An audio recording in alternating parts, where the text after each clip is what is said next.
Dạ bên trung tâm ơi, cô nói là có mấy bạn nữa mới vào đó. Bên trung tâm thấy thì đánh điểm danh cho mấy bạn này, cô sợ là mấy bạn không đủ giờ, không đủ 90 giờ để không nhận chứng chỉ được. Được rồi, để em bổ sung thì Yeah, they will look at the people come and they will mark their attendance. Great, thank you. Okay, so ladies, any questions or thoughts from yesterday? Dạ rồi, mọi người ơi, mọi người có bất kỳ cái suy nghĩ nào hay là cái gì muốn chia sẻ với cô về ngày hôm qua hay không?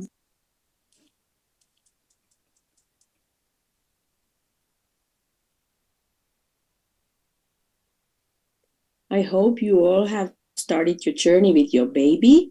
You observed it yesterday and hopefully already today. Dạ, cô mong là mọi người đã bắt đầu hành trình quan sát đứa con của mình rồi. Hôm qua chúng ta quan sát rồi thì mong là hôm nay mọi người đã quan sát hoặc là sẽ quan sát ngày hôm nay. Remember to do it every day for 10 minutes. Dạ, mình nhớ là mình làm mỗi ngày nha mọi người, mỗi ngày 10 phút. Number 12, do you have something on your mind? Dạ, số 12, mình có muốn chia sẻ gì với cô không? Dạ, em muốn hỏi là cái 10 phút đó thì mình sẽ quan sát nhiều lần ở trong ngày hay là mình sẽ quan sát liên tục 10 phút của một ngày?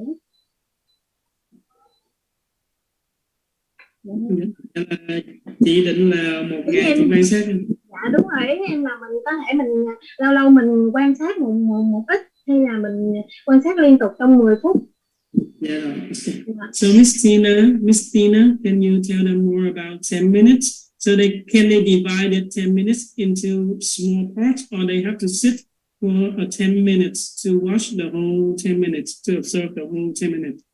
You need to sit 10 minutes and observe. You can smell it, you can taste it, you can feel it, and just look at it and write everything that you see. That's a practice to be able to observe in the real classroom. Yes. Dạ rồi, cô dặn dò mình là mình phải có khả năng là ngồi 10 phút để mình có thể sờ chạm, mình ngửi nó, mình viết về nó. Tại vì đây là cái bài mà luyện tập cho mọi người, đến khi mà mọi người đi vào trong cái môi trường lớp thì mọi người mới có khả năng ngồi yên để quan sát. In one way, it's easier because your fruit is not running away from you as the child maybe would, but otherwise it might also be boring because it's not moving. Hopefully it's not moving. Dạ thì thực sự là tập quan sát với lại cái trái củ quả nó tốt là tại vì cái trái cây hay rau củ quả nó không chạy khỏi tầm mắt của mình như là trẻ. Nhưng mà cái điểm tiêu cực là mình xem cái này thì có thể là mình cảm thấy như nó buồn chán tại vì nó không có di chuyển gì đâu hết. If you really look at your baby very carefully, 10 minutes is not so long when you really pay attention to all the little details it has. Nên tôi nói rằng là nếu mà mình quan sát kỹ đứa con này của mình thì 10 phút nó không có quá lâu đâu. Mình nên tập trung vào tất cả từng cái chi tiết mà mình có thể quan sát được. Well, this morning we will observe a child, so you will have a different experience. Và hôm nay thì cô sẽ cho mọi người quan sát một trẻ và từ đó mọi người sẽ rút ra được những cái trải nghiệm khác nhau. Is there a question in the chat or is that just attendance? 38. Here there are attendances and there's one sharing of number 14. That observation is really fun. Hopefully. So you remember I was telling you in the beginning of the course that one of the requirements of this course is that you need to observe a child or children for 9 hours. Dạ, mọi người có nhớ là ở đầu cái khóa học cô dặn dò mọi người là mọi người phải quan sát một trẻ hoặc là nhiều trẻ trong vòng 9 giờ. So you can go and observe any child anywhere as long as it's under 3 years of age. I'm sorry. Dạ, thì chúng ta có thể quan sát đi bất kỳ nơi nào để quan sát trẻ hay nhiều trẻ cũng được, nhưng mà các trẻ này thì phải dưới 3 tuổi. And you remember in yesterday's lecture, I gave you good guidelines, what to look, some ideas what to look and what to observe while you are observing a child. Dạ, thì trong cái bài học ngày hôm qua thì cô đã đưa ra cho mọi người nhiều cái chỉ dẫn là mọi người nên nhìn ở những cái khía cạnh nào khi mà mọi người đi quan sát trẻ. When you go and do your observation, take handwritten notes and you don't never need to rewrite them. They are fine as you just take the notes with your hands. Dạ, và khi mà chúng ta thực hành quan sát á, chúng ta hãy cầm theo viết và giấy và chúng ta ghi lại, và chúng ta không cần phải đánh máy lại. Mình ghi sao là mình cứ việc ghi lại như vậy, và như vậy nó đã đủ rồi. We will do 1 hour today and that will count as one of your hours. So then you have 8 more to go. So those 8 hours you need to find yourself, who and where to observe. Dạ, thì hôm nay á, là cô sẽ cho mọi người quan sát trẻ trong vòng 1 giờ. Thì 1 giờ này sẽ được tính chung trong 9 giờ của mọi người. Thì cô giúp cho mọi người được 1 giờ, còn 8 giờ còn lại mọi người hãy đi kiếm trẻ để mình quan sát. And then when you are done all 9 hours, so this hour that we will do today and those 8 hours, then just scan your observation notes into the canvas. Và sau khi mà mọi người đã hoàn thành quan sát 9 giờ đồng hồ xong rồi, có nghĩa là 1 giờ ngày hôm nay, và 8 giờ mọi người tự đi tìm trẻ khác để quan sát nữa, thì mọi người có thể chụp hình lại hoặc là đem như cái máy scan để mọi người scan hết những cái gì mà mình đã thực hành quan sát, những cái ghi chú quan sát của mình, và nộp lên trên canvas cho cô. Send them all at once, so it's easier for us as we see all your documents together, not that I have to go and pick one from here and one from there. Nên là mọi người gửi cho cô một lúc, khi mà mọi người quan sát đủ rồi, đầy đủ hết 9 giờ rồi, mọi người gửi cùng một lúc luôn nha mọi người, chứ đừng có gửi lắt nhắt. Cô sẽ rất là khó để có thể theo dõi được mình đã quan sát bao nhiêu giờ, cũng như là đã xem bài quan sát của mình nó như thế nào. And you remember I was telling you yesterday, as you time your observations, and in the end when you finish, write the time, how long did you observe, so we can just count from there that you will have all those 9 hours. Dạ, thì là như cô đã dặn dò mọi người là khi mọi người quan sát, chúng ta phải ghi cái giờ bắt đầu cũng như là giờ kết thúc, đồng thời mình ghi cái thời lượng một ngày quan sát đó nó là bao nhiêu, để cho chúng ta khi mà chúng ta tổng hợp lại hết thì chúng ta đảm bảo chắc chắn rằng chúng ta đã có đủ 9 giờ. You need to have at least 2 different children to observe.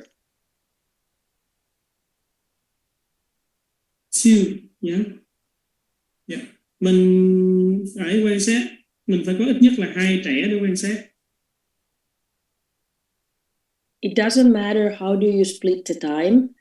Let's say you can observe 5 hours the other and 4 hours the other, or maybe you can just have 1 hour one child, 2 hours for another child, and maybe 4 hours on the third one. And so you can have more, but it's nicer for you if you can maybe observe the same child maybe twice. And today you will have another child. We will start with this little girl Milana today. Yeah, so basically they just need to find one more child to observe. Optimally 2, but if they can't, at least 1 more, yes. Yes. Dạ rồi, thì khi mà mọi người, cô nói chung là tối ưu nhất là ít nhất là 2 trẻ trở lên, thì việc mà mọi người phân chia thời gian cho từng trẻ như thế nào cũng không quan trọng. Ví dụ mọi người có thể quan sát được là trẻ đầu tiên là 3 tiếng, trẻ thứ hai là 5 tiếng, hoặc là nếu mọi người kiếm được 3 trẻ dưới 3 tuổi thì mọi người có thể quan sát trẻ đầu tiên 1 tiếng, trẻ thứ hai 4 tiếng, rồi trẻ thứ ba 3 tiếng cũng được. Thì mọi người phân chia với các trẻ này như thế nào cũng được. Thì hôm nay là mọi người bắt đầu sẽ được quan sát một cái bé gái tên là Milana. Thì nếu như mà chúng ta không kiếm được trẻ, chúng ta có thể kiếm một trẻ khác nữa để chúng ta quan sát là đủ 2 trẻ này. If you are lucky and you are working in the environment with little ones, maybe you can ask if you can observe there, just sit down and observe there.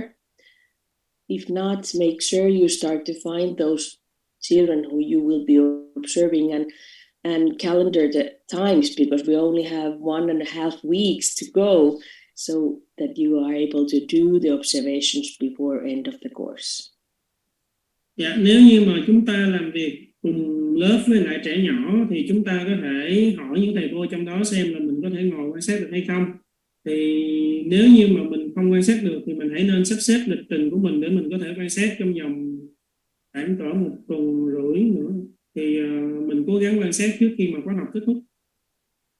22 is writing something on a chat. What is it? She said, can you mention the requirement one more time? Sure. Yeah. One of the requirements is that you need to observe children for 9 hours.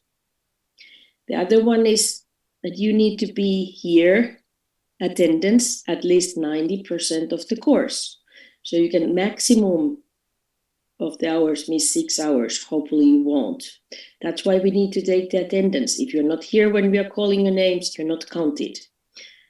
The third requirement is that you need to make some materials, and we will go those through hopefully tomorrow. Dạ rồi, thì các yêu cầu, những cái yêu cầu của khóa học là như sau. Chúng ta phải có 9 giờ quan sát. 9 giờ quan sát, thì nãy giờ 9 giờ quan sát tôi đã giải thích cho mọi người rồi. Rồi chúng ta phải tự thực hiện các cái học vụ mà cô đã giao cho mình làm. Thì ngày mai cô sẽ nói cho mọi người biết là mọi người cần phải làm học vụ như thế nào và cách mọi người sẽ làm nó ra sao. Và đồng thời là mọi người phải có mặt 90% thời lượng của các tiết học. Thì đó là lý do tại sao mà cô yêu cầu bên trung tâm điểm danh mọi người vào đầu giờ và điểm danh mọi người lại một lần nữa vào lúc mà cô cho nghỉ giải lao để đảm bảo rằng là mọi người không bị mất giờ. And then you write those 3 essays that most of you has been done already, I hope. Và đồng thời là cũng phải có 3 cái bài luận mà hầu hết là mọi người đã làm rồi.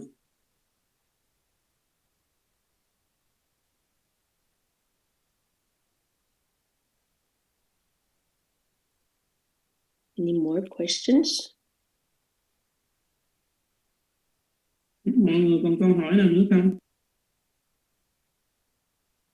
Hay lắm này.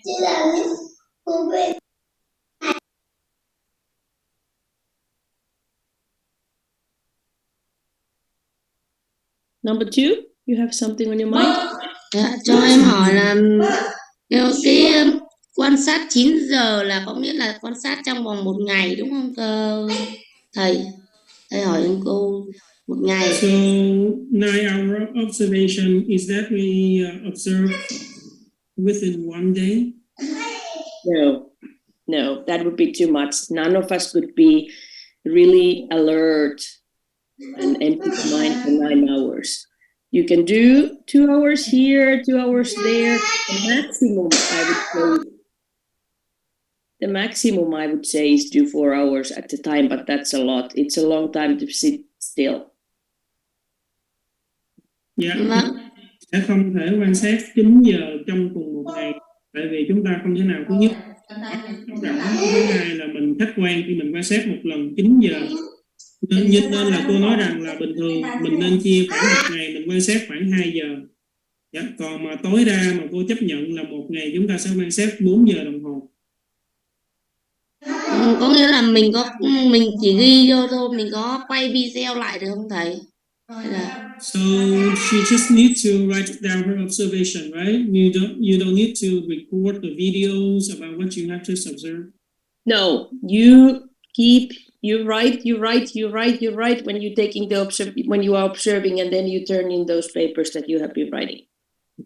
Dạ, thì là mình viết những cái gì mà mình quan sát được vào trong cái form cô đưa cho mình á, sau đó rồi mình scan hoặc là mình chụp hình nó lại rồi mình nộp cho cô, chứ không có quay video hay gì hết.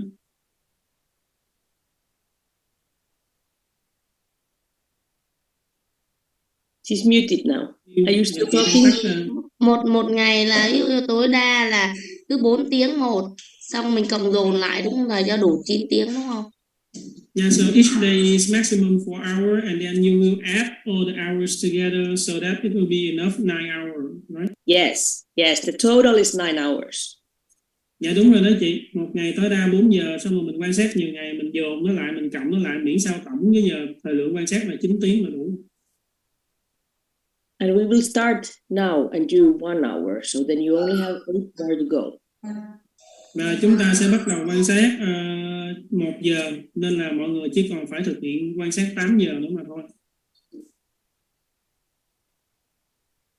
Number 22. Yes. You have something. Thank you. Yeah. Come. Tina, thầy. You're welcome. Chị số 22 cô hỏi là chị có câu hỏi gì dành cho cô hay không?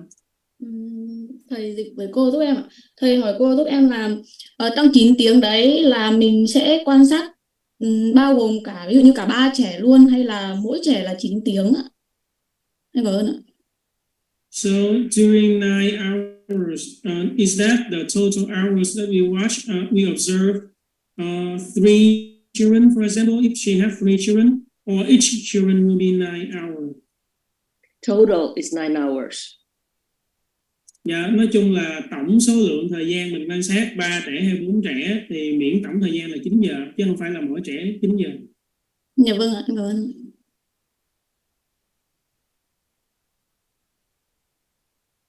Yeah, thank you, Miss Tina. There is something in the chat. Yeah, I'm trying. Let me translate it for you. So when we do the observation, do we need to observe at the exact moment every day, or it can be a different moment every day?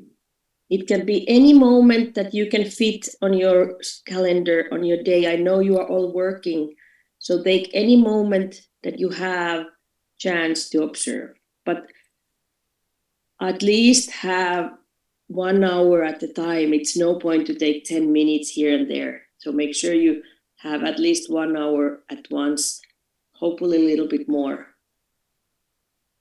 Dạ, thì là cô nói rằng là cô không bắt buộc chúng ta phải quan sát cùng đúng một thời điểm mỗi ngày.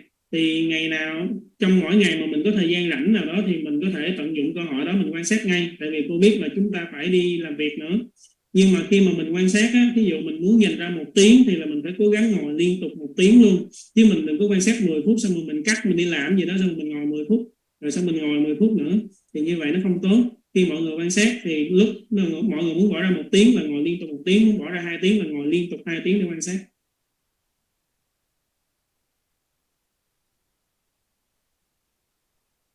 Uh, 19 want to ask that what is the due date of this observation? Hopefully you will be done before the end of the course. You may not get your diploma before you're done all the requirements. Dạ, cô mong rằng là chúng ta sẽ hoàn thành xong trước khi mà khóa học kết thúc. Tại vì nếu như mà mọi người không có đầy đủ tất cả những cái yêu cầu mà cô vừa nêu trên á, là mọi người sẽ không nhận được chứng chỉ.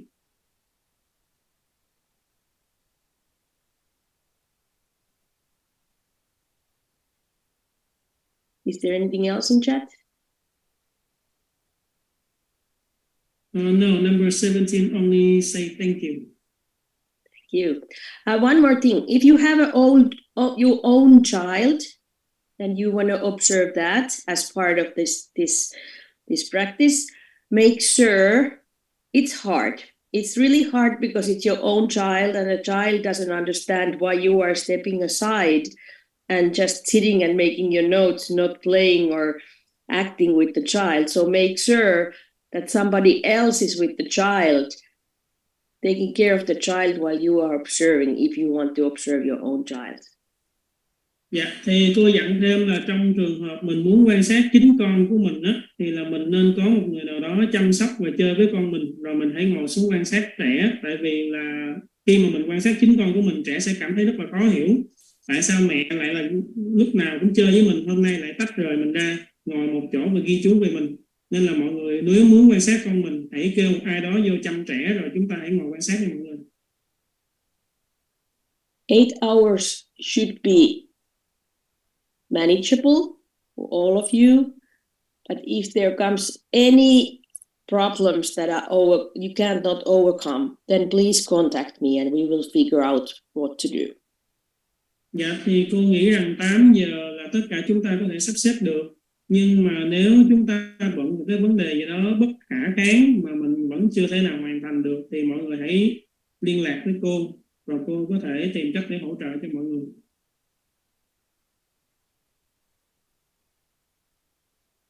If some of you will have problems, let me know, because then I can offer you after the class someday an extra hour and show you a video or something that you can observe. Yeah. But of course, the ideal is that you will observe in a real situation. Dạ, trong trường hợp mà bất khả kháng á, mọi người có vấn đề gì đó mình không quan sát được thì mình nói cho cô biết, rồi cô sẽ sắp xếp cho mọi người sau cái giờ học bình thường một cái khoảng thời gian và cô sẽ cho mình thực hành cái quan sát để hỗ trợ sao cho mình có thể đủ được 9 giờ quan sát. So let's practice today. And this hour will count. Take your notebook and pen. Take a good position. I will give you 5 minutes if you need to run to the restroom before we start, so then you can enjoy your hour. And I will put the video ready, and we will be observing this little girl, Milana. Dạ, thì bây giờ là chúng ta sẽ quan sát 1 giờ đầu tiên của 9 giờ nha mọi người. Thì mọi người hãy lấy tập, lấy bút mình ra để mình sẵn sàng mình quan sát. Thì cô sẽ cho mọi người 5 phút. Ai mà cần phải sử dụng nhà vệ sinh thì mình hãy đi vệ sinh đi để đảm bảo rằng là trong 1 tiếng đó mình ngồi hoàn toàn tập trung để quan sát trẻ. Tyler, do you by any chance remember how old is Milana in this movie? Because I have lost because I lost the videos of her, so I lost all the information about her.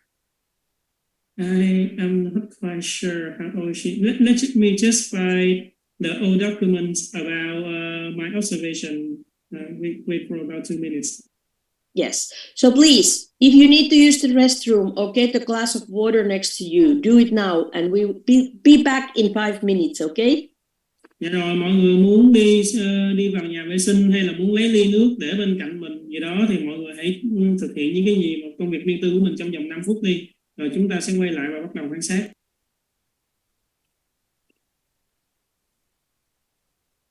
So in 5 minutes.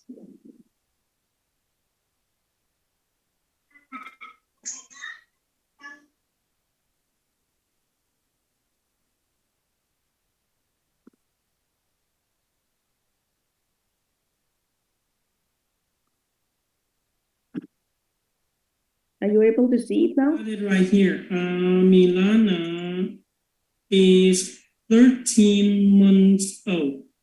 13 Great. months old, yeah. Thank you. That's what I remembered, but I wasn't sure. So I'm not going to say anything because my memory may not. Can you see the picture now? Yeah, I can see the screen right now. Great. So I'm prepared. It's so lucky that I still kept the summary of Milana from the Good for you. Did you take- course. Did you take the assistant course with Charlene?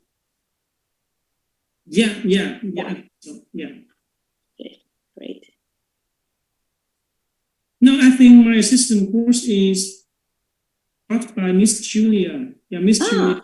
the Okay. assistant Yes. course, yeah. Yes.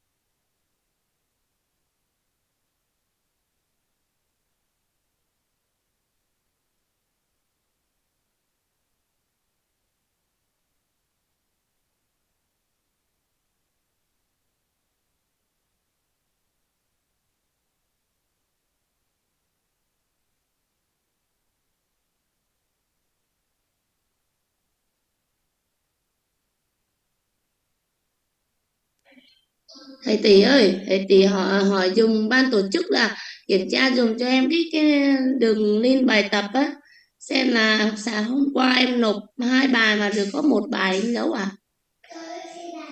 Còn 1 bài nữa mà sáng gọi hỗ trợ mà gọi được. Dạ bên trung tâm của mình ơi, bạn số Rồi, 2 được. đó là bạn nộp 2 bài đó. Dạ anh hỗ trợ giùm bạn nha. Rồi, để em kiểm tra lại, có gì em gọi lại cho bạn nhé. Dạ. Yeah. What is it? She talked about her submission of her essays, asking the center to help her if she submit 2 essays, but only say that she is marked with 1 essay. So the center will check again and inform her later. Okay.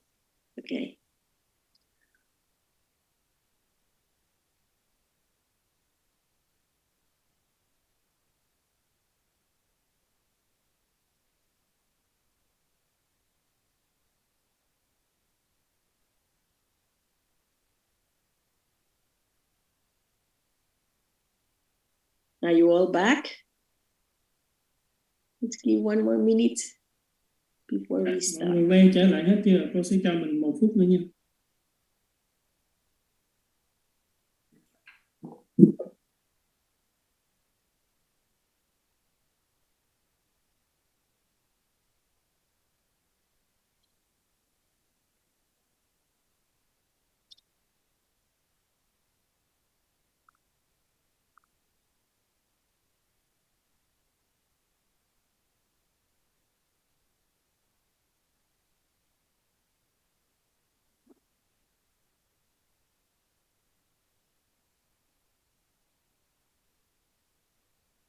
Is that a new question that number 15 has put in a chat, or is that an earlier one?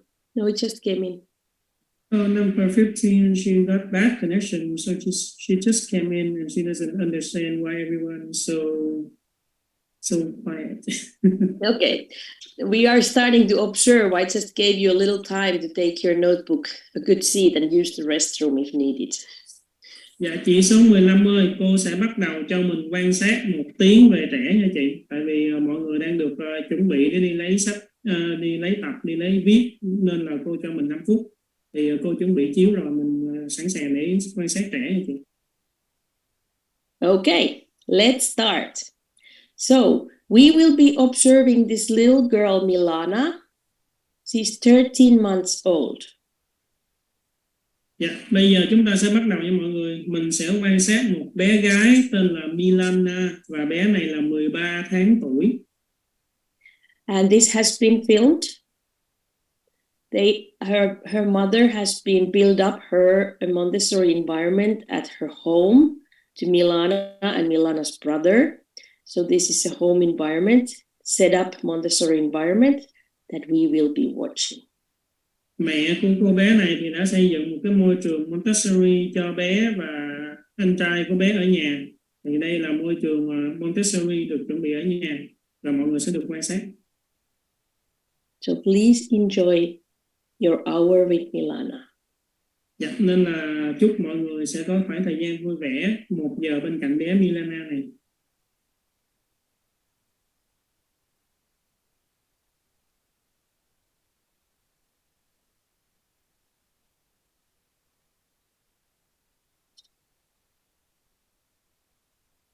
Are you able to see this picture now? Yes, Miss Tina, I can see it. Oh, all right. As soon as I find out where to start it, we will start. There we go. Let's see. No. Yes. What is it? Good job. And this is the puzzle.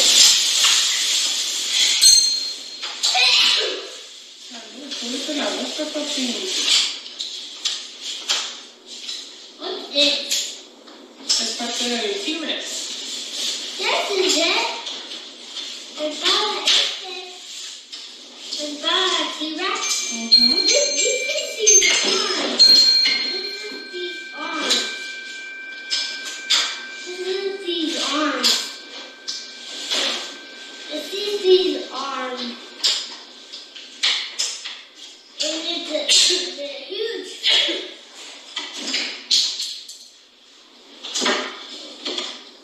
If I saw one this.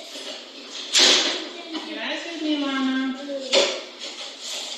If I saw one this, the T-Rex is upstairs. A ver. No, es que aquí no va. I think the zoom don't go. It's broken. Es que está abajo. See. There we go. Ta-da! No creo que vaya, ¿eh? This is the orange.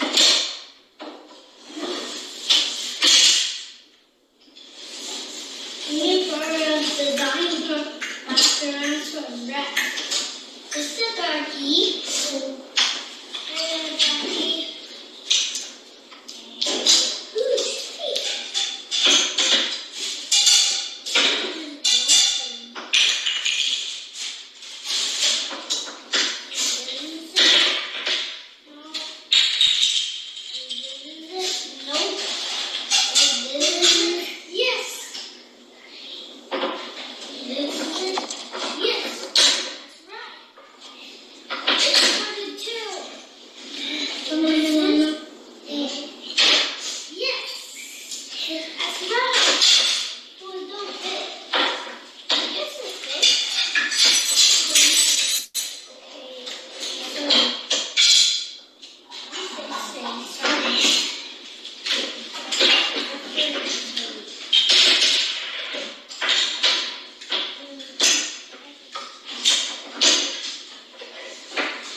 ahora cuál otro. Stegosaurus.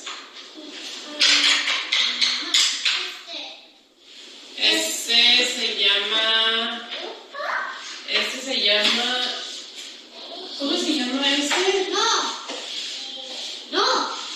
Give me back my book. Milan.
ver, Milana. Dale. Ay, cuidado, cuidado. A ver, Tony. Ven, Milana.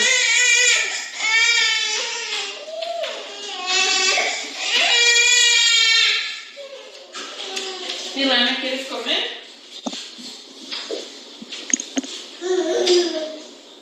¿Quieres blueberry? ¿Quieres blueberry? Ok, ahora te doy.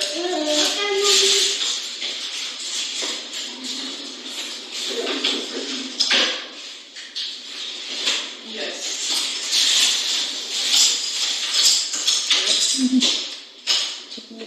Ven,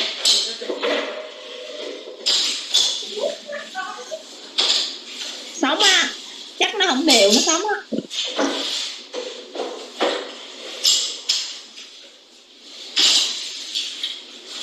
¿te lo vas a guardar, Patrick?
¿Quieres ir al baño?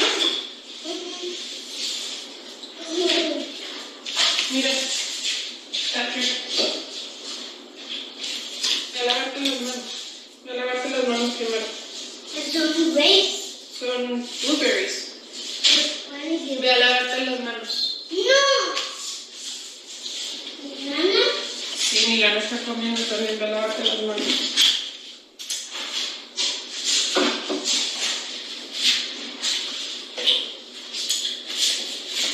A ver, Milana.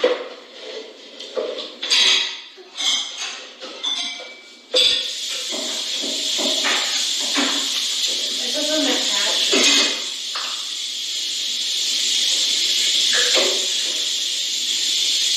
¿Dónde está?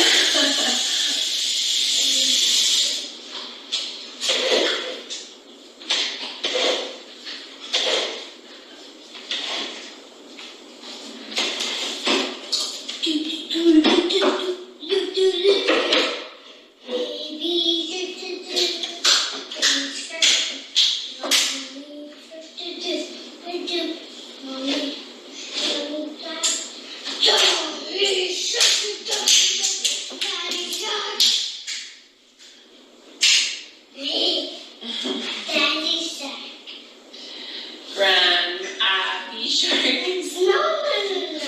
Abby Shark.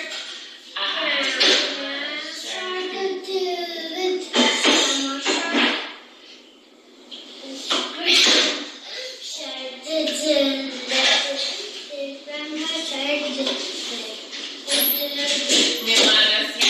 ¡Ah! Oh, me pegué. Milana. Sí.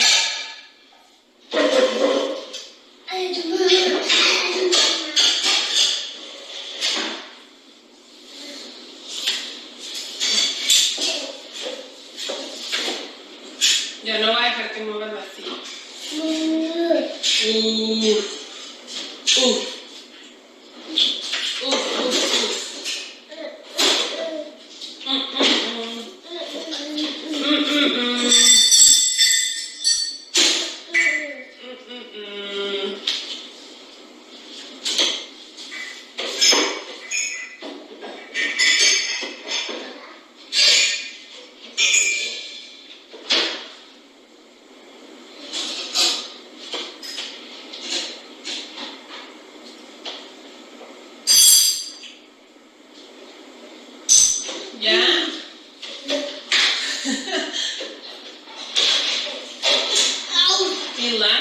Esas son de Patrick.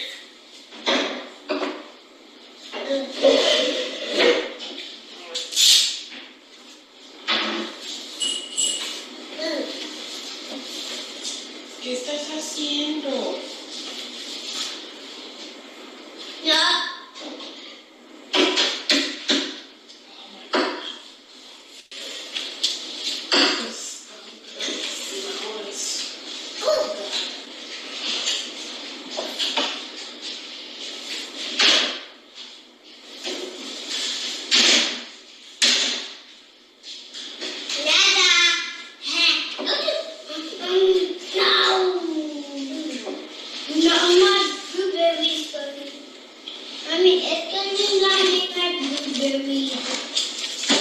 Milán agarró tus blueberries.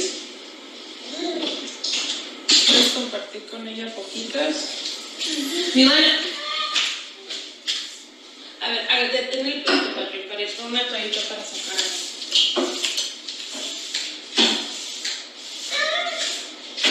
Bọn ấy tất cả anh cho cái đĩa con cái đưa cái tay có gì ghét.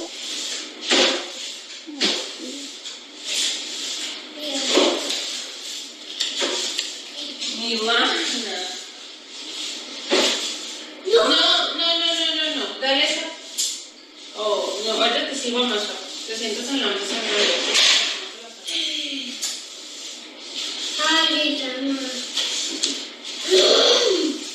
Ven, papi, acá te doy más.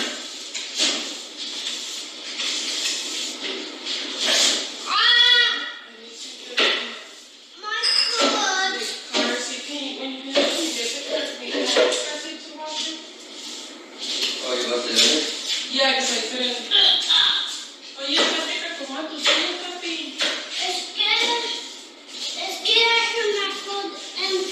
¿Con la silla? Oye, ¿ya terminaste el rompecabezas? Ah, ¿lo vas a hacer? Ok. Sí. Okay, not red.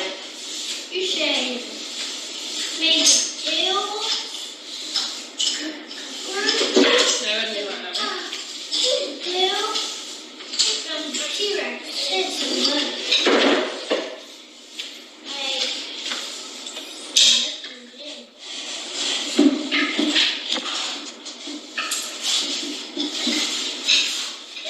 Aquí. Aquí pongo. Aquí.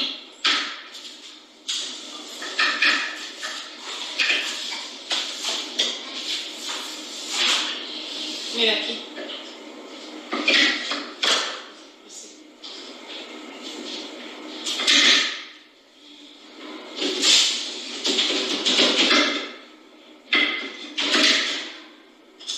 Uy, tiene la patita.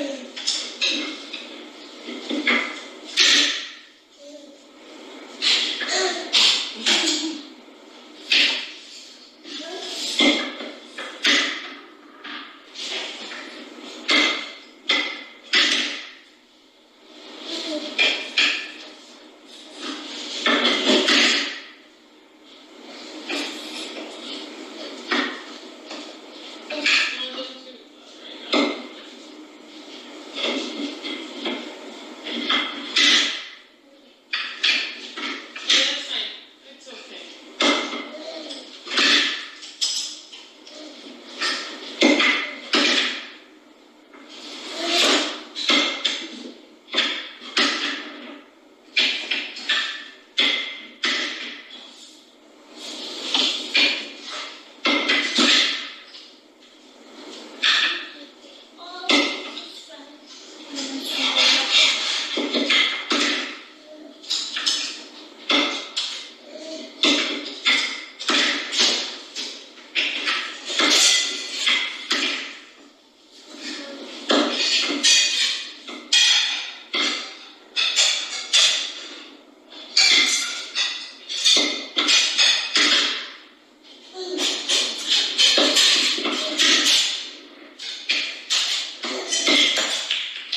Ay, se cayó. Es que Milana tiró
Dale, te va a agarrar el T-Rex.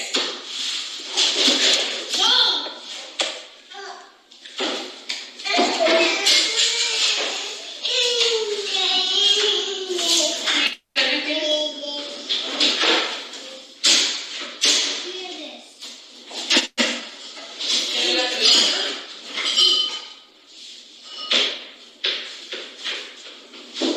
Pero la pelota no se puede hacer con la pelota porque aquí no. Pero aquí ponen tus platitos y llevamos afuera. Termina tu rompecabezas, papi.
¿Qué estás haciendo? Ay, muchas gracias, mamá.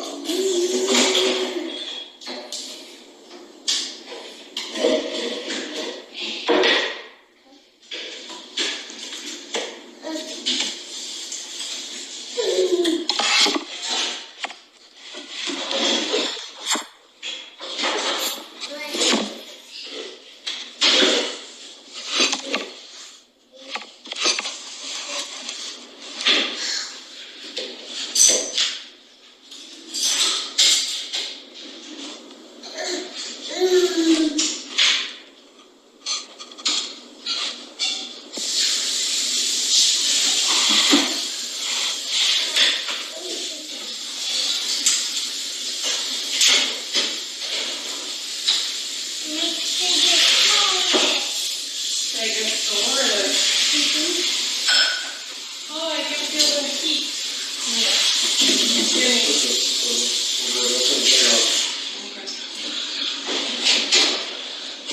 Hace mucho calor, papi. Hace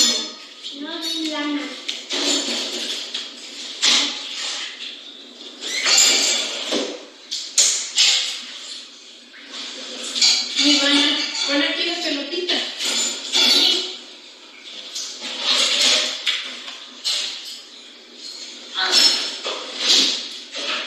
Aerolito.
vamos a leer el libro.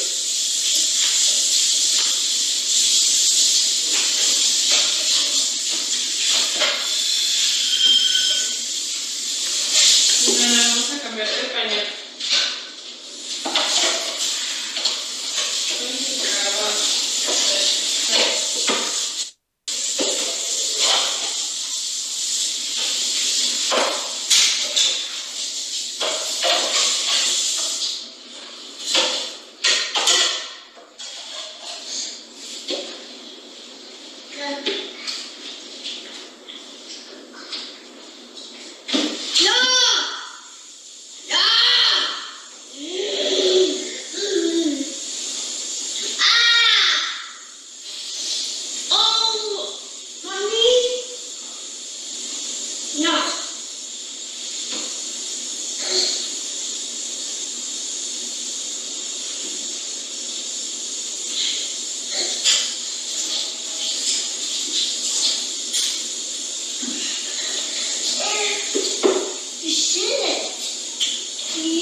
No, te quité.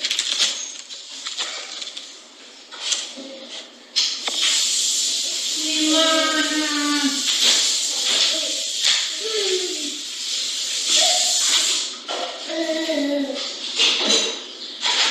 Ivana, no te metas los dedos a la boca. Oh, no. A ver.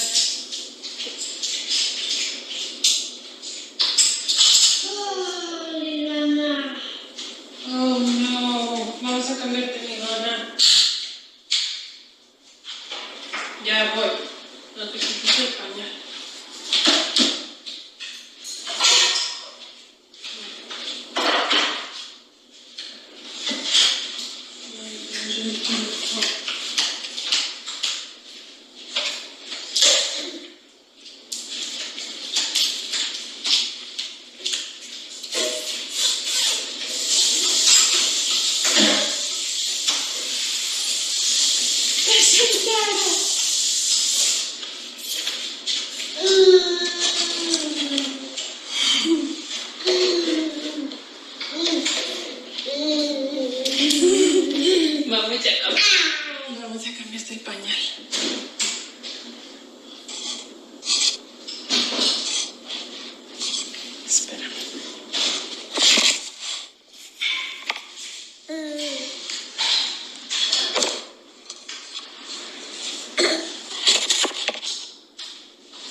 ¿Ya hiciste todos? Mami, mira. Mami. ¡Guau! ¡Qué padre! Te quedaron súper bonitos, Patrick.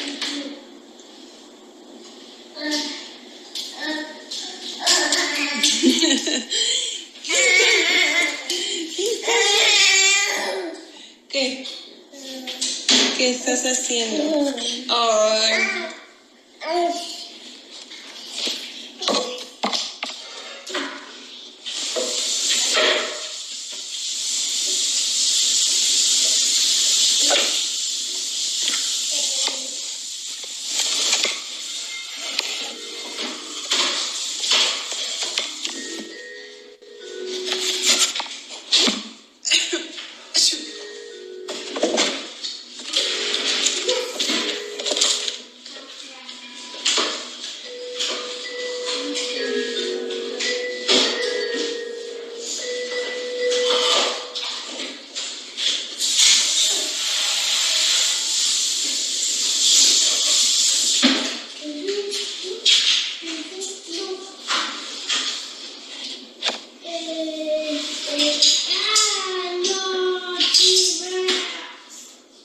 Mommy, T-Rex.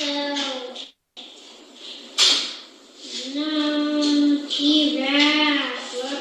Where are you, T-Rex? Where are you? Where are you?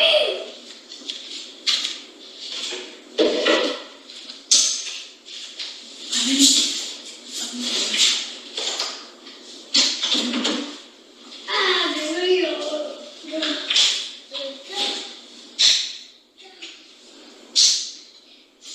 ¿Sacamos todo?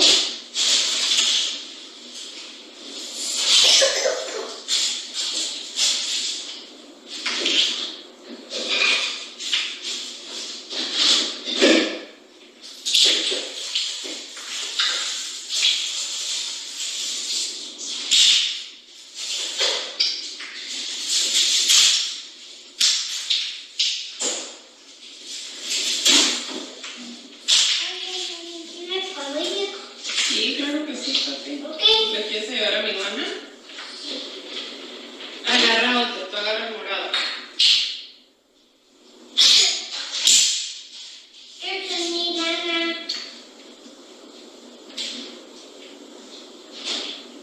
Now, Dad. In my what I say. I did. Okay.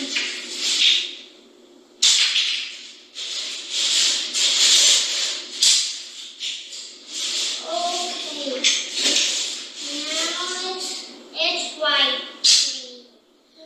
Now it's blue. Falta uno verde. Haré tan chiquito que mi Milana tú haces. Deja que ella lo haga, deja que ella lo haga. And now it's brown. Ella lo va a volver a hacer. I want to. ¿Quieres hacer otra cosa? Te traigo unas cabezas grandes. Mami, quiero este. Ok.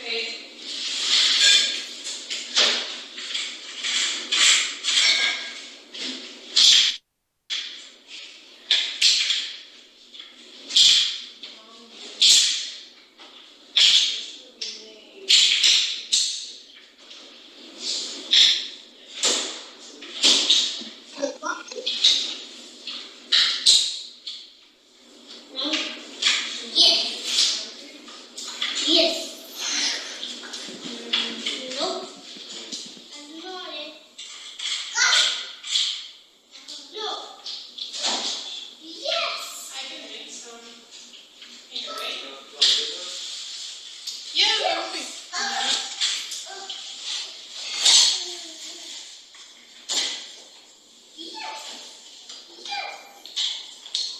No.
casi terminamos.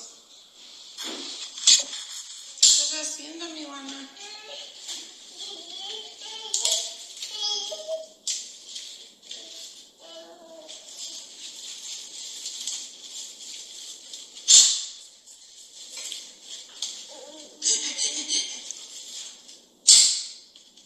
Maybe I can give her some Cheerios. That's true.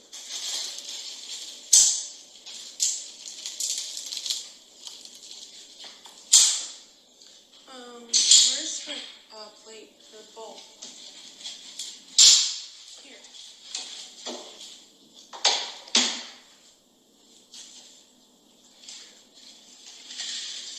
That's good. Vente, mi mamá. Vente, vamos acá.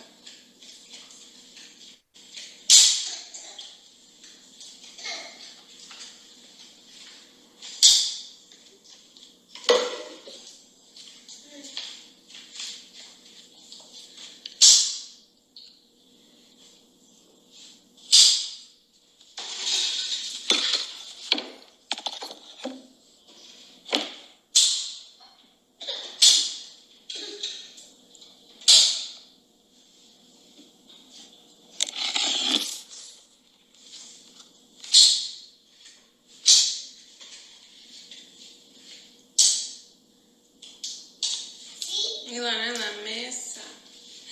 ¿Así? Ajá. No. No. Mami, no. Creo que pusiste los chiquitos abajo.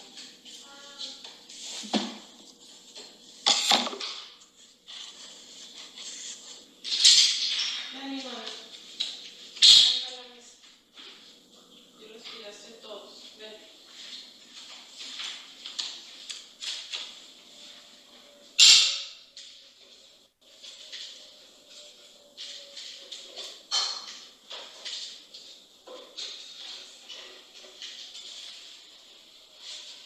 Siéntate. Siéntate.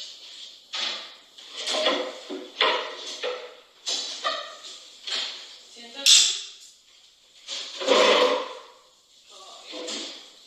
Patrick, ¿me traes la escobita, por favor? ¿La escobita? ¿Sabes qué? No está el cepillo.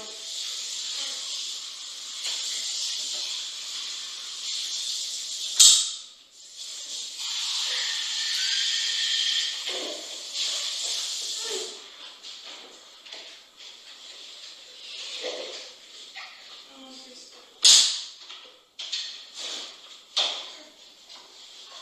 Mi hermana, cómete los del plato. Pues es que Milana se está comiendo los Cheerios que están en el piso.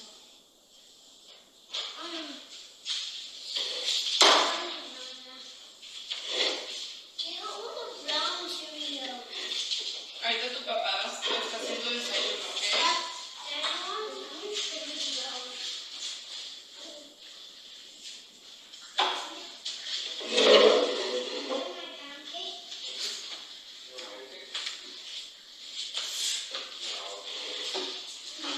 No.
ya sé, todos tenemos hambre. Ahorita ya vamos a comer. Ten cuidado, acomódalo. Acomoda esto, por favor. Super Gecko muscles. No, super gecko pull. Oh, Super Gecko pull. Ok. Patrick, ¿qué onda con esto? ¿Lo vas a recoger o no? Mira, aquí está este naranjado. ¿Qué?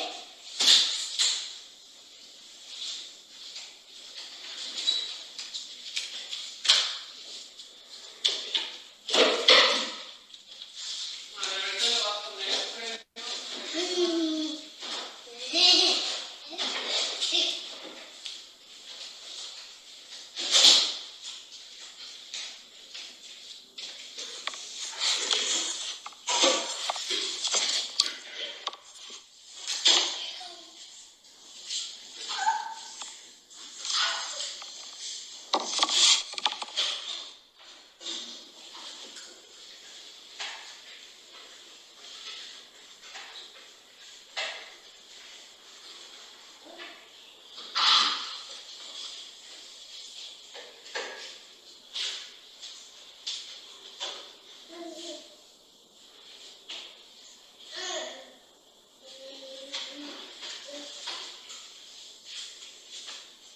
Patrick, ven a sentarte a la mesa. Siéntate en la mesa a comer, papi. Por favor.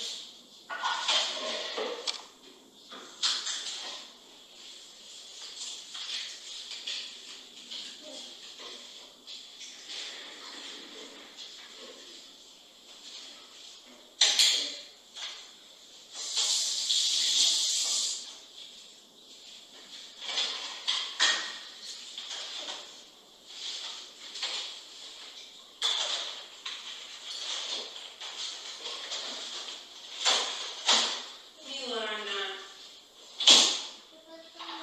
pues estás sentado aquí.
Ah, mamá.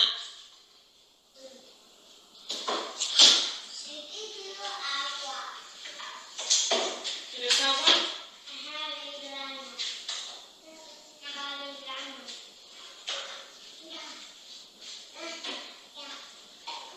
Mami.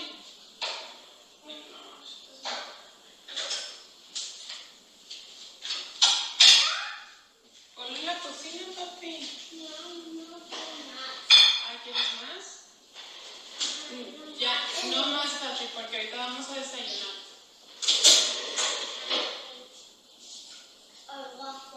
Ahorita vamos a desayunar pancakes. ¿Qué? ¿Pancake? Pon el bowl en la cocina, en el sink, por favor.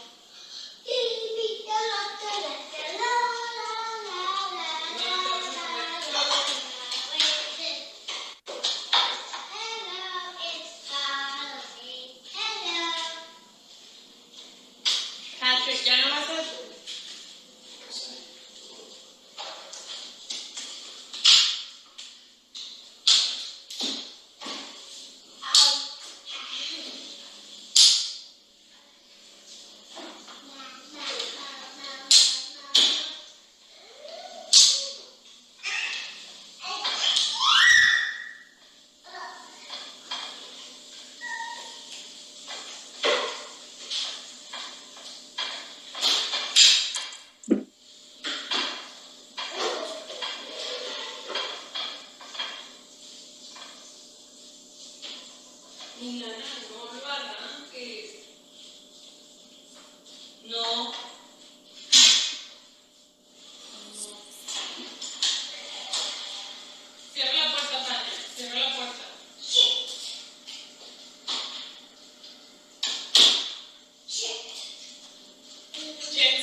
want to see. There's no kind around. Can I say? I want to see.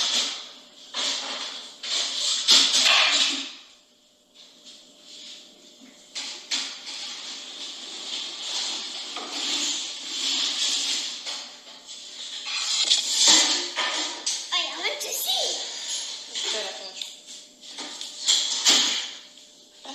Permiso. Ahorita te lo presto, espera. Okay. And my turn.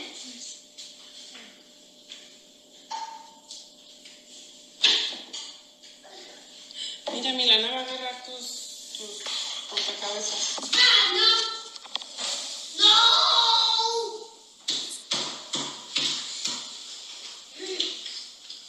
Guárdalo, guarda el rompecabezas para que no lo agarre. Guarda el rompecabezas. Si no, te va a perder las piezas.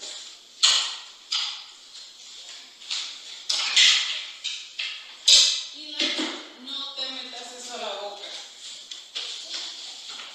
A ver, vamos a poner esto en este cuadrito. Ivana, por favor.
Te vas a caer, Milana.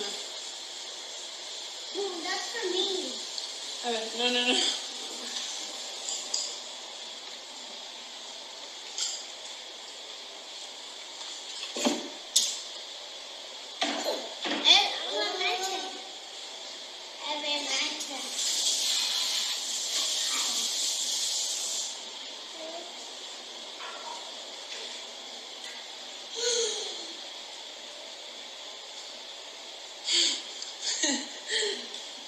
Ahorita te lo doy. Ya voy a terminar.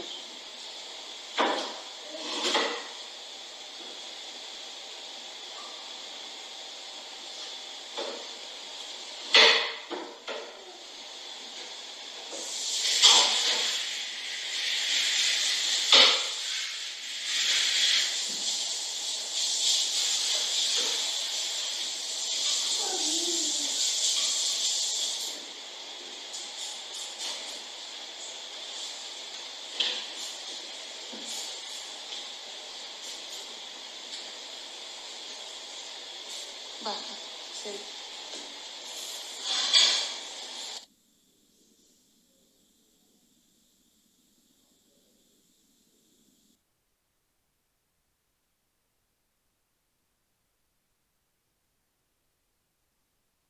That was 1 hour with little Milana. I hope you enjoyed your observation. Let's have a break so you can stretch out a bit. You have been sitting still an hour. So let's have 15 minutes break and then we will talk about your experiences. Dạ, thì là mọi người đã vừa quan sát 1 giờ đồng hồ với lại bé gái Milana. Thì bây giờ chúng ta sẽ nghỉ giải lao 15 phút để mọi người có thể kéo giãn gân cốt một chút xíu vì mình đã ngồi 1 tiếng đồng hồ rồi.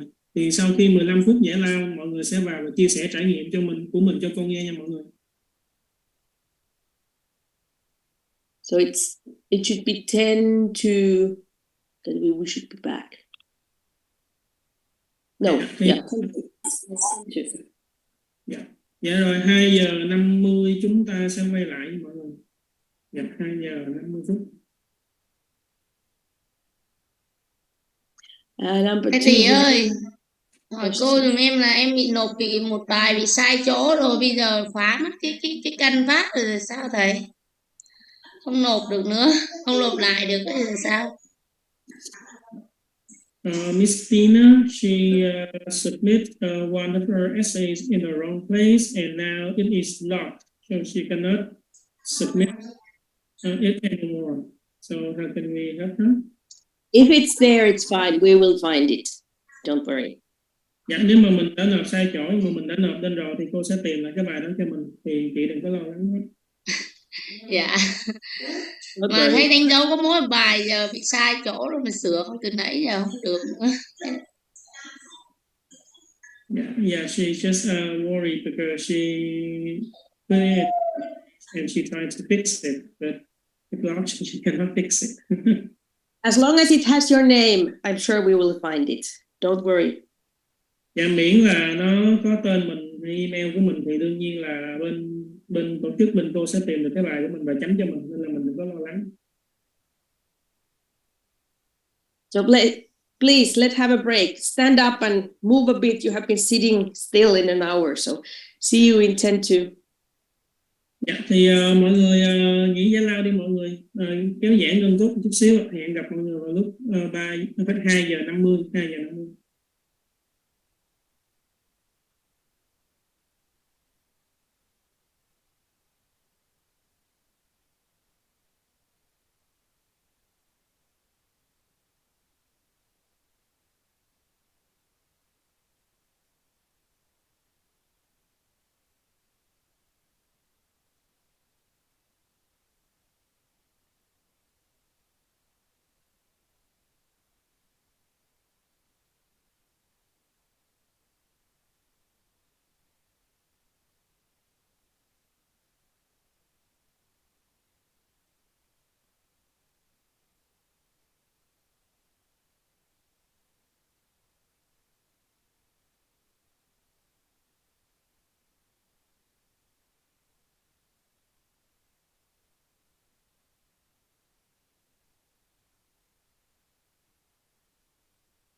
Number 30. Yeah, 38 for him. Number 38 raised her hand. Great. Please share some experiences. Thì có một vài chia sẻ về quan sát được cái bạn đấy vào một tiếng thì cái việc bạn ấy thay đổi cái bài học của bạn ấy rất là nhanh. Yeah, em dịch nha chị. So I have some sharing. During 1 hour of observation, I see that the child changed its activities or lessons really quickly. Cái sự tập trung của bạn ấy cũng diễn ra trong thời gian No, 3 đến 4 phút là bạn ấy sẽ chuyển hoạt động. the concentration span is short. For about 3 to 4 minutes, the child will change the activity. Yeah. And how did you? I'm sorry. Go ahead. Okay. Ngoài ra thì bạn ấy cũng kiểu cũng có giờ ăn nhẹ nữa để mà lấy lại năng lượng, cũng như là cần cái sự ôm ấp của mẹ để giống như tiếp tục sức mạnh. Là bạn cần đồ ăn nhẹ với bạn cần là sữa ấm ấp của mẹ, đúng không chị? trong cái thời gian bạn làm việc 1 tiếng đấy thì bạn ấy cần nạp thêm năng lượng và cũng có cái tình yêu thương, tức là được sự ghi nhận từ mẹ. After 1 hour of work, the child needs some snacks to get more energy and also want the mother to help to get recognitions and love.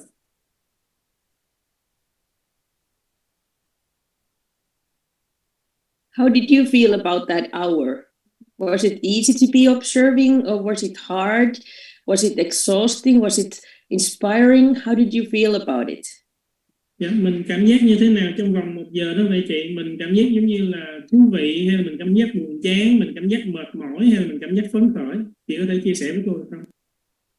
Chị cảm thấy trong cái bạn nhỏ đấy có cái sự bình an và bạn ấy không có căng thẳng. She feeling the child safe and secure manner. Yeah, so that's what she feeling the child. How did you feel about it? Dạ, còn chị thì sao? Chị có cảm giác như Chị cảm thấy thoải mái.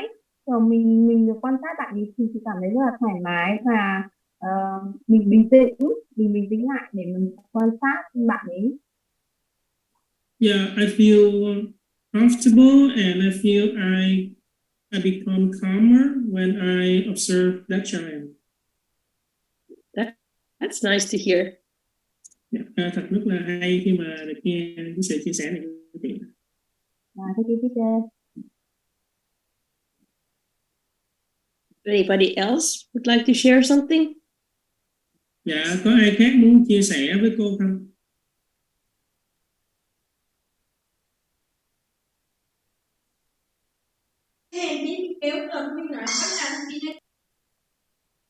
Yeah, I think number 2 just raised her hand. Please share with us. So now is number 14, number 14 at least has the hand up. Cho em chia sẻ một chút xíu ạ. Trong cái em thấy quan sát của bé thì cái sự tập trung á thì cũng ngắn, khoảng 2-3 phút đấy. Rồi cái sự trật tự của bạn khi mà bạn chưa lấy giáo cụ á thì bạn cũng không hoàn nguyên lại á. Có nghĩa là cứ giục ném chơi, nhiều khi ném xuống nhưng mà mẹ có nghĩa là khi mà nó rớt đồ chơi xuống á, trẻ cũng không nhặt lên, mẹ cũng hướng dẫn bé nhặt lên á. Đó, xong rồi có nghĩa là đổi hoạt động nhiều và cũng thấy quan sát là cũng thấy có cái sự khó chịu, lâu lâu chạy theo mẹ và khóc. Okay, so number 2, may I share something about observation? When I observe, the child have a short span of concentration, about 2 to 3 minutes. When the child throws some toys on the floor, she doesn't pick it up, and the mother doesn't show her how to pick it up either. And I've sensed something about her order. So, and also sometimes the child expressed frustration when she cry and run after the mother. Em thấy cái sự mà khi mà bé mà có mẹ này, có anh ở cùng á, chơi ở cùng á, thì nhưng có người lớn chơi ở cùng thì cái sự tập trung của bạn ấy cũng được lâu hơn chút. And what I observed is that when there's adults around, her concentration span can be longer. That's true. Maybe she felt that somebody's working with her as there was somebody close by. Dạ, thì đúng, thì có thể là nếu người lớn ở cạnh đó, thì là trẻ cảm giác giống như là có ai đó đang làm việc với trẻ và ở gần trẻ, nên là trẻ có thể tập trung lâu hơn. Dạ, em hết rồi. Yeah, that's all. Number 14, you wanted to share something as well? Dạ, chị số 14, chị muốn chia sẻ gì với cô vậy? Please. Em xin chia sẻ một vài điều mà em quan sát được từ bé. Bạn thì rất là nhiều năng lượng, bạn di chuyển và làm việc liên tục và bạn có được cái sự phản hồi rất là tốt với anh, với mẹ và với cả cô quan sát. Ví dụ như là khi mà bạn đến bạn nghịch cái học phụ của anh bảo là no no no thì bạn có dừng lại, mặc dù là bạn sẽ không có dừng lại cái việc mà bạn làm, nhưng mà bạn sẽ có một chút phản hồi, đó là bạn dừng lại và bạn nhìn anh hoặc là nhìn mẹ. Và bạn là một bạn nhỏ rất là dễ thương, lâu lâu bạn lại chạy qua ôm chân và cười với cái cô quan sát. Và bạn là làm việc với đôi bàn tay của mình rất là thuần thục, như việc làm việc với học cụ, hay là việc cầm nắm thức ăn và lấy đồ vật từ trên cao hay là dưới thấp, thì bạn đều làm rất là, cái đôi bàn tay của bạn là làm việc rất là thuần thục.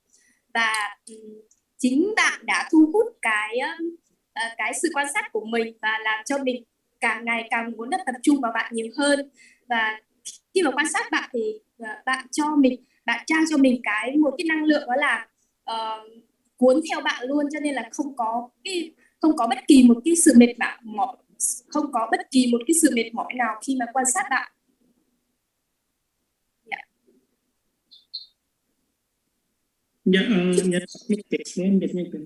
Okay, so this is what I want to share about 1 hour of observing. First, I see that the child is really energetic.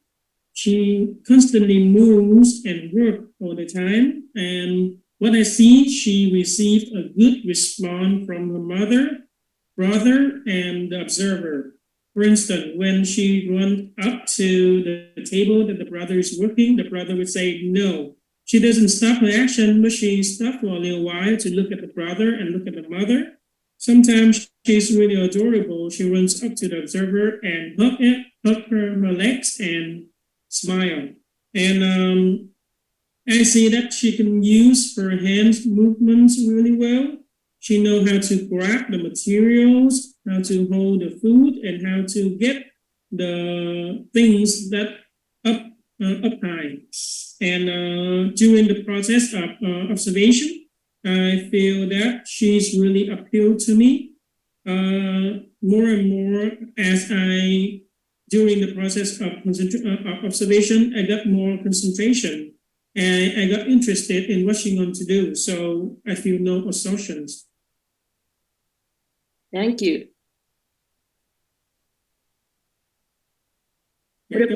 What about 29? Have something in mind? Mình muốn chia sẻ gì với cô không?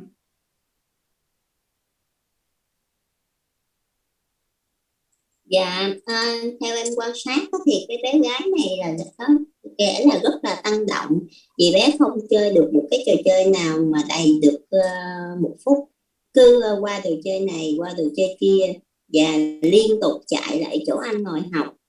Nhưng mà mẹ của bé cũng không có cho bé biết cho bé hiểu đây là chỗ của anh học, cho nên mình không có lại chơi, tại vì anh sẽ không có tập trung được.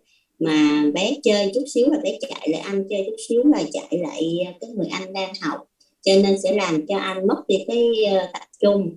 Và bé chơi xong rồi giống như cái bạn đầu chia sẻ là ném đồ chơi này kia, mà mẹ cũng không có cho bé hiểu rõ cái điều đó. Theo em quan sát suốt cái quá trình là như vậy. Em cảm ơn. Yeah, cảm ơn chị. Okay, so what I observed is that the child is hyper energetic. She plays with a lot of activities but doesn't finish the activities. When she wants to choose an activity, she do with it a little while and run up to the brothers again. And the mother doesn't tell the child that it is not okay to go up to the brother, because it will bother the brother and it distract him from concentration. And like the first one who has shared, when the child finished doing the activity, the child just throw the materials on the floor and the mother doesn't show her the way to put it back. Thank you for sharing. 22. Chia sẻ. Dạ, số 22, bạn có muốn chia sẻ gì với cô không? Cảm xúc đầu tiên khi em quan sát bạn nhỏ này thì em cảm thấy là bạn ấy rất đáng yêu ạ. Sau đấy là cảm thấy bạn ấy là một người rất là vui vẻ và thích khám phá hết những cái giáo cụ của mình. Còn về cảm xúc của bạn ấy, à, em cảm thấy là bố mẹ đã tạo cho bạn ấy có một cái không gian để hoạt động vừa đủ rộng với bạn ấy. Các cái giáo cụ và kệ bàn được kê vừa đủ thấp để cho bạn ấy có thể dễ dàng lấy. Còn em thấy là cô bé tò mò về mọi cái giáo cụ ở trong cái không gian của mình. Cô ấy lấy rất nhiều giáo cụ ra hoạt động, nhưng mà khi không có người lớn thì cô bé chỉ hoạt động trong 1-2 lần và không làm được thì cô bé lại để đấy và chạy đi chỗ khác. Nhưng khi có sự giúp đỡ của mẹ thì cô bé lại thực hiện hoạt động đấy nhiều hơn và lặp đi lặp lại, giống như là thả khối vào hình ạ. Cô bé lặp lại hoạt động đấy rất là nhiều lần. Em cũng quan sát thấy được một cái là cô bé rất hứng thú với việc là giúp đỡ bố. Cái lúc mà cô bé giúp bố đóng cửa tủ ạ, cô bé cảm thấy rất là vui sướng và cô bé đã reo lên và chạy lại khoe với mẹ và muốn được một cái ôm và một cái vuốt ve của mẹ.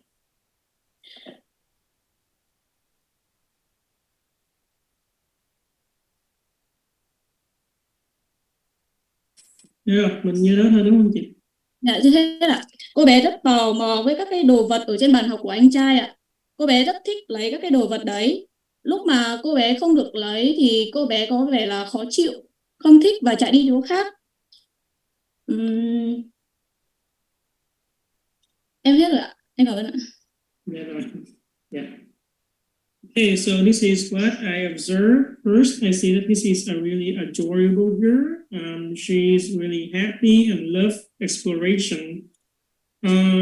What I see is that the parents have already created an environment for her that is spatial enough for the child to work, and all the shelf and all the table is low enough for the child easily to manipulate them. And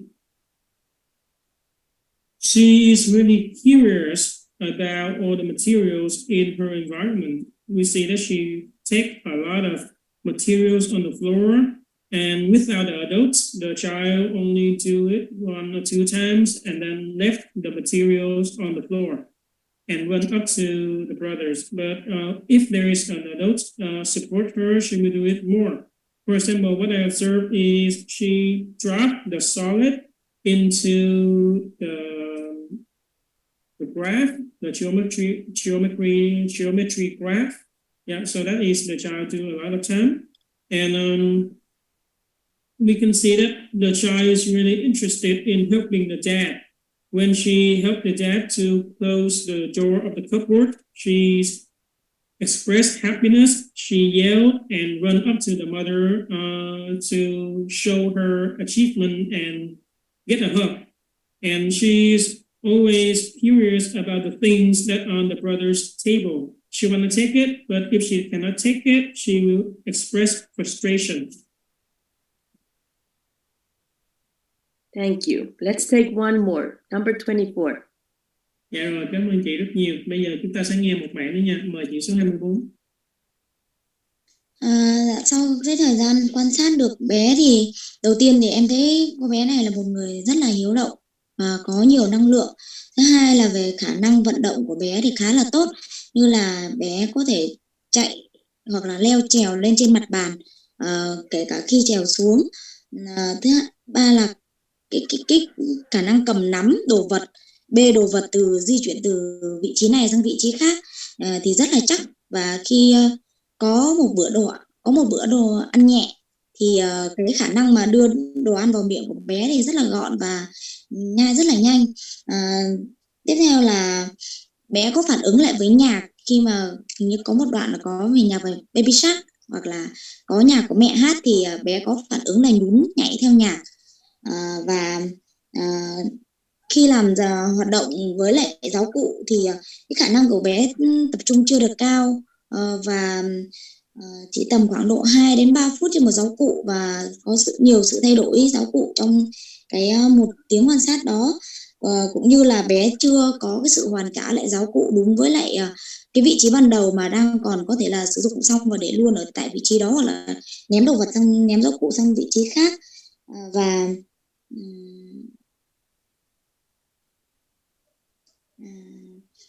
bé có cái có sự quan sát và bắt chước khi mà làm với giáo cụ, đó là cái hộp gỗ mà thả cái khối gỗ vào trong cái hộp.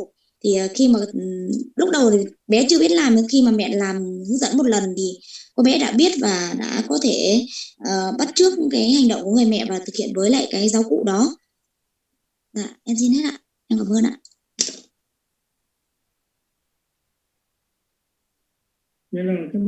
Okay, so this is what I observed.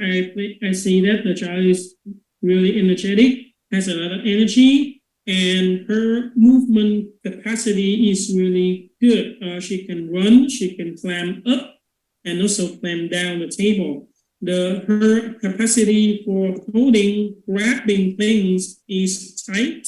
We can see that she can grab things and carry things really firmly. And she has the ability to, when there's snack time, her ability to get the food, put it in her mouth is really neat.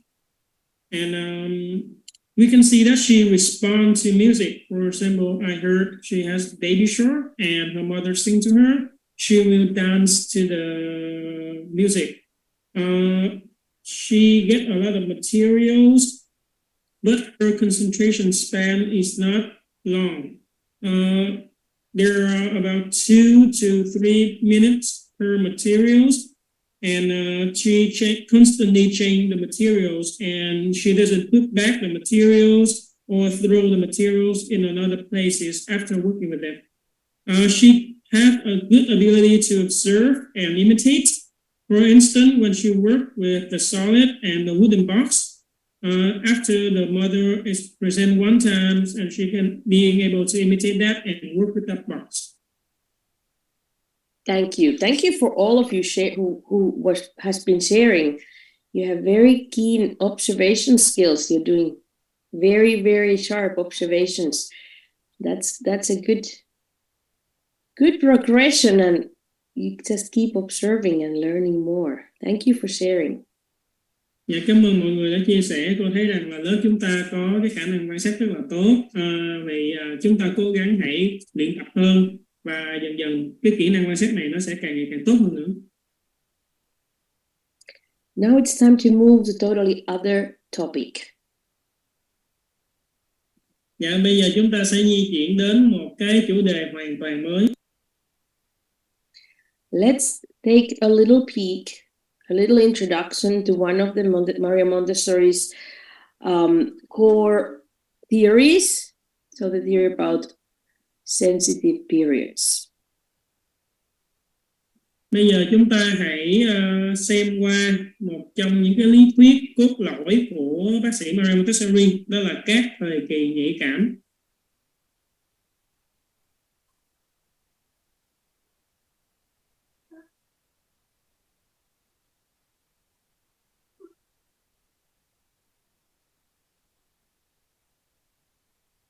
Okay, let me share the screen with you.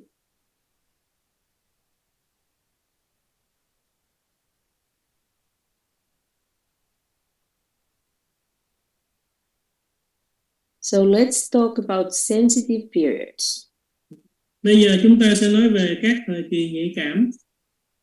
I'm just giving you a brief introduction. You can read more about it as you are interested about it. Thì đây chỉ là một cái bài dẫn luận ngắn cho mọi người thôi. Nếu như mọi người muốn đọc nhiều hơn thì sẽ có những cái tài liệu cho mọi người đọc ở trên Canvas.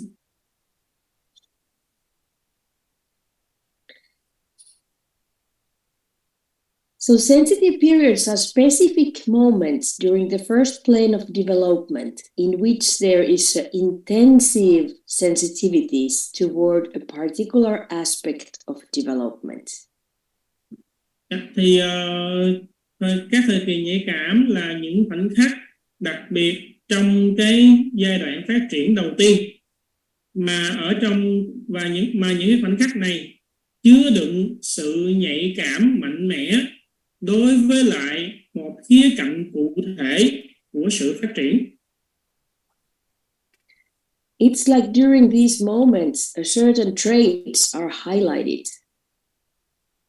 Thì giống như là trong những cái khoảnh khắc này thì có những cái khuynh hướng cụ thể nó được đưa nổi bật lên. A child is driven by irresistible urges to explore, work, and repeat until a certain skill is acquired. Trẻ thì được thôi thúc bởi một cái nguồn lực mà trẻ không thể nào cưỡng lại được, để khám phá, để làm việc và để lặp lại cho đến khi một kỹ năng cụ thể nào đó trẻ có thể đạt được. The child is in sensitive period. When the child is in sensitive period, he's showing spontaneous concentration when engaged in an activity that matches a particular sensitivity. Và trẻ trong thời kỳ nhạy cảm thì sẽ thể hiện sự tập trung tự phát khi mà trẻ tham gia vào một hoạt động tương ứng với lại cái sự nhạy cảm đó. And based on observation, Maria Montessori found out that children has, in the first 6 years of age, many different sensitive periods.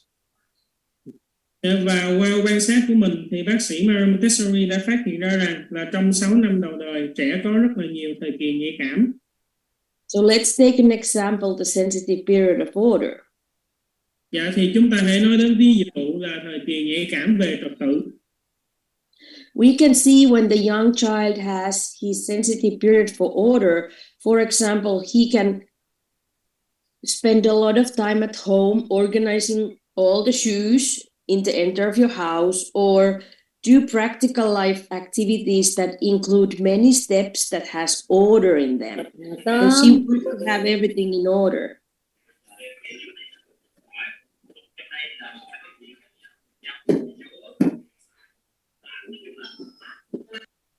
Dạ, rồi thì chúng ta có thể thấy là đối với lại cái thời kỳ nhạy cảm về trật tự, ta có thể thấy trẻ là dành rất là nhiều thời gian ở nhà để ngồi sắp xếp lại tất cả những cái giày dép ở cửa ra vào, hay là trẻ sẽ thực hiện những cái bài tập đời sống thường nhật rất là dài mà trong đó chứa đựng cái trật tự về trình tự làm việc của các bài tập này. It looks like that those activities are calling to her, and she's choosing those activities and become deeply concentrated while she's working with them.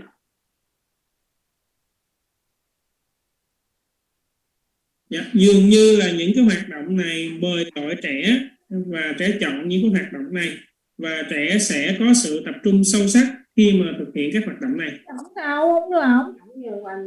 Excuse me, ladies, you need to put yourself muted. Dạ, mọi người kiểm tra giùm cô, mình có lỡ ấn trúng cái micro không để cho nó không bị rơi âm khi cô giảng bài. If you have something in your mind, then please tell us, but the back now, the noise in the back is disturbing us. Thank you.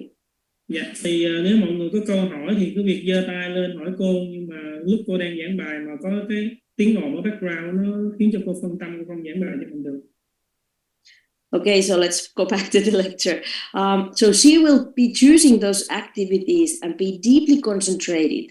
She will most likely repeat the activities over and over again without any external reward or encouragement.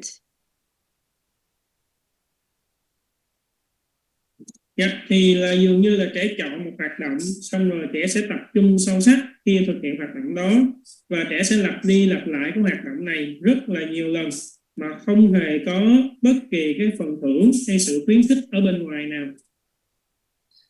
She's naturally drawn toward those specific activities in her environment, which will meet her developmental needs.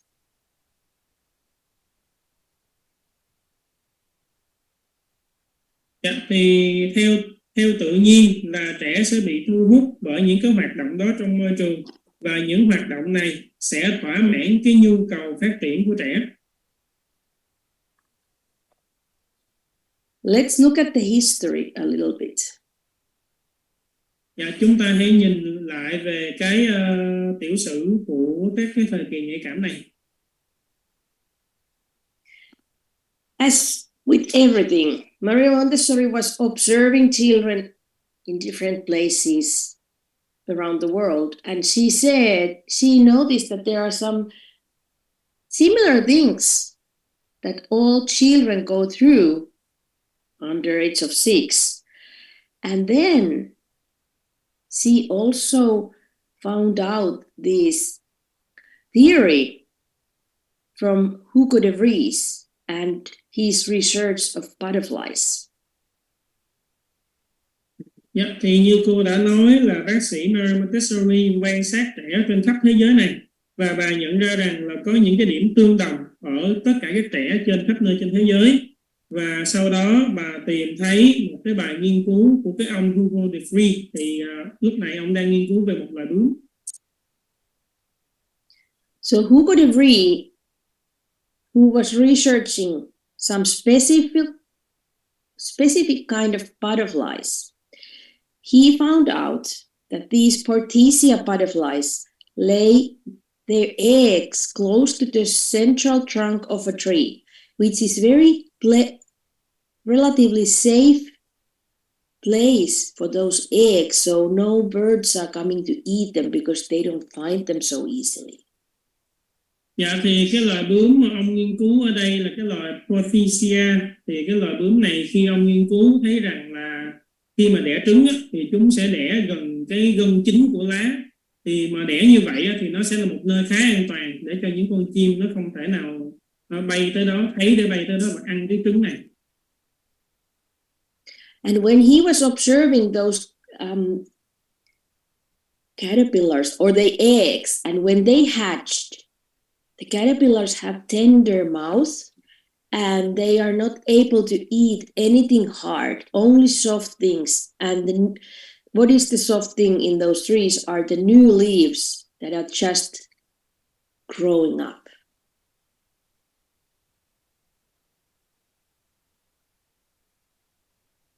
Dạ, thì mà khi ông quan sát đến khi mà cái trứng này nở ra thì những cái con sâu này nó có một cái miệng rất là mềm. Thì cái miệng này, với cái miệng này chúng không thể nào ăn những cái lá cứng được, nên chúng bắt buộc phải ăn những cái lá mềm. But as you can, if you imagine a tree, the new leaves are located at the end of the branches.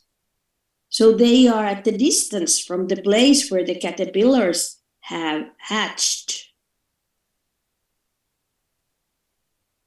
Dạ, thì những cái lá mềm này phải bắt buộc là những cái lá non. Thì nếu như mà mọi người chúng ta xem những cái cành cây thì chúng ta cũng biết những cái lá non thường là nó nằm ở cái đầu cành, và nó sẽ có một cái khoảng cách xa giữa những cái lá mà nó đã già rồi nó đến những cái lá non này.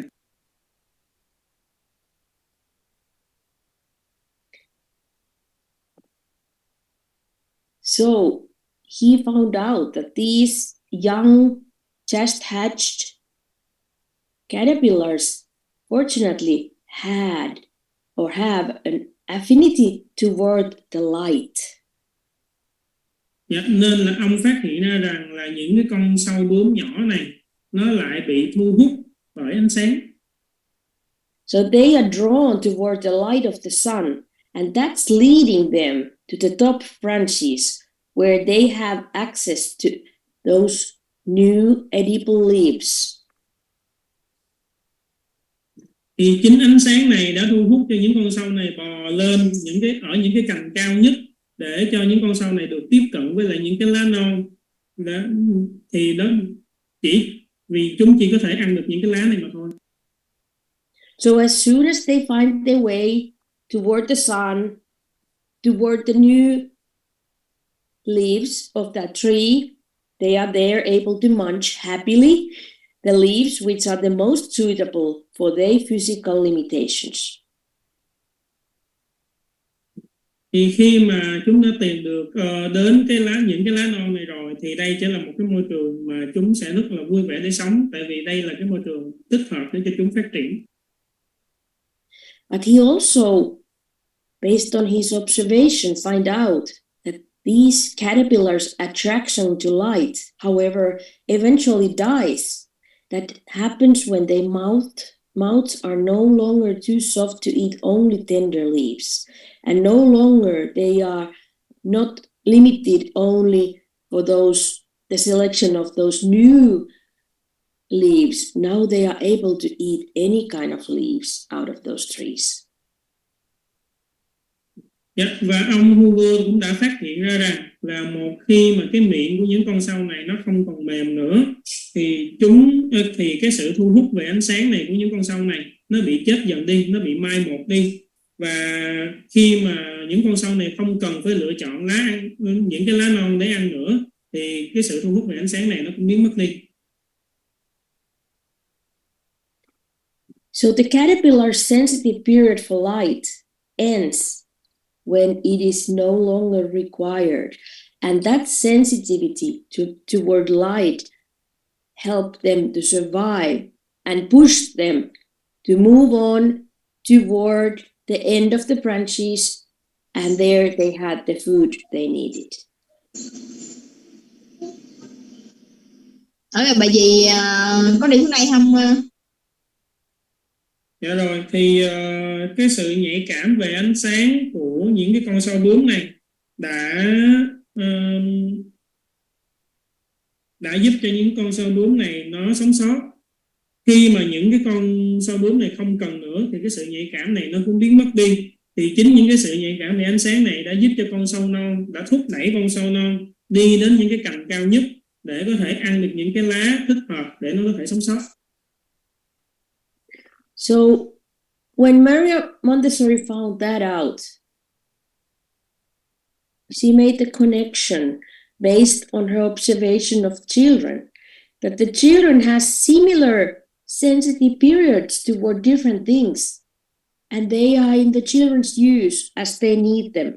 But once they have acquired the skill that they needed those sensitivities for, then the sensitive period will disappear.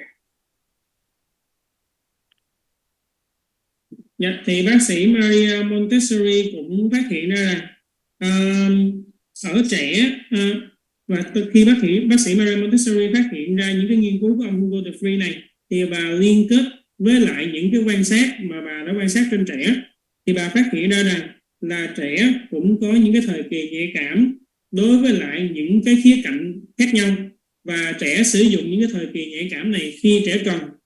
Một khi mà trẻ đã đạt được những cái kỹ năng mà trẻ cần rồi thì những cái thời kỳ nhạy cảm này nó sẽ biến mất.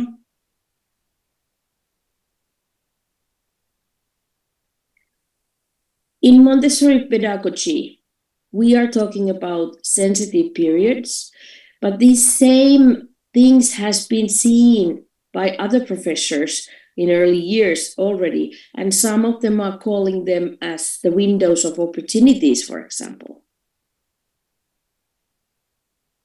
Dạ, thì theo phương pháp sư phạm Montessori thì họ gọi đây là các thời kỳ nhạy cảm. Nhưng mà ở trong những cái ngành nghiên cứu khác thì có những nhà giáo sư khác cũng nói về một cái hiện tượng tương tự như thế này, nhưng mà họ gọi tên nó là cửa sổ của cơ hội. And I think that's a good picture of the idea. We can also think that they are kind of a window that can be opened and will close as it's not needed anymore. Dạ, thì cô nghĩ là cái tên cửa sổ cơ hội này nó rất là hay, tại vì khi mà nói về thời kỳ nhạy cảm nó cũng tương tự như vậy. Những cái cửa sổ này nó có thể mở ra và nó sẽ đóng lại khi mà nó không cần đến nữa. So we want to focus our efforts to guide those skills the child is trying to achieve while the window is open, so the things child clearly shows interest in are the hints to us. The child is so eager to learn something about these skills. So how can we guide and give the best for that child that she can really acquire as much skills or knowledge about this thing as possible while the interest is there.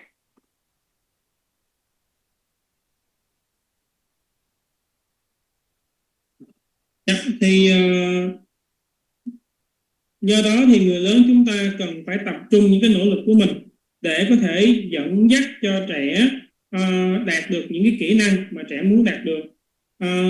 Thì trong khi mà những cái cửa sổ này nó vẫn còn đang mở, những cái điều mà trẻ thực sự hứng thú sẽ là những cái gợi ý cho chúng ta. Những cái gì mà trẻ thôi thúc thực hiện, ta cảm thấy rằng là trẻ bị thôi thúc để thực hiện, thì đó sẽ là những cái gì cho chúng ta biết là trẻ rất là những cái gì cho chúng ta biết là trẻ rất là hứng thú với những khía cạnh này.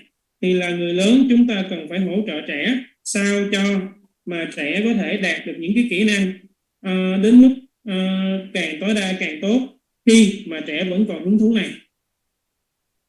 And we can think that once the window or is closed or shifts to other interesting thing or other window, we lose the opportunity to help the child to gain those skills so easily. Dạ, và chúng ta nên nghĩ rằng là một khi cái cửa sổ này đã đóng và trẻ muốn mở một cái cửa sổ khác thì chúng ta đã mất đi cái cơ hội để giúp trẻ đạt được một cái kỹ năng nào đó dễ dàng. And by following the child's interest, of course, based on our observations, we can make sure we will help and guide the child in his learning process while he has his sensitive period of something.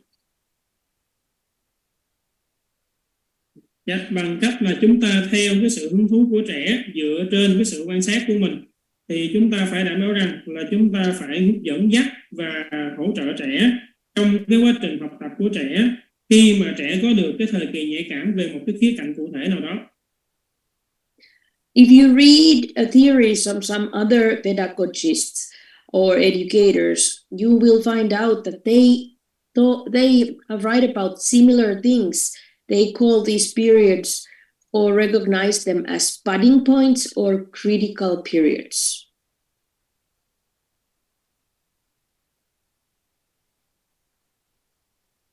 Yeah, budding point. Can you repeat? Budding points? Yeah.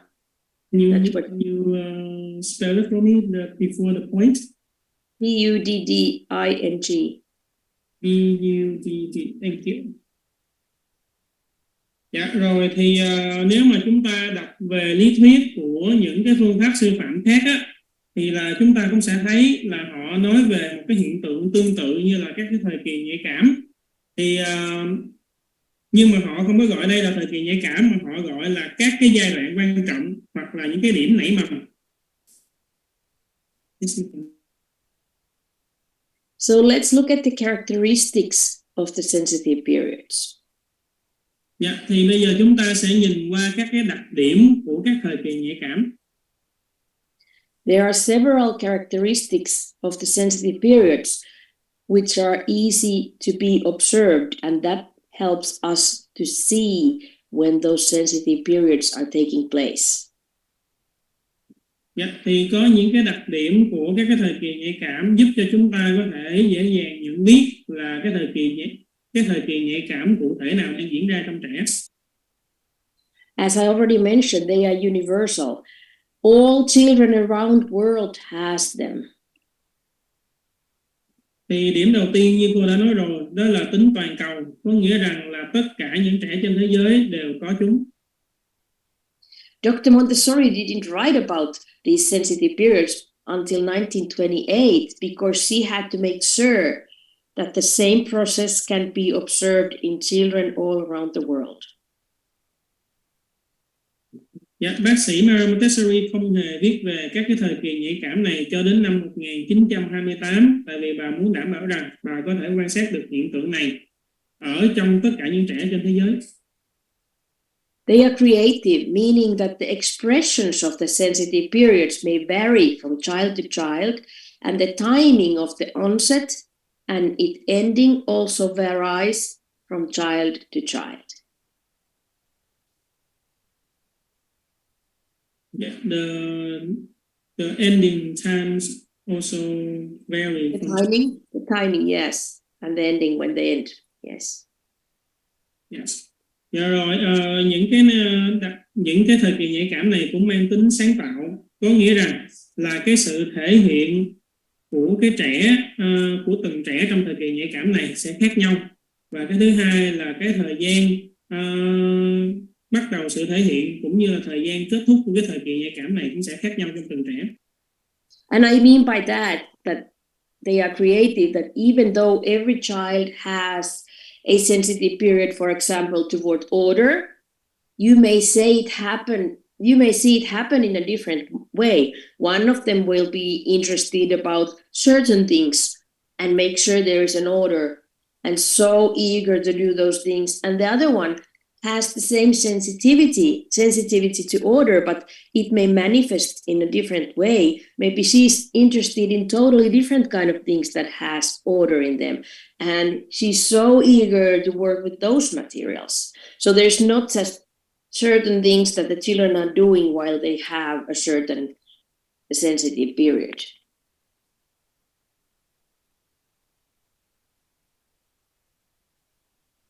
Dạ, thì ý sáng tạo của cô cũng muốn nói rằng là ở hai trẻ khác nhau trải qua cùng một cái thời kỳ nhạy cảm, nhưng mà cách thể hiện của hai trẻ này cũng khác nhau. Ví dụ trẻ này sẽ thích cái học vụ này hơn và bạn sẽ tập trung thôi thúc bạn cố gắng thực hiện cái tính trật tự trong cái học vụ này, sắp xếp nó lại vân vân. Còn đối với bạn kia, bạn sẽ thích một cái hoạt động khác, thì ví dụ hoạt động khác có nhiều cái trình tự khác hơn thì bạn cố gắng bạn thực hiện cái hoạt động này. Cho nên là cùng một cái thời kỳ nhạy cảm nhưng cách thể hiện của hai trẻ khác nhau thì cũng sẽ khác nhau. One characteristic for the sensitive periods is that they are limited in time. Một cái đặc điểm khác của các thời kỳ nhạy cảm là giới hạn về mặt thời gian. They appear at a certain period of time and disappear when the skill has been acquired.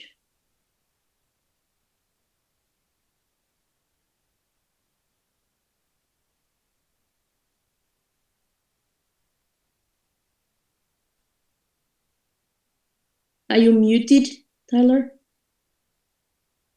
Oh, you cannot hear me? No. I'm sorry. Dạ rồi, các cái thời kỳ nhạy cảm này sẽ xuất hiện ở một khoảng thời gian cụ thể và sẽ biến mất khi trẻ đạt được kỹ năng tương ứng. Yeah, I'm sorry. No, it happens. Don't worry. You're going on and off all the time, so it will happen. So the child will have, a certain sensitive period. It will start and the child is eager to learn certain things, and then it will disappear. They do not reoccur even if the skill has not been developed fully. So we have to really be careful that while we see that the child has a specific sensitive period for something, that we really offer tools. So we offer the prepared environment that really has things that the child needs to develop his skills fully.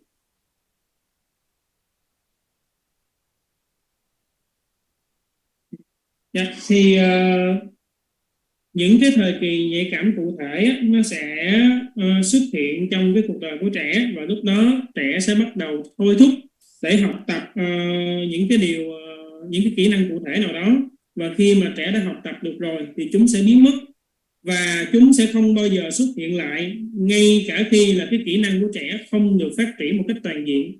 Cho nên là chúng ta cần quan sát xem là trẻ đang trải qua thời kỳ nhạy cảm nào, rồi chúng ta sẽ cung cấp cho trẻ một cái công cụ và môi trường được chuẩn bị phù hợp để ta có thể giúp cho trẻ phát triển kỹ năng của trẻ đến mức tối đa nhất. So when the period is gone, it cannot be regained. But however, it is possible to reacquire the skill later, of course, in life, but it will be harder and ask much more work to learn those skills. Yeah. Thì khi mà các cái thời kỳ nhạy cảm này nó đã qua đi thì chúng ta không thể nào đạt lại nó được, có nghĩa là nó sẽ không xảy ra lại được. Nhưng mà không có nghĩa rằng là chúng ta không thể nào mà không đạt lại những cái kỹ năng mà chúng ta còn thiếu sót. Dĩ nhiên trong cuộc sống của mình sẽ đạt lại được những kỹ năng mà mình thiếu sót, nhưng mà lúc này nó sẽ mất rất là nhiều thời gian và công sức. They are specific because they only happens in the period under age of 6 of age, and they are very closely tied with absorbent mind. Dạ, thì chúng cụ thể, đặc điểm tiếp theo là mang tính cụ thể, có nghĩa rằng là những cái thời kỳ nhạy cảm này chỉ xảy ra khi trẻ dưới 6 tuổi và chúng có mối quan hệ rất là thân thiết với lại trí tuệ hấp thu. And as you remember, once the absorbent mind is gone, it will require so much more effort to learn new things. Và như mọi người cũng nhớ, một khi mà cái trí tuệ hấp thu của trẻ đã mất đi thì trẻ cần phải bỏ ra rất là nhiều nỗ lực để học một cái điều gì đó mới. Sensitive periods allow children to acquire specific skills in areas such as social development, language, order, movement, and development of senses, and also for tiny details.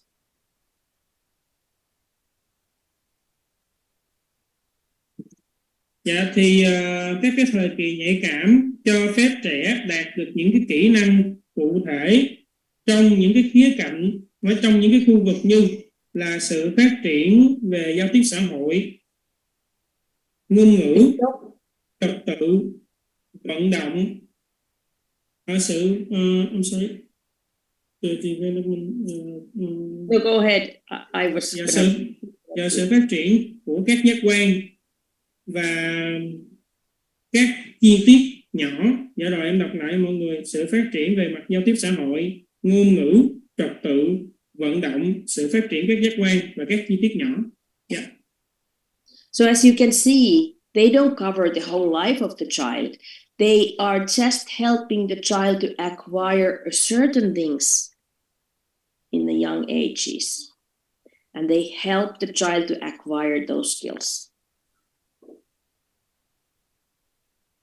Nên là chúng ta thấy là các thời kỳ nhạy cảm này nó không có kéo dài suốt cuộc đời của trẻ, mà nó chỉ ở đó để giúp trẻ đạt được những cái kỹ năng cần thiết, những cái kỹ năng nhất định trong cái cuộc đời của mình. And as we know, all that learning happens in the first 3 years of life unconsciously, as the absorbent mind is in unconscious level. So there's so much learning happening, and the sensitive periods are kind of like urges that really push the child to learn those things while it's time to learn those things. Dạ, thì chúng ta cũng đã biết là tất cả những cái gì mà trẻ học được trong 3 năm đầu đời là trẻ học trong vô thức. Tại vì lúc này là trẻ có trí tuệ hấp thu vô thức. Thì những cái thời kỳ nhạy cảm này nó thôi thúc trẻ, nó thúc đẩy trẻ học những cái điều mà trẻ cần khi mà trẻ còn thời gian để học tập. All the sensitive periods follow the same pattern. Dạ, tất cả những cái thời kỳ nhạy cảm thì nó diễn ra theo một cái khuôn mẫu giống nhau. The child will show initial interest of something. Then the sensitivity really peaks, and then slowly they will fade away.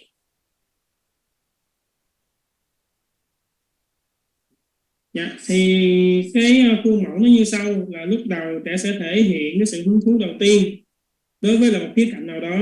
Sau đó rồi thì cái sự nhạy cảm này nó sẽ đạt đến đỉnh điểm, và dần dần cái sự nhạy cảm này nó sẽ biến mất đi.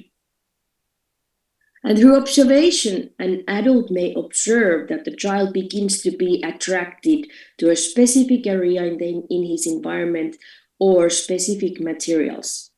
And this will, by seeing this, he will reveal to us a very important information, that a good hint that we need to be prepared.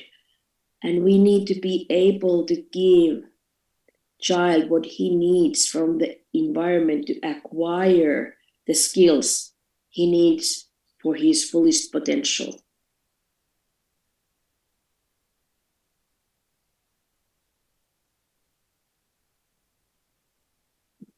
Thì thông qua việc mà người lớn quan sát, chúng ta sẽ thấy rằng là trẻ bắt đầu bị thu hút đối với lại một cái lĩnh vực hay là một cái học thụ nào đó trong môi trường. Thì chính cái sự thu hút này sẽ cho chúng ta biết được một cái thông tin rất là quan trọng, đó là chúng ta cần phải chuẩn bị cái môi trường mình như thế nào và trao cho trẻ những gì để cho trẻ có thể đạt được để cho trẻ có thể thỏa mãn những cái nhu cầu của trẻ từ môi trường, và sau đó giúp cho trẻ đạt được những cái kỹ năng trẻ cần để trẻ có thể để trẻ có thể phát triển cái tiềm năng của mình ở một cách hoàn thiện. However, Dr. Montessori also said that each child holds his own secret of development, and we cannot see inside of him. Nhưng mà bác sĩ Mario Montessori nói rằng là mỗi trẻ thì lại giữ bí mật của sự phát triển của riêng trẻ, và chúng ta không thể nào nhìn vào bên trong trẻ. And that's why it is so important that we have the knowledge of these sensitive periods, so we will be aware. Because what we can see is only the things that the child will reveal to us. We can only see when he's really interested of something. But usually we can know that by time of manifestation, when we see something, he has mastered the skills already.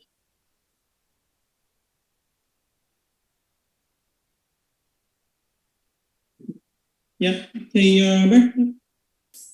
do cái lời nói đó nên là chúng ta cần cái điều rất là quan trọng là chúng ta cần biết những cái thời kỳ nhạy cảm là gì, để chúng ta chú ý đến những cái điều này.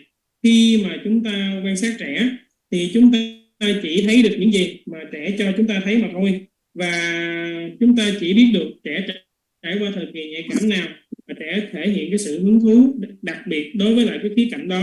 Và thông thường những gì mà chúng ta thấy ở trẻ là trẻ đã thuần thục một kỹ năng nào đó rồi. That's why it is so important to observe and have the knowledge of these sensitive periods, so we can have a clue while we are observing the child and he starts to do certain things. We can see, his sensitive period for this and this is showing a little hints to us, and we can be prepared. Do đó là cái việc thực hành quan sát nó rất là quan trọng, và đồng thời chúng ta phải biết được cái kiến thức về các thời kỳ nhạy cảm. Thì khi mà để chúng ta quan sát trẻ, chúng ta biết được, chúng ta có một cái gợi ý về những cái gì mà đang diễn ra đối với trẻ. Khi chúng ta thấy trẻ bị thu hút bởi những cái khía cạnh cụ thể thì chúng ta có thể phát hiện ra rằng là thì ra là trẻ đang trải qua cái thời kỳ nhạy cảm này, và từ đó chúng ta sẽ chuẩn bị môi trường để hỗ trợ cho trẻ. And during these sensitive periods, a child experiences uncontrollable impulses which will drive towards certain actions without any external reasons.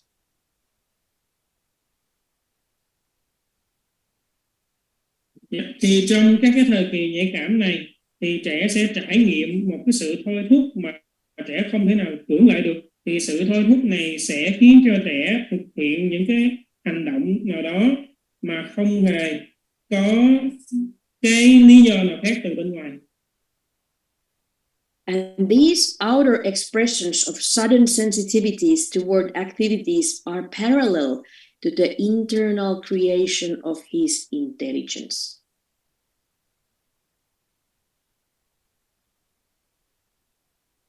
Internal creation of intelligence, right? Mm-hmm. So while he's obsessingly wanting to work with some specific activities physically, that's something we can see. At the same time, he's really creating his intelligence in his mind.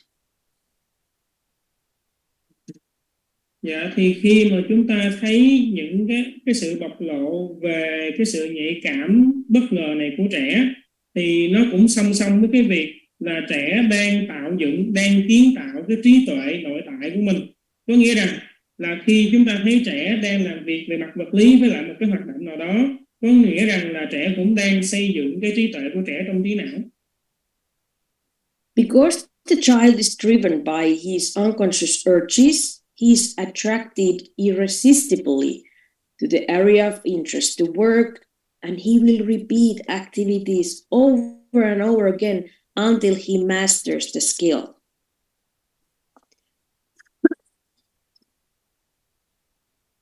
Yes, bởi vì trẻ bị dẫn dắt bởi những cái thôi thúc mà trẻ không hề cưỡng lại được, nên là trẻ sẽ rất bị hấp dẫn bởi những cái công việc nhất định trong môi trường, và trẻ sẽ lặp đi lặp lại những cái công việc này cho đến khi mà trẻ có thể thuần phục cái kỹ năng đó.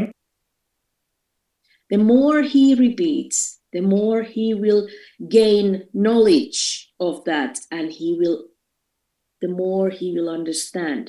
And through repetition, it will become his permanent acquisition.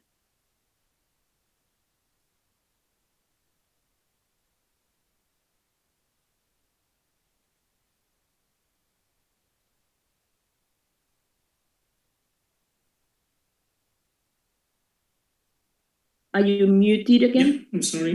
Trẻ càng thì trẻ sẽ càng có thêm kiến thức, và trẻ sẽ càng thấu hiểu thêm về cái kỹ năng hay về cái vật mà trẻ hoạt động. Và khi mà những cái hoạt động này được lặp đi lặp lại thì trẻ sẽ, những cái thành tựu này nó sẽ là thành tựu mang tính vĩnh cửu đối với trẻ. More than one sensitive period can be active at the same time, so they can be overlapping.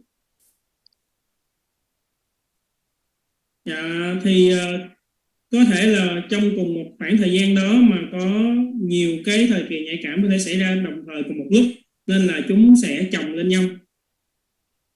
So they can be overlapping, but they might not be peaking at the same time. The child may only focus on one aspect at a time, but remains intense interest in different areas. Dạ, thì tuy là chúng chồng lên nhau nhưng mà cái đỉnh điểm của chúng thì khác nhau.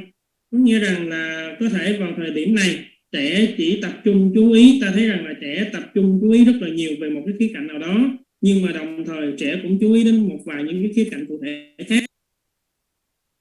And different sensitive periods can be working at the same time throughout the day. Và các cái thời kỳ nhạy cảm khác nhau cũng có thể hoạt động trong cùng một cái thời điểm ở trong ngày. During the sensitive periods, a child may not see anything else but only what he needs. He's so eager to learn something specific that he can be so concentrated that he cannot see anything else. And this will only last a short period of time, so we really should take advantage of it. Dạ, thì trong cái lúc mà trẻ trải qua các thời kỳ nhạy cảm này thì trẻ chỉ thấy được những gì mà trẻ cần mà thôi, và các thời kỳ nhạy cảm này sẽ thôi thúc trẻ liên tục hoạt động để có thể học hỏi, và trẻ sẽ thực sự tập trung đến nỗi mà trẻ không chú ý đến những cái khía cạnh khác, nên là chúng ta cần phải tận dụng cái khoảng thời gian này. During a time of absorbent mind and sensitive periods, child's learning is quick and effortless, and it causes no fatigue to him at all.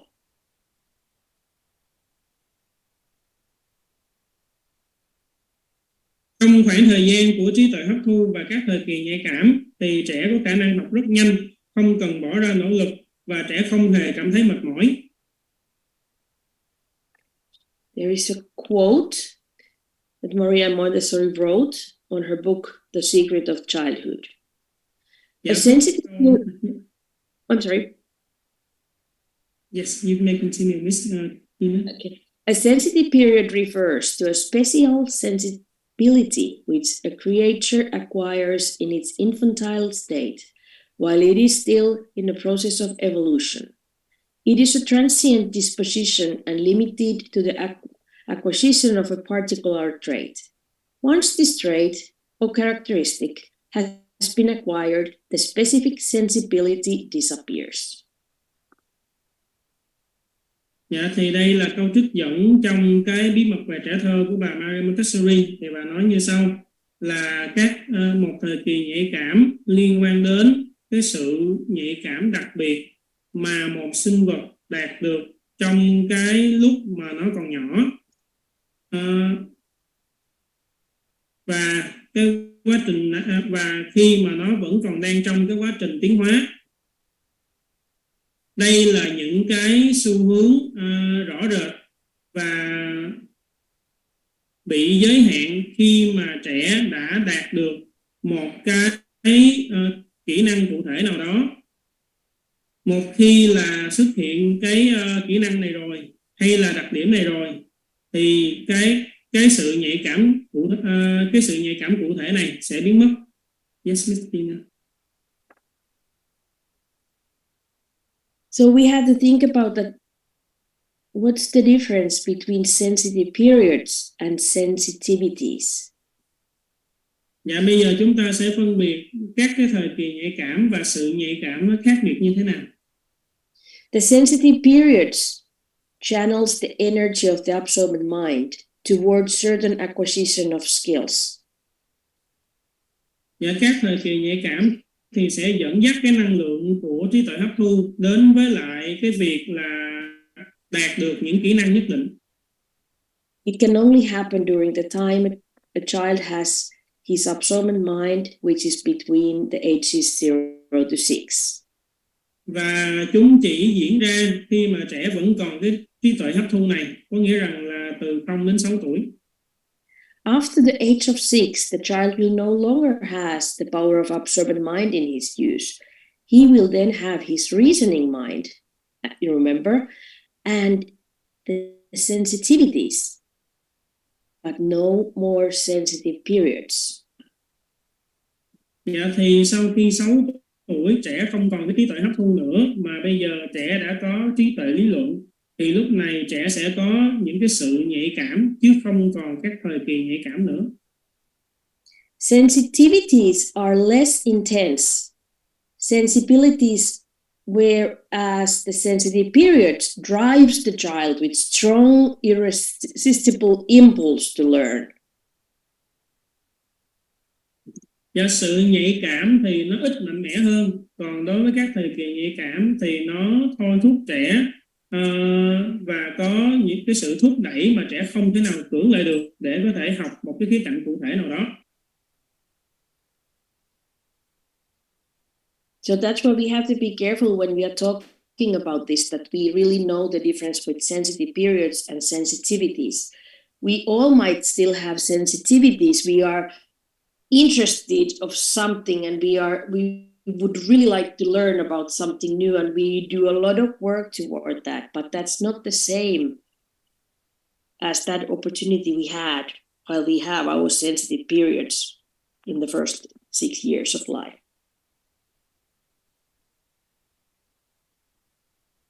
Dạ, thì chúng ta cần phải phân biệt rõ ràng đâu là các thời kỳ nhạy cảm và đâu là sự nhạy cảm. Tất cả chúng ta giờ đây vẫn có sự nhạy cảm đối với lại một trong những cái khía cạnh cụ thể của môi trường. Chúng ta vẫn hứng thú với lại một cái gì đó và chúng ta vẫn luôn muốn dành rất là nhiều thời gian để mình có thể học một cái gì đó mới mẻ. Nhưng mà nó không hề tương tự như cách mà chúng ta sẽ học với các thời kỳ nhạy cảm.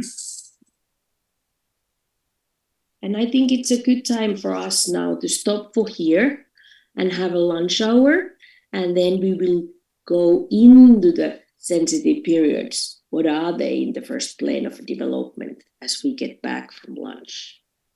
Dạ, thì cô sẽ nghỉ đi ăn trưa một chút xíu và khi chúng ta quay trở lại thì cô sẽ nói sâu hơn về các cái thời kỳ nhạy cảm này là gì.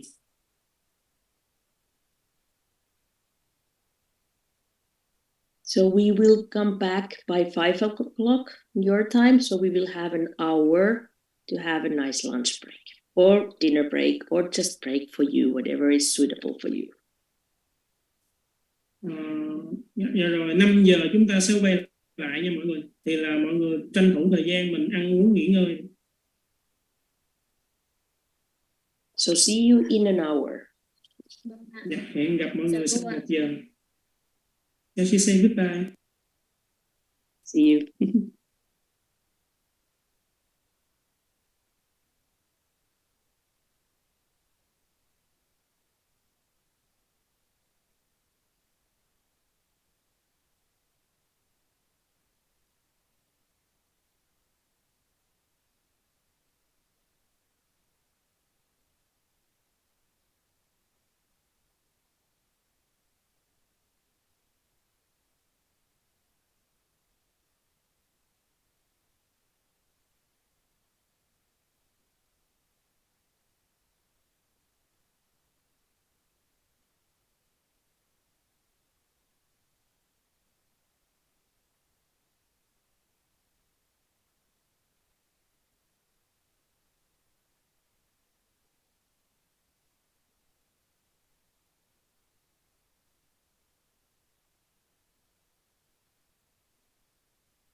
weaning does not mean that once in a while the child is taking out of the breastfeeding and put it on a solid food. It's a slow process toward the independence while eating solid food.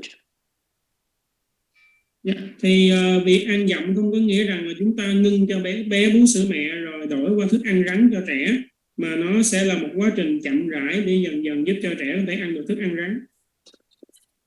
The other part of the sensitive period for social manner is the sensitive period for social manners is about 2.5 up to 6 years of age.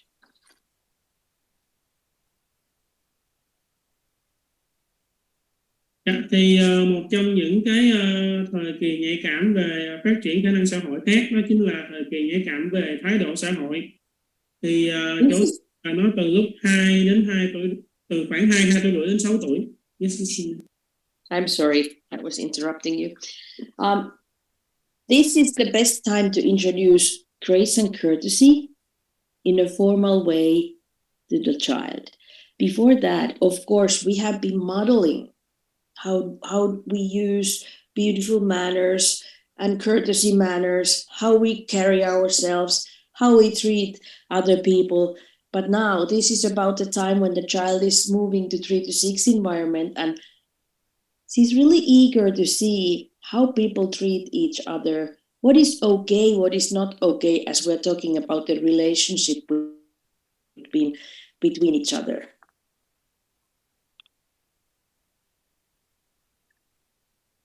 Dạ, thì đây là khoảng thời gian tốt nhất mà chúng ta sẽ bắt đầu trình bày các bài học lịch thiệp và lễ độ cho trẻ theo một cách rất nghiêm túc. Thì trước đó chúng ta sẽ trở thành những hình mẫu, hình mẫu cho trẻ trong cách là chúng ta thể hiện cái thái độ, thể hiện cư xử của mình ra sao, mình di chuyển duyên dáng và lịch thiệp như thế nào. Còn lúc này là trẻ bắt đầu dần đi đến môi trường 3-6 thì trẻ rất là hứng thú với lại cái việc tìm hiểu xem mọi người trong môi trường sẽ đối xử với nhau như thế nào, ngôn từ của họ sử dụng ra sao, và cái mối quan hệ giữa những người khác nhau trong môi trường là gì.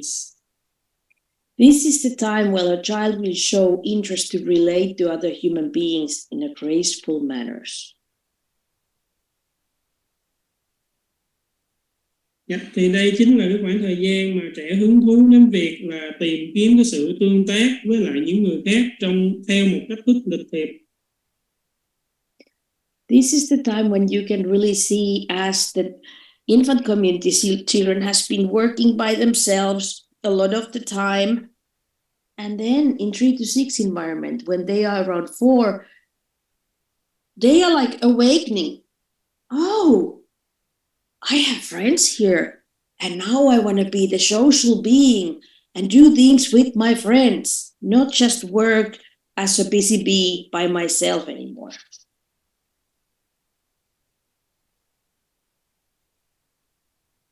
Thì ở đây thực sự chúng ta sẽ thấy sự khác biệt là trong cộng đồng trẻ nhỏ chúng ta sẽ thấy hầu hết trẻ chỉ muốn làm việc một mình. Nhưng mà khi bạn đã bắt đầu được 4 tuổi thì dường như bạn đã thức tỉnh và bạn phát hiện được rằng là tôi còn có bạn bè ở trong phòng, và lúc này trẻ muốn trở thành một sinh vật xã hội và trẻ muốn được làm việc chung với bạn bè của mình thay vì là làm việc cá nhân như trước đó. Then we have the sensitive period for language. Và trẻ cũng có thời kỳ nhạy cảm về ngôn ngữ. Already in the 7th month of pregnancy in the uterus, and it is the earliest and also the longest sensitive period. Dạ, thì thời kỳ nhạy cảm về ngôn ngữ này là sẽ bắt đầu mà trẻ được 7 tháng tuổi trong thai kỳ, có nghĩa là 7 tháng ở trong bụng mẹ cho đến khi được 6 tuổi. Thì đây là thời kỳ nhạy cảm bắt đầu sớm nhất nhưng mà cũng kết thúc muộn nhất. And it can also be divided in periods.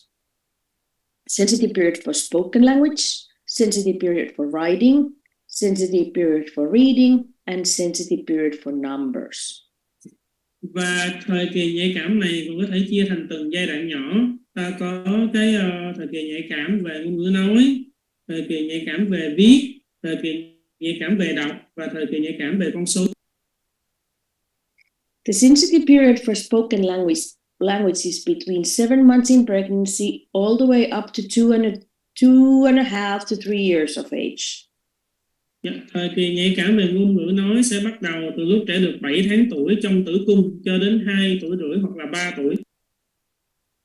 During this period, a child learns spoken language or the languages of his environment, and also he develops all the intonations, dialects, rhythm, and accents of his language or languages.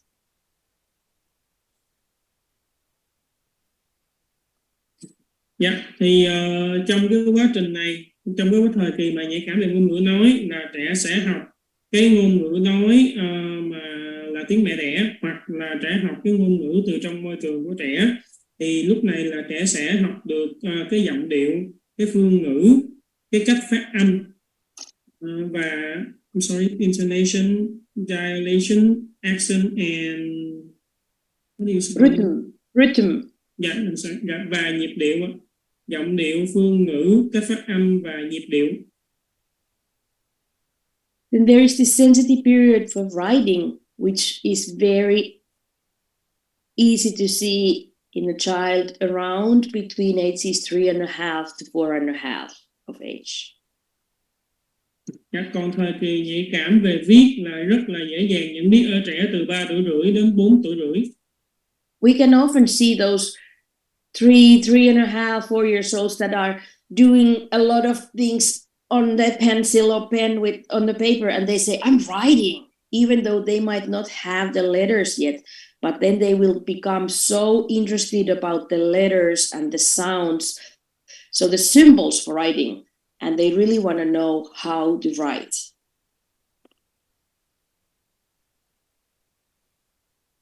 Dạ, thì ở độ tuổi từ 3 tuổi rưỡi đến khoảng 4 tuổi này thì chúng ta sẽ thấy là rất là nhiều trẻ thích sử dụng cái bút chì để viết ở trên giấy, và trẻ dường như nói rằng là con đang viết. Tuy là mình nhìn ở trên tờ giấy nó vẫn chưa có ra cái hình dáng của những cái chữ viết của mình. Thì ở thời điểm này bạn sẽ rất là hứng thú với lại những cái ký tự, cùng với là cái âm thanh đi với các ký tự đó, cũng như là các cái ký hiệu. Then there is only a short gap from the time when they get to know the letters and the sounds of them, that they will move to the next step, which is reading, and they have the sensitive period for reading somewhere between 4.5 to 6 years of age. Dạ, thì sẽ có một cái khoảng cách rất là ngắn khi mà trẻ bắt đầu biết được các cái ký tự và cái âm thanh gắn liền với ký tự đó, cho đến khi là trẻ biết đọc. Dạ, thì là cái thời kỳ nhạy cảm về đọc của trẻ là bắt đầu từ lúc 4 tuổi rưỡi cho đến 6 tuổi. It is so great to be witnessing those moments when the children will figure out by themselves, I can read. That is something like mind-blowing to them. I can read by myself. Dạ, thì tôi nói rằng cái lúc mà chúng ta được chứng kiến cái hiện tượng này á, thật sự là rất là hạnh phúc khi mà chúng ta thấy rằng trẻ tự nhận ra là trẻ có thể đọc. Trẻ có thể nói này, cái việc là trẻ phát hiện ra trẻ có thể đọc á, thì nó giống như kiểu là một sự bùng nổ đối với trẻ. The child gives us hints when she's close there. He's so interested about all the signs that he can see, all the labels, all the logos of the companies, and he wants to know, what does it say? What is it written here? What's written in the milk bottle? What's written in the traffic sign? What's written in the side of the bus? She wants to know everything about what's reading and where, and little by little she can figure it out. Dạ, thì ở đây chúng ta có thể quan sát một cái gợi ý đến từ trẻ, đó là lúc này trẻ rất là hứng thú với lại những cái biểu tượng, những cái bản hiệu, những cái nhãn hoặc là những cái thương hiệu. Thì khi mà bạn đi trên đường, bạn thường sẽ chỉ vào những cái vật giống như là cái này nó viết là cái gì vậy, chai sữa này nó viết cái gì, cái thùng rác này nghĩa là nó viết cái chữ này nghĩa là gì, hay là chiếc xe buýt này đang viết gì vậy. Thì dần dần rồi thì chính bản thân bạn cũng sẽ tự phát hiện ra những cái vật đó nó viết là gì.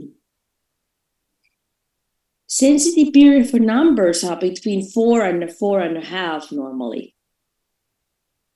Dạ, thông thường thì sự nhạy cảm về số sẽ xảy ra lúc trẻ từ 4 đến 4,5 tuổi.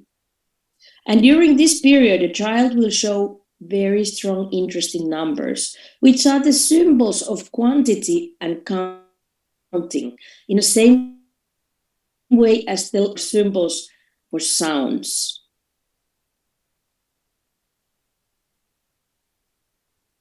Dạ, thì ở thời điểm này trẻ sẽ thể hiện sự hứng thú mạnh mẽ đối với các con số. Đây là những cái biểu tượng về lượng, đây là những biểu tượng về lượng và về cách đếm. Thì nó giống như là những cái ký tự là những biểu tượng của âm thanh. And during that time, the child will count everything, and he will try to write all numbers, especially he loves to write those big numbers. I wrote here 1,000,000, and he's the one who wants to push the buttons as you go to the elevators. He's so much eager to learn the numbers and wants to use the numbers. Dạ, thì đây là thời điểm mà chúng ta sẽ thấy là trẻ rất là thích được viết những con số lớn hay là lớn. Ví dụ giống như là ta sẽ thấy trẻ rất thích được viết con số 1 triệu. Hay là khi mà bạn đi vào trong thang máy, trẻ sẽ rất muốn được bấm vào những cái nút ở trên thang máy. Thì ở thời điểm này chúng ta thấy là trẻ rất thích được viết và được sử dụng những cái ký tự số này. Then we have the sensitive period for order, as I already gave you an example earlier. Dạ, tiếp đến là thời kỳ nhạy cảm về trật tự như cô đã nói.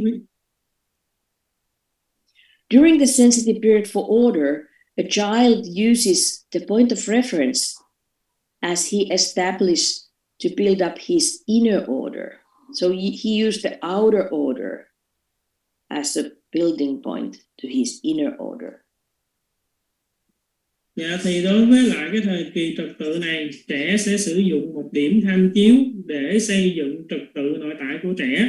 Có nghĩa là trẻ sẽ sử dụng trật tự bên ngoài để xây dựng trật tự nội tại.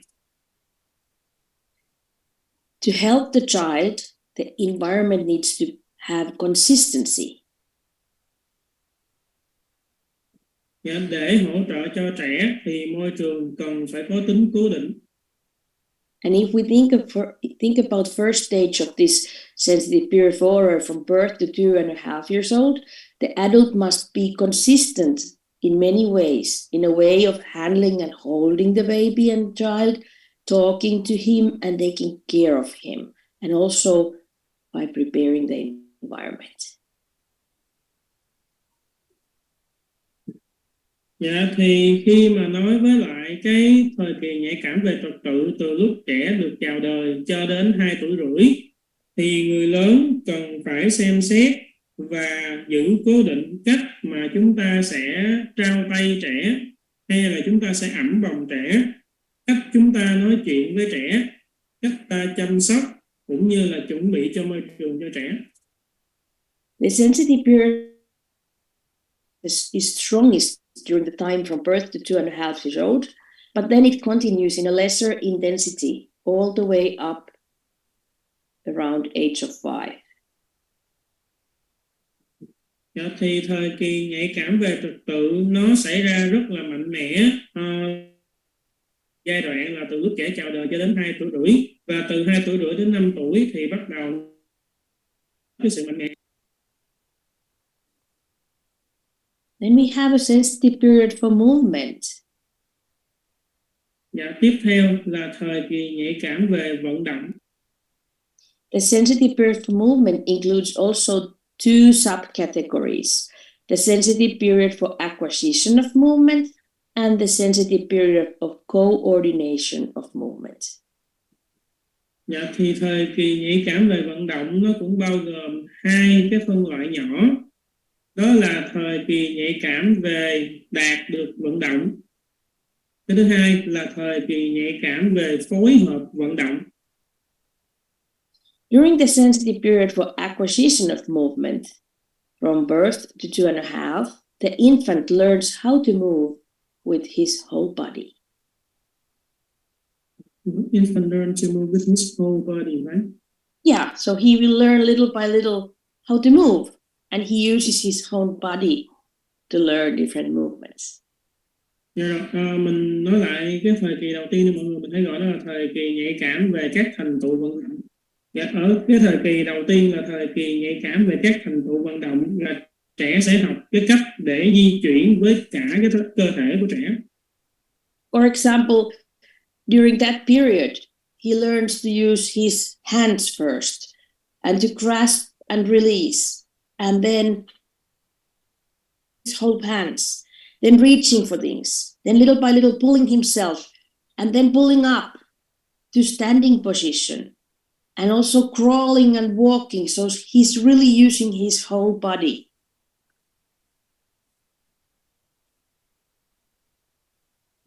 Dạ, thì ví dụ là khi trẻ sử dụng đôi tay của mình, thứ nhất là trẻ sẽ với đôi tay trẻ sẽ học cách nắm và mở.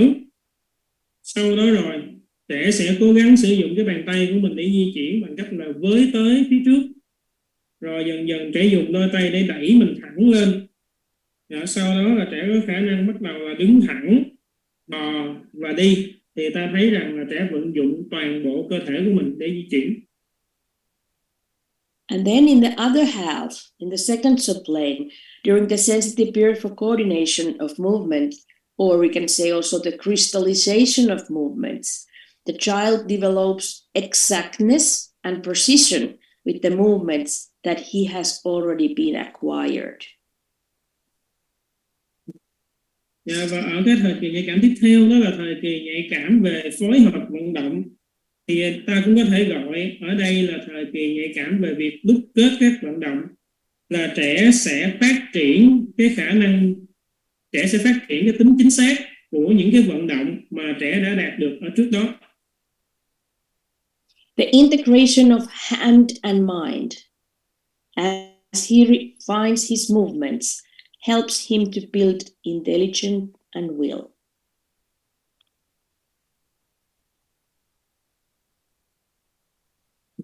Sự tích hợp của đôi tay và trí óc khi mà trẻ đang trong quá trình tinh chỉnh các vận động, trẻ cũng xây dựng trí tuệ và ý chí. We as adults, as we are the role models for the child, we need to move gracefully, beautifully, and coordinate our movements harmoniously with the environment where we are in.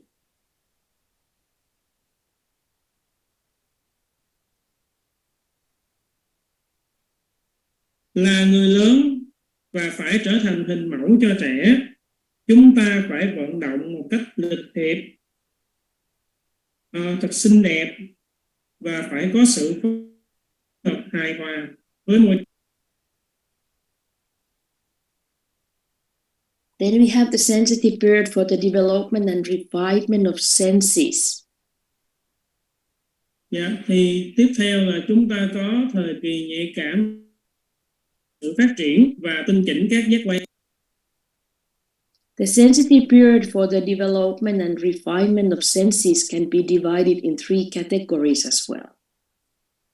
Dạ, thì thời kỳ nhạy cảm về phát triển và tinh chỉnh các giác quan cũng được phân loại được chia thành 3 loại.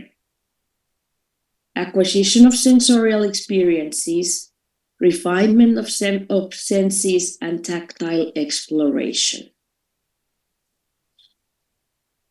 Dạ rồi, thì đó là thời kỳ nhạy cảm về các thành tựu trải nghiệm cảm quan, thời kỳ nhạy cảm về tinh chỉnh các giác quan, và thời kỳ nhạy cảm về khám phá xúc giác. Sensitive period for acquisition of sensorial experiences is from birth around 3 years of age. Dạ rồi, cái thời kỳ nhạy cảm về các thành tựu trải nghiệm cảm quan thì nó sẽ diễn ra từ lúc trẻ chào đời cho đến lúc trẻ được 3 tuổi. And as we know, during this period, a child wants to touch, taste, smell, listen, and see everything in his environment. Dạ, thì ta biết ở trong thời điểm này thì trẻ sẽ muốn chạm, nếm, ngửi, lắng nghe và thấy tất cả mọi thứ có trong môi trường của trẻ. Important that the environment is rich in providing experiences for him to work with his whole body.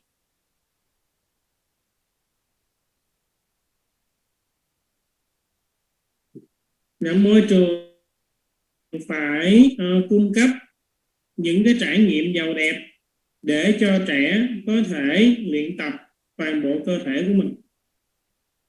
He can only classify and categorize in the refinement period if he has accumulated enough experiences and information in this first part. Và trẻ chỉ có thể phân loại trong cái thời kỳ nhạy cảm về tinh chỉnh các giác quan nếu như trẻ đã tích lũy đủ các cái trải nghiệm ở thời kỳ này. So the sensitive period of the refinement of senses is around from age 3 to 6. Cho nên là cái thời kỳ nhạy cảm về tinh chỉnh các giác quan nó xảy ra ở trẻ từ 3 đến 6 tuổi. And that drives the child to classify all that he has acquired in the previous stage. Thì lúc này là trẻ sẽ phân loại tất cả những cái trải nghiệm mà trẻ có ở cái giai đoạn trước. As he classifies and organizes, he gains more knowledge. Khi mà trẻ trong quá trình mà trẻ phân loại và sắp xếp các trải nghiệm này thì trẻ sẽ đạt được thêm nhiều kiến thức. The refinement also enables the child to perceive more qualities in the world, which makes him appreciate his environment more in the sense of belonging and maintaining his environment.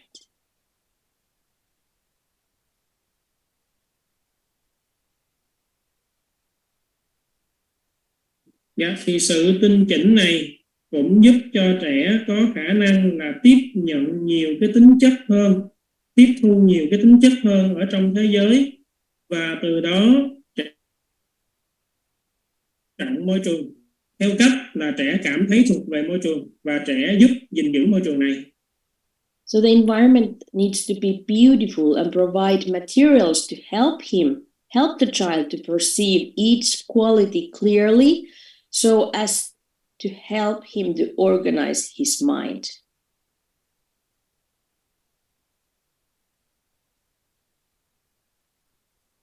Dạ, thì môi trường cần phải thật xinh đẹp và cung cấp cho trẻ những công cụ giúp đỡ cho trẻ tiếp thu những tính chất một cách rõ ràng. Thì từ đó giúp cho trẻ sắp xếp lại trí tuệ của mình. And as he establishes his internal order, he builds up his intelligence. Thì khi mà trong cái quá trình mà trẻ xây dựng cái trật tự nội tại này thì trẻ cũng xây dựng trí tuệ của mình. Then the sensitive period for tactile exploration is strongest between the ages 2 and 2.5. Dạ, và thời kỳ nhạy cảm cho khám phá xúc giác thì xảy ra mạnh mẽ là lúc trẻ từ 2 đến 2 tuổi rưỡi. During this period, a child shows strong interest to touch. Ở thời giai đoạn này thì trẻ rất là hứng thú với việc. The child wants to touch anything and everything in his environment. It's important to prepare the environment rich in all kinds of textures and allow the freedom to explore as he wishes.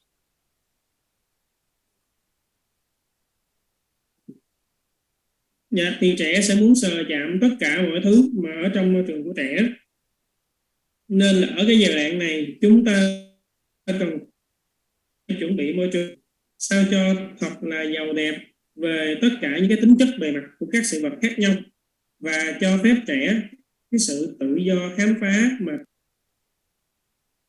This is the child that you go do the grocery shopping and they want to touch everything. You are like, don't touch, don't touch, don't touch. But they have the inner urge. They need to gain the knowledge of those objects.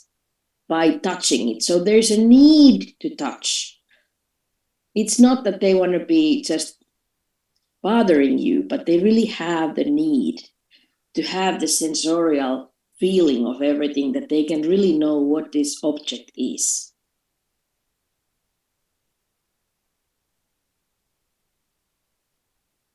Dạ, đây là thời điểm mà khi mà bạn đưa con bạn đi mua sắm cùng với mình đó, là bé sẽ chạm vào tất cả mọi thứ. Chúng ta lúc đó là chúng ta cứ nói là con đừng có đụng cái này, con đừng có đụng cái kia. Nhưng mà thật ra chỗ này là bạn đang có các thôi thúc nội tại khiến cho bạn muốn được sờ, được chạm, để bạn có được cái kiến thức về những vật mà bạn đã chạm đến. Thì lúc này bạn có một cái nhu cầu sờ chạm để bạn có được một cái cảm giác đến từ các giác quan của bạn, để bạn lấy được những cái kiến thức từ môi trường. And if you now think about all this sensitive period for development and refinement of senses, it is so easy to see why the child needs different environment before age of 3 and after the 3 years of age. Khi mà chúng ta xem xét kỹ lưỡng các thời kỳ nhạy cảm về phát triển và tinh chỉnh các giác quan, thì chúng ta cũng hiểu rõ tại sao mà trẻ lại cần những cái loại môi trường khác nhau khi mà trẻ dưới 3 tuổi và sau khi trẻ 3 tuổi. They need to have in the environment, prepared environment before age of 3, where they really can touch and smell and taste and work with the materials, so they can have it all in with their body, because they are gaining the experiences. And then when they move to 3 to 6, if you have been in 3 to 6 environment, you know there is a big section of sensorial materials, because now the child really is eager to refine the senses. First they take in everything as before 3, and now they are like, oh, even the colors has different shades, and there are different weights that can vary a little bit or a lot about each other.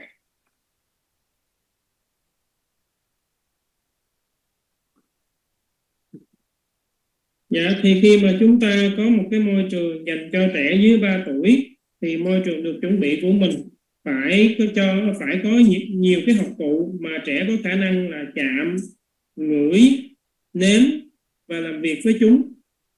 Thì như vậy là trẻ vận dụng cả cơ thể của mình để có thể đạt được những cái trải nghiệm này.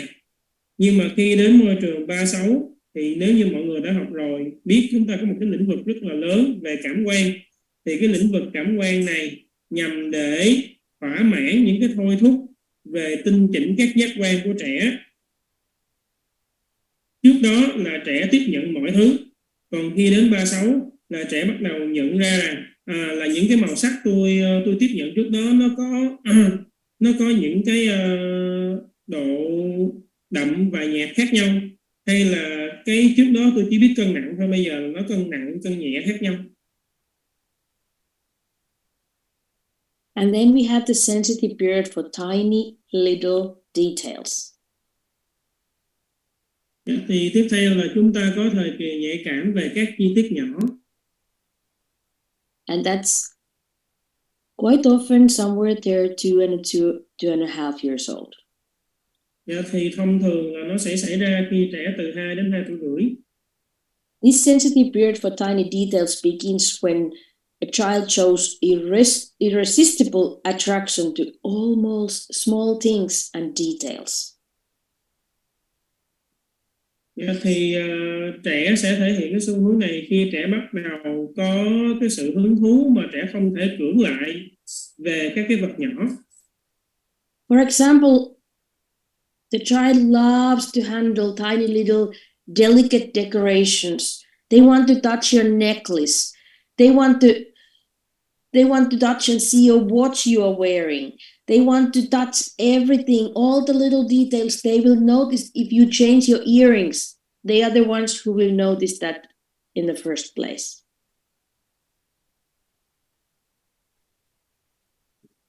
Thì lúc này là trẻ sẽ chú ý đến từng cái chi tiết tinh tế, từng những cái vật phẩm mà mình mang trên người của mình.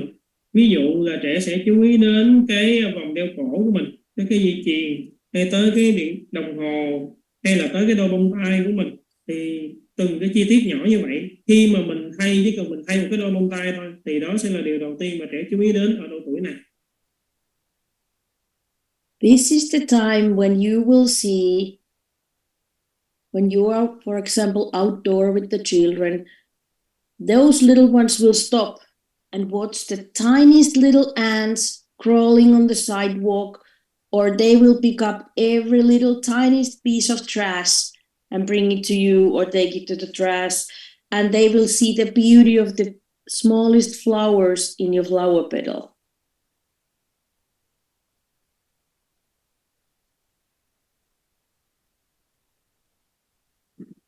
Dạ, thì ở thời điểm này là trẻ sẽ nhận biết được từng những cái chi tiết nhỏ ở môi trường bên ngoài. Ví dụ giống như là khi mà trẻ được bước đi á, là trẻ sẽ bước đi từng bước rất nhỏ. Hay là khi bạn ngắm nhìn thì bạn sẽ thích ngắm nhìn những con kiến thật là nhỏ bò ở trên mặt đất. Hay là khi mà bạn lụm rác, bạn sẽ lụm những cái miếng rác thật là nhỏ để đem đến cho mình và bỏ vào trong thùng rác. Và khi chú ý đến những cái loài hoa thì trẻ thường chú ý đến cái vẻ đẹp của những cái bông hoa nhỏ nhất. And through practical life activities, a child is able to satisfy these needs when he discovers that we have been color-coded them, the work with tiny little details. Và khi làm việc với lại lĩnh vực đời sống thường nhật thì ta thỏa mãn cho nhu cầu này của trẻ. Bạn nhận ra rằng là ta đã đặt mật mã màu cho tất cả những cái bài tập đời sống thường này, và những bài tập này nó đi cùng với lại những chi tiết đó.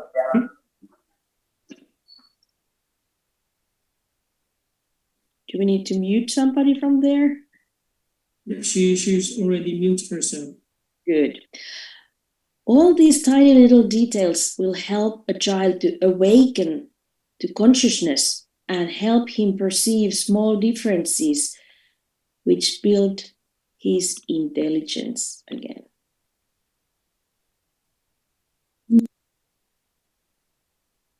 Và những chi tiết nhỏ này sẽ đánh thức cái nhận thức của trẻ, giúp cho bạn có thể tiếp nhận những cái sự khác biệt nhỏ nhất và từ đó giúp cho xây dựng cái trí tuệ của trẻ.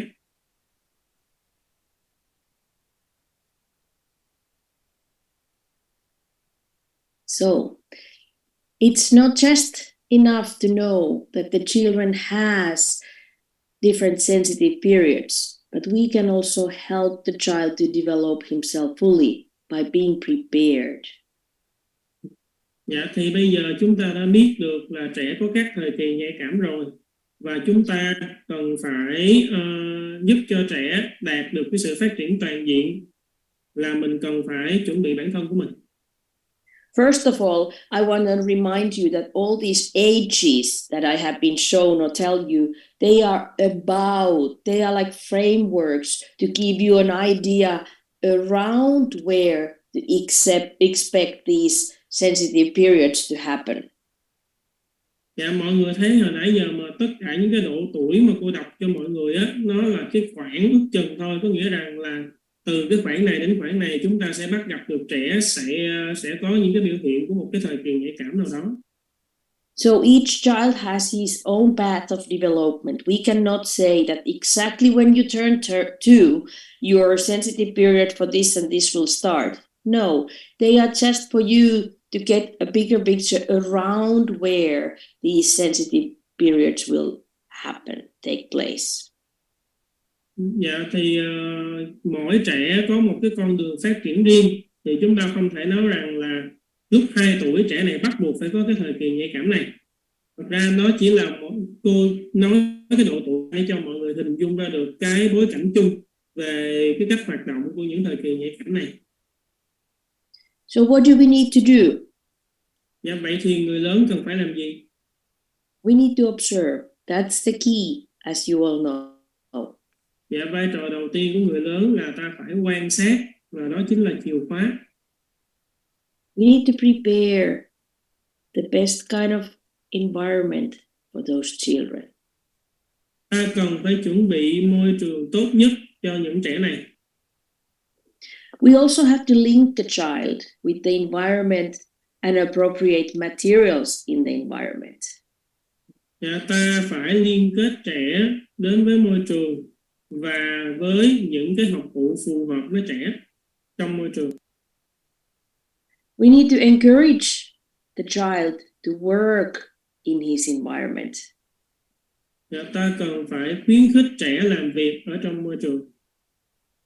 We have to allow the child to repeat and use those materials as many times as it's needed, because they are gaining more and more knowledge. They are building up their development, their intelligence by working with these materials. Dạ, thì chúng ta phải cho phép trẻ lặp lại hoạt động bao lâu mà trẻ muốn. Tại vì trong lúc này là trẻ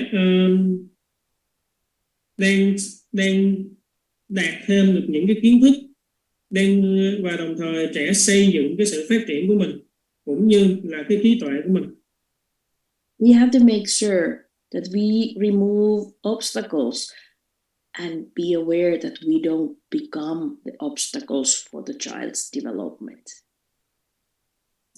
Và đồng thời là ta phải loại bỏ hết những cái trở ngại và phải chú ý rằng bản thân ta không được trở thành trở ngại trong quá trình phát triển của trẻ. And for the end of this lecture, sorry Tyler, I have a long quote. So, Can we get into small parts so that it be easier for everyone to translate it and understand? Okay. Or do you just want to translate it in your, like, whatever is the easiest for you? Yeah. You just say it, Miss Tina, and I will translate wherever you start. Okay. So Maria Montessori's ideas has been written on the book called Maria Montessori, Her Life and Work. Dạ, thì ý tưởng của bác sĩ Maria Montessori đã được viết trong cuốn sách là Maria Montessori, cuộc đời và công việc của bà.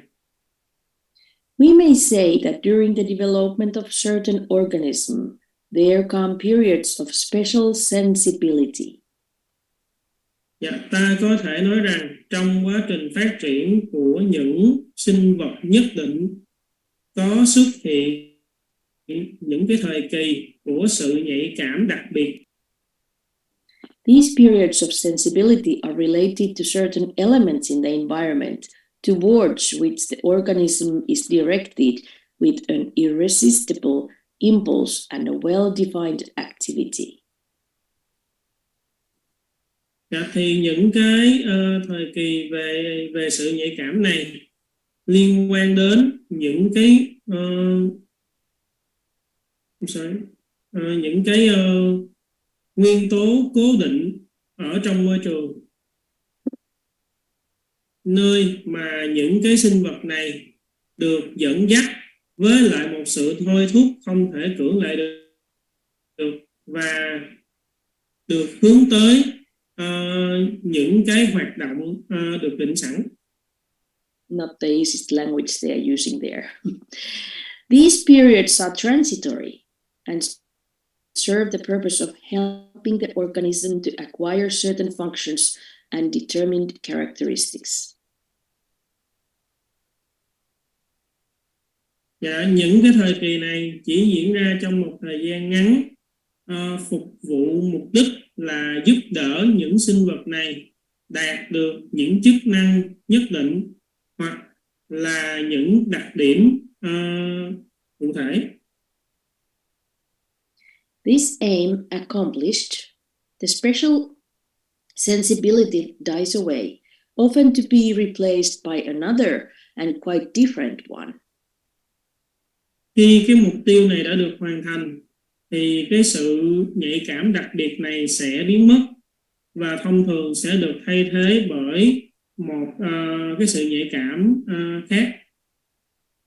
In all forms of growth, the organism develops the expense of certain elements in the environment, but the distinguishing feature of growth during a sensitive period is that an irresistible impulse urges the organism to select only certain elements in its environment and for a definite and limited time, only for as long as the sensibility is present. Dạ, trong tất cả các hình thức phát triển sinh vật, I'm sorry, can I search for the word expands here? I think you can translate it that they are really looking and concentrating on certain elements in the environment. Yes, thank you. Dạ rồi thì trong các cái hình thức phát triển thì các sinh vật này tập trung vào những yếu tố nhất định của môi trường. Nhưng cái đặc điểm mà sẽ dần biến mất trong quá trình phát triển này, đặc điểm sẽ dần biến mất trong các thời kỳ nhạy cảm của quá trình phát triển này là sự thôi thúc không thể cưỡng lại được mà sinh vật này chỉ chọn một cái nguyên tố nhất định trong môi trường của nó, và cái thời kỳ này chỉ diễn ra ở một thời gian nhất định và có giới hạn, là chỉ khi mà cái sự nhạy cảm này còn hiện diện. Yeah. Basically, this long one quote wraps up this whole lecture. I just have been telling everything about this with you in a longer words and in easier words to understand. But basically, this is everything that's the sensitive periods are all about. Dạ thì cơ bản là cái câu nói này nó chứa đựng tất cả những cái gì mà cô giảng bài cho mọi người hồi nãy giờ.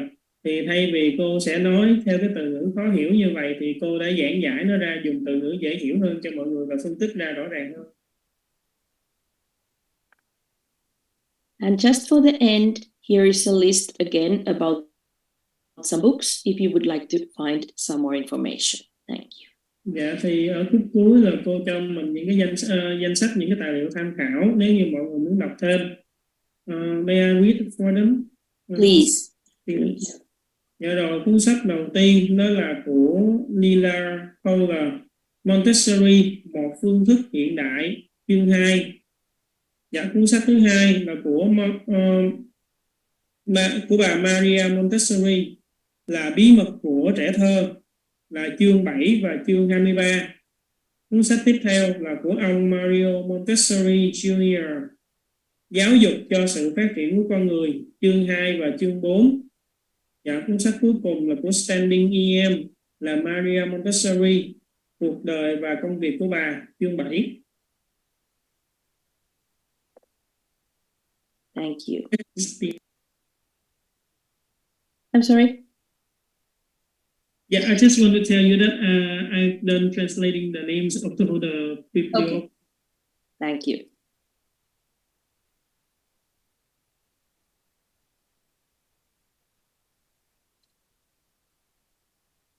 Whoops.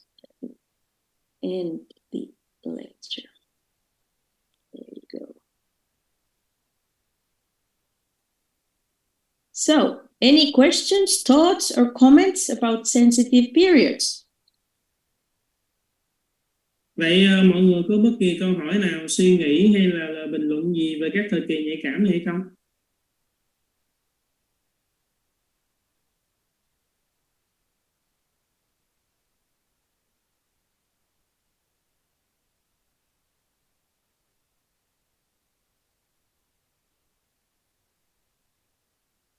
Maybe you need a little time to adjust. Dạ, cô nghĩ chắc mình cần một ít thời gian để mình có thể bình tĩnh và định hình lại. So let's have a break and you can think about it. And if you have any questions or thoughts, I'm happy to answer after that. Yeah, so how long do we break? Let's have a 15-minute break. Dạ, 15 bây giờ chúng ta sẽ nghỉ Dạ. giải lao 15 phút nha mọi người, để cho mọi người cùng ôn lại cái kiến thức, mình cô đọng lại cái kiến thức, rồi sau đó mọi người có bất kỳ câu hỏi nào hay là những gì muốn chia sẻ với cô thì cô luôn sẵn sàng trả lời mọi người. See you soon. Dạ, hẹn gặp lại mọi người.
Okay, let's continue.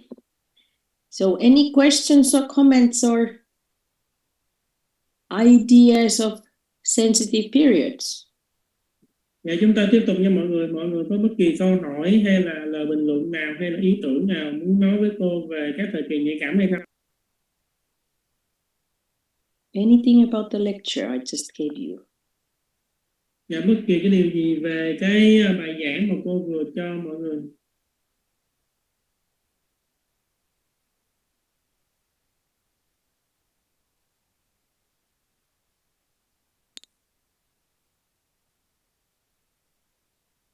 Em thưa cô ạ, em chưa hiểu lắm về cái từ của cái thời kỳ nhạy cảm thứ 5 ấy. Đó là thời kỳ nhạy cảm về phát triển tinh chỉnh các giác quan đúng không ạ? Dạ rồi, chị muốn cô giải thích thêm về cái đó hả chị? Vâng ạ, hiểu cái từ đấy nghĩa là như thế nào ấy, để hiểu rõ hơn là cái nghĩa của cái từ đấy là như thế nào. Miss Tina, can you explain more what is development and refinement of senses? She doesn't understand the meanings of those words. Yes. So first, the child is really developing the senses. Of course, the child has all the senses when she's born, but they have to be taken in use. So the child is developing himself through his senses. He's really learning things while he's touching and smelling and feeling and getting all that information in by living his life in the environment where there is a lot of opportunities to touch and feel and taste and smell. And if somebody touches you, you have the feeling with your touch. Is it kind or is it rough, or what kind of touch is it? How about if the child finds a pear from the language material, takes the pear in his hands? Ooh, the surface is kind of rough. It's totally different than with my experience when I have been eating a pear, which is really moist and soft and delicate. I get so much more information about it when I'm touching it, and I can even smell it. Not just see, touch, taste, but also the child needs to use all his senses to make sense of this world. And then in 3 to 6, they can really refine those senses. So now they can really, if we think about, like I said, an example, first they will know the names of the color, but then in 3 to 6, they will really know that there are different shades of different colors, and they can start to differentiate about them. Or they can start to build up some materials and see something is big, something is small, something is light, something is heavy, and at the same time, they can get the language. They can have a rich language of adjectives.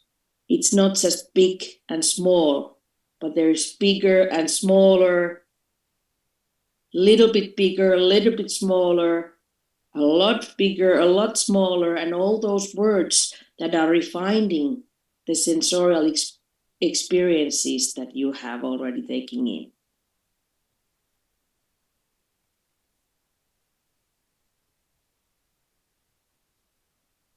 Yes, Miss Tina. Dạ rồi, ngay chỗ cái mà phát triển và tinh chỉnh các giác quan, có nghĩa rằng là trong cái thời gian đầu trẻ cần phải phát triển các giác quan này. Có nghĩa là trẻ sinh ra thì trẻ có hết những cái giác quan này, nhưng mà trẻ cần phải sử dụng những giác quan này để có thể phát triển nó, phát triển bản thân. Đó là cái quá trình mà trẻ phát triển bản thân trẻ thông qua các giác quan của mình. Thì trẻ học tập bằng cách là trẻ chạm, ngửi, cảm nhận tất cả mọi thứ trong môi trường, thì từ đó trẻ mới tiếp nhận được hết tất cả những cái kiến thức khi mà trẻ sống ở trong môi trường đó. Ví dụ giống như là khi mà trẻ chạm vào một trong những cái ví dụ mà khi mà có người khác chạm vào trong trẻ, thì trẻ có thể từ xúc giác của trẻ có thể cảm nhận lại được là cái chạm đó nó như thế nào. Cái chạm đó nó giống như là họ làm một cách mạnh bạo, thô bạo, hay là họ sờ chạm trẻ một cách nhẹ nhàng, họ ẵm bồng trẻ một cách nhẹ nhàng. Còn khi mà muốn khám phá một cái vật gì đó thì trẻ sẽ sử dụng giác quan. Ví dụ giống như là trẻ thấy trái lê thì trẻ chạm vào đó thấy là cái bề mặt của trái này nó nhám. Khi mà bạn cắn vào trong đó bạn thấy là cái trái này nó ẩm ướt, nó có nhiều nước, nó có vị ngọt thanh. Rồi khi bạn ngửi được cái mùi của nó thì là thông qua tất cả những cái giác quan này, trẻ có được tất cả những cái trải nghiệm này để trẻ có thể học tập. Và từ sau khi mà trẻ đã có những cái giác quan này rồi, lên đến 3-6 là trẻ sẽ tinh chỉnh những giác quan này. Tinh chỉnh là ví dụ trước đó bạn đã biết tên của các cái màu rồi, nhưng mà khi đến 3-6, khi bạn vào trong môi trường thì bắt đầu bạn nhận biết ra là từng màu nó sẽ có những sắc thái khác nhau. Có nghĩa là nó sẽ có màu hồng đậm hơn hay màu hồng nhạt hơn, nó sẽ như thế nào. Rồi trẻ đồng thời là trẻ cũng xây dựng cái khả năng phân biệt của mình. Trẻ biết đâu là lớn, đâu là nhỏ, đâu là nặng, đâu là nhẹ. Và bạn học thêm cái ngôn ngữ, bạn biết là lớn hơn, nhỏ hơn, hoặc lớn hơn một chút, nhỏ hơn một chút, hoặc lớn hơn rất nhiều, nhỏ hơn rất nhiều. Thì đó là cái quá trình mà bạn tinh chỉnh tất cả những cái trải nghiệm mà bạn đã có được ở cái giai đoạn nhỏ trước. Yes, Miss Tina. If you don't first learn or get to know your environment by use all of your senses, that's like building the base. And afterwards you can start to describe them and separate those things, because now you have the understanding. What does it mean if somebody says cold? What does it mean if somebody says hot? If you have experience with that through your senses. If you don't have any experience what rough means, how can you understand the conversations? How can you recall the understanding of, rough? Yeah, I remember rough. Yeah, I was touching that concrete wall. It was really rough. So the child needs those experiences to build up his understanding, and then later on he can make the qualification more refined.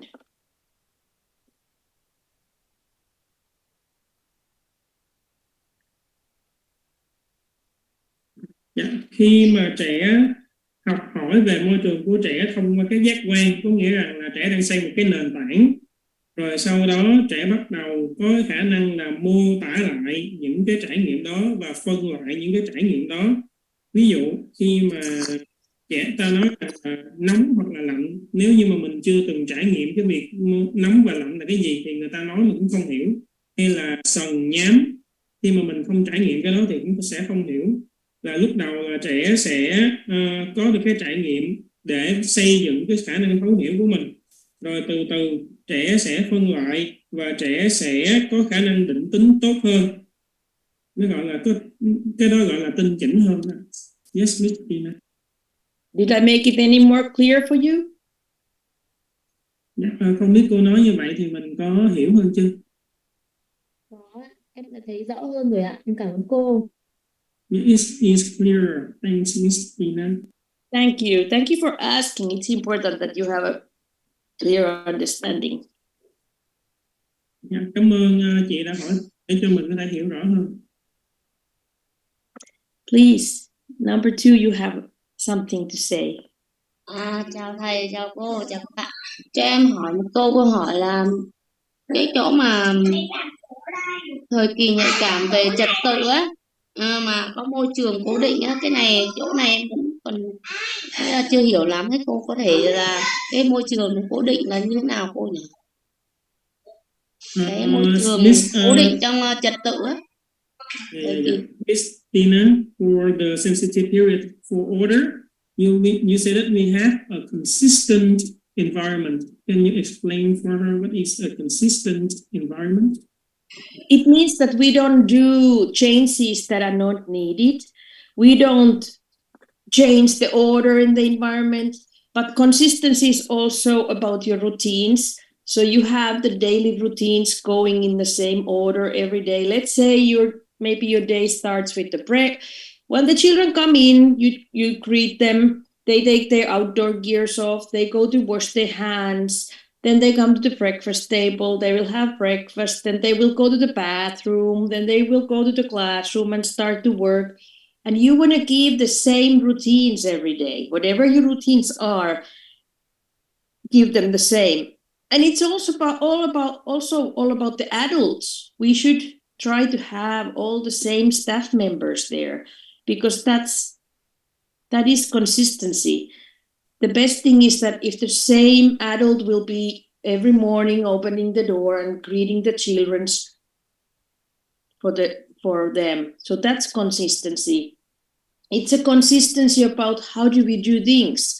Today, if I show some work, I need to show it in the same way tomorrow. I cannot change my routines and my ways of doing things because the children needs that consistency, because they are building up the order in the environment will help them to create their own mind and make an order inside your head as well.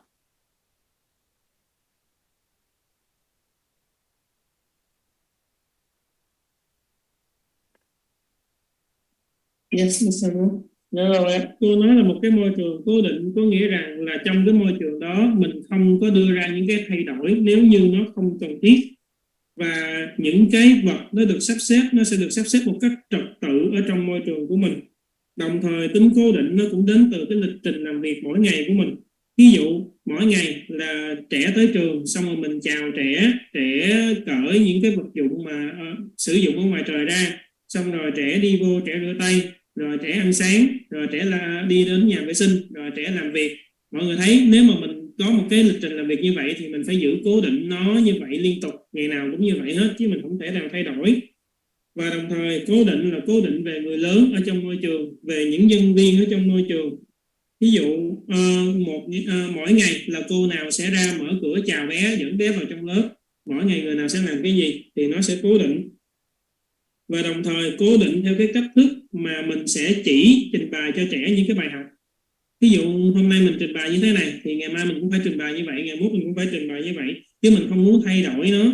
Nếu thì chúng ta giữ mọi thứ trong môi trường nó cố định, thì tại vì trẻ rất cần cái này, tại vì cái này là tạo ra trật tự của môi trường, thì trật tự của môi trường sẽ giúp trẻ xây dựng cái trí tuệ cũng như là xây dựng cái trật tự bên trong trí não của trẻ, đó là trật tự nội tại. It is also about the routines for example, every child should have their own place in the lunch table and you don't mix the order. It's important that they stay in the same place every single day, because that's order for them. And that can be totally lost if you mix up the order because you just want to have something new. The same thing is if, let's say, the child normally comes 8 o'clock in the morning at the school, and then one day she has a doctor's appointment and she goes there with her parents, and then she comes 9:30 to the school. And of course, you have been doing the similar things that you are doing every day. But when the child comes, in his mind, he's starting his day, so he thinks he will start the same things that he will start every day. But now you have jumped 1.5 hours and you are totally doing different things on that time of the day. And that quite often confuses the child so that the whole day will be ruined for them because they cannot adjust themselves anymore. Where should I be? What should I do? Because they didn't start from the same point where they normally do.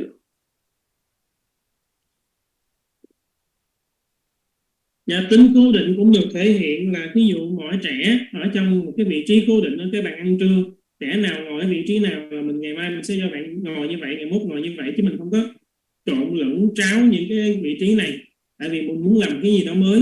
Hoặc là chúng ta sẽ dễ dàng nhận thấy nhất ở trẻ là bình thường mình bắt đầu giờ học vào lúc 8 giờ, thì hôm nay bạn phải cùng gia đình đi đến gặp bác sĩ, có lẽ là 9:30 bạn mới tới, thì lúc này chúng ta vẫn như thường ngày vẫn thực hiện với tất cả những trẻ khác. Nhưng đối với trẻ này, bạn cảm nhận rằng là bạn mới tới trường thì bạn phải thực hiện như là mỗi ngày. Nhưng mà lúc này bạn thấy lớp là đã hoạt động được 1 tiếng rưỡi rồi, thì cả một ngày hôm đó của bạn dường như nó sẽ bị giống như là bị phá, bị hủy hoại, tại vì lúc này là bạn không có thể nào điều chỉnh được. Bạn thấy là cái ngày của mình bắt đầu nó khác với lại mọi ngày hoàn toàn. Did it make it more clear for you? Dạ, thì cô giảng như vậy mình hiểu được hơn không ạ chị? Dạ, em rõ hơn chút rồi nha, nhưng mà thầy ví dụ như là cái trong cái có nghĩa là nhưng vì một lý do nào đó mà mình thay đổi cái trật tự đó mà nếu mà có lý do gì đó mà mình cần thay đổi cái trật tự đấy có được không thầy hỏi giúp em với. Tại vì khi mà mình theo một cái cố định theo một cái môi trường đi theo cái lịch trình đó, nhưng mà nó thuần thục hay là cái gì đó mà vì lý do nào đó mà ví dụ như mình thay không đó, nếu mà mình bắt buộc hoặc là thay đổi cái gì đó thì có ảnh có được không ạ? Hay là mình phải cố định cứ đe theo cái trật tự đó? Ý của chị là nếu mà mình muốn đưa ra những sự thay đổi cần thiết thì mình có được thay đổi hay không, đúng không? Dạ, ví dụ như là em ví dụ như là cái hôm nếu mà trật tự á, cái cô đấy đón trẻ cố định, nhưng mà cái cô đấy hôm đó cô đấy nghỉ thì cô khác đón, mà cô khác đón dùm cái cô nghỉ á, thì cô đó thì không rõ là đi theo cái trật tự đó, mà nếu có cái lý do thay đổi như vậy á, thì có được không ạ, hay là như thế nào? It asks you one situation. So if we consistencies in the environment, and if something come up that forces us to change, is it okay to change? For example,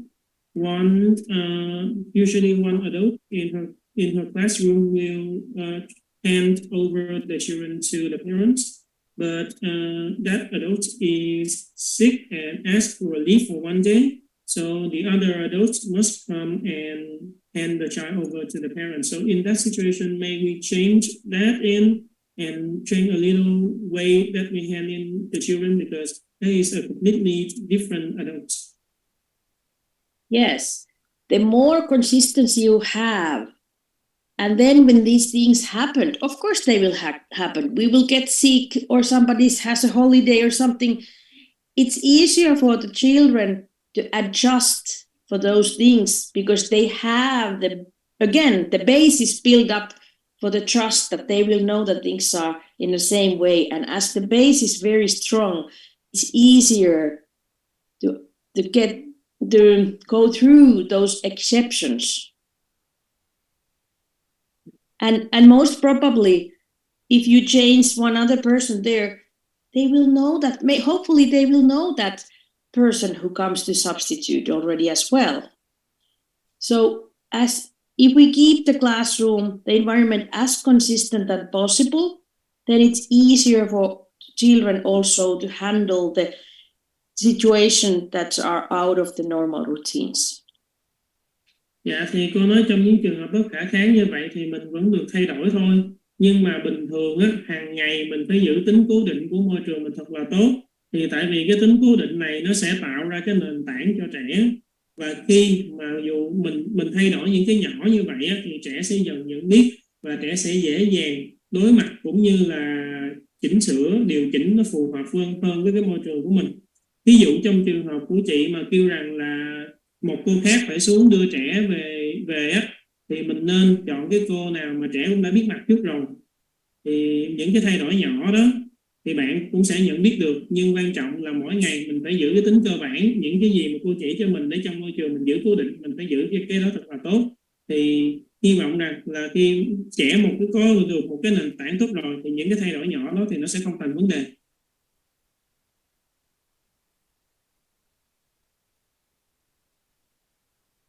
Dạ, em cảm ơn thầy cô ạ.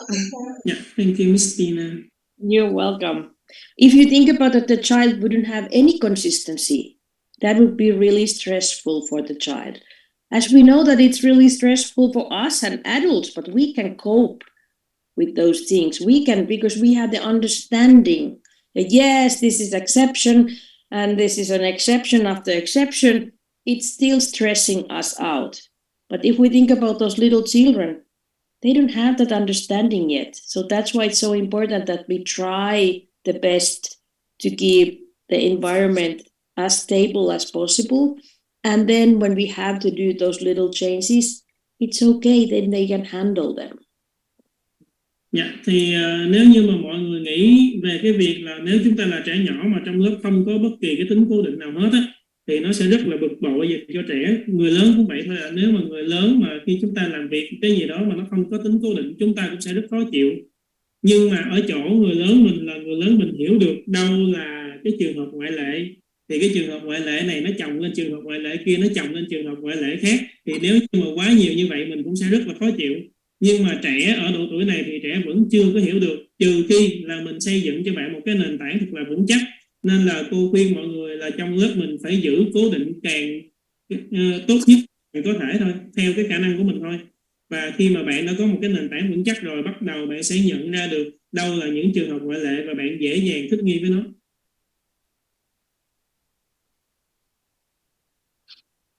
Anything else? Dạ rồi, mọi người còn có câu hỏi nào nữa không?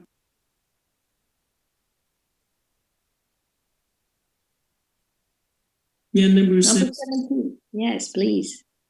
Dạ mời chị.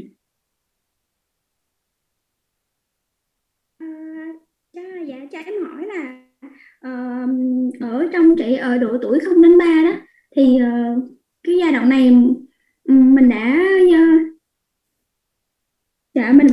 mình đã bắt đầu giáo dục giới tính cho trẻ chưa ạ? Giáo dục giới tính cho trẻ chưa, mà nếu như mà có rồi thì mình sẽ hướng dẫn như thế nào ạ? Giáo dục giới tính Chị ví dụ đi chị.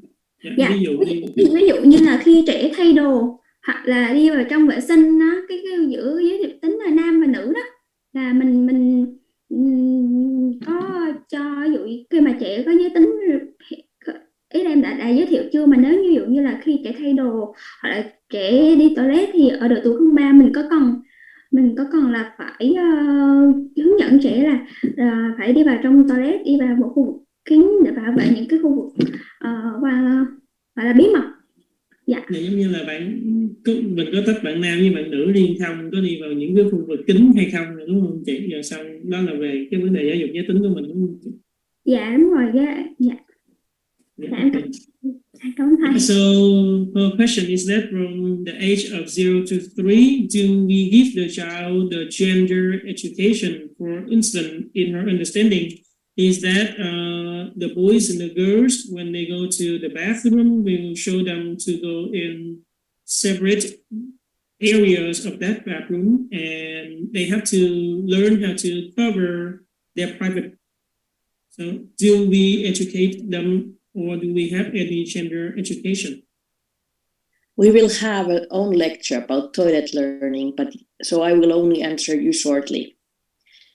It of course depends of your culture, but to us, human is a human, and it's important to the children to get to know that we are different, but we don't put any pressure. We are very neutral, and we in infant community they can all use the same bathroom. They can those habits about being shamed or being not feeling okay to be in a group, that normally comes from the families and the backgrounds. So we try not to put any pressure on these little ones. We have to make sure that using bathroom independently is a big thing. It's a big step in your independence, and that's what we are trying to help the children to go through. And it's something that all of us are doing. There's nothing to be ashamed of. There's nothing to be afraid of. It is so natural. And I think that's the way how we see these things. Well, why don't you translate that first? Yes, thank you. Dạ rồi, về cái vấn đề này, cô sẽ giảng một cái bài riêng về cái quá trình học cách sử dụng nhà vệ sinh của trẻ. Thì ở đây, thường theo cái môi trường cộng đồng trẻ nhỏ là họ sẽ cho trẻ, bé trai và bé gái sử dụng chung một nhà vệ sinh luôn. Và đương nhiên là chúng ta cũng muốn là trẻ phân biệt được những cái sự khác biệt giữa những cơ thể và con người khác nhau, nhưng mà con người vẫn là con người thôi, nên là ta chỉ cho trẻ điều quan trọng nhất là bạn có khả năng sử dụng nhà vệ sinh, bạn có khả năng đi vệ sinh một cách độc lập, đó là điều quan trọng nhất, chứ mình không có thúc ép bạn, không có ép buộc bạn phải biết được đâu là sự khác biệt giữa cái giới tính này và giới tính kia. Và cái thứ hai là cái sự mà mình nói là che chắn đó, là cái sự mà xấu hổ đó, thường nó là thói quen đến từ gia đình. Mình phải cho bạn biết được rằng là cái việc mà bạn đi vệ sinh như vậy nó là một chức năng bình thường của cơ thể, nhưng mà tôi nói là nó còn một phần lớn, nó rất lớn, nó tùy thuộc vào trong văn hóa nữa. Yes, We will try to see things more biological way. Yes, we will give names. You have a penis, you have a vagina, you are going to do your bowel movements, you are urinating. We give all the real names for things that are happening. There's nothing to be ashamed of. Even I know some families use these pee pee, poo poo, all these nicknames, but we don't need that. And I don't know if it's in Vietnam, but in Europe it's very fashion that some parents don't want anybody to know which gender their children are. And of course we have to then appreciate, like respect their will. But yes, I am calling boys and girls for boys and girls because that's a fact. But I'm not differentiating things that the boys cannot do these things and the girls cannot do these things. But yes, they need to know, what does a boy mean? What does a girl mean? It doesn't mean that I am labeling you that you have to be something. You have to be something else. I'm just giving, and I'm saying I as a teacher, we are giving the facts, and then we give the safe space for child to be whoever she or he wants to be. Or if you nowadays have this third word, them or they, for those, it depends of the culture. Yeah, it's not so familiar in Vietnam right now, I know. Yeah, I saw you were laughing there. Yeah. Dạ rồi, thì ở trong cái môi trường của cô, thường cô nói thẳng luôn là theo cách gọi của dương vật và âm vật như thế nào, thì cô cũng giải thích rõ cho các bé luôn. Nó chỉ là vấn đề về kiến thức của sinh học thôi, chứ mình không, đôi khi mà gia đình nó thường mà họ hay không có nói thẳng là đi tiểu hay là đi cầu gì đó, họ hay sử dụng những cái chữ mà chữ lái để cho bé nó, ví dụ là tè tè hay là gì đó, thì để cho báo hiệu cái thời gian mà trẻ muốn được thải chất thải ra. Nhưng mà ở trong môi trường Montessori thì họ sẽ sử dụng chính xác nhất, đúng cái thuật ngữ mà mọi người sử dụng, mà để cho trẻ dễ dàng phân biệt. Cái này là nó thường thiên về phương Tây hơn, nhưng mà ở phương Tây bây giờ có nhiều phụ huynh họ không muốn người giáo viên nói con mình là thuộc giới tính gì. Yeah. Thì cái này em nghĩ chắc không có nặng ở Việt Nam mình như ở phương Tây nhiều hơn, giống như là họ không muốn phân biệt đâu là trai đâu là gái. Thì ở trong những cái trường hợp này, trong môi trường Montessori vẫn cho những bé trai, vẫn gọi những bé trai là trai, vẫn gọi những bé gái là gái, dựa trên thông tin khoa học và những cái đặc điểm sinh học của bé đó, chứ không phải là họ ép buộc là bé trai phải làm như vậy, bé gái phải làm như vậy. Chỉ mình trao thông tin cho trẻ để trẻ biết được phân biệt những cái đặc điểm gì là sẽ có những cái tính chất gì vậy thôi. Nhưng mà mình trao cho trẻ không gian tự do để trẻ được phát triển thành bất kỳ cái gì mà trẻ muốn. Nhưng mà đó là cái cách mà cô sẽ áp dụng khi mà giáo dục giới tính cho trẻ ở trong cái độ tuổi này. Nhưng mà cô sẽ nói nhiều thêm.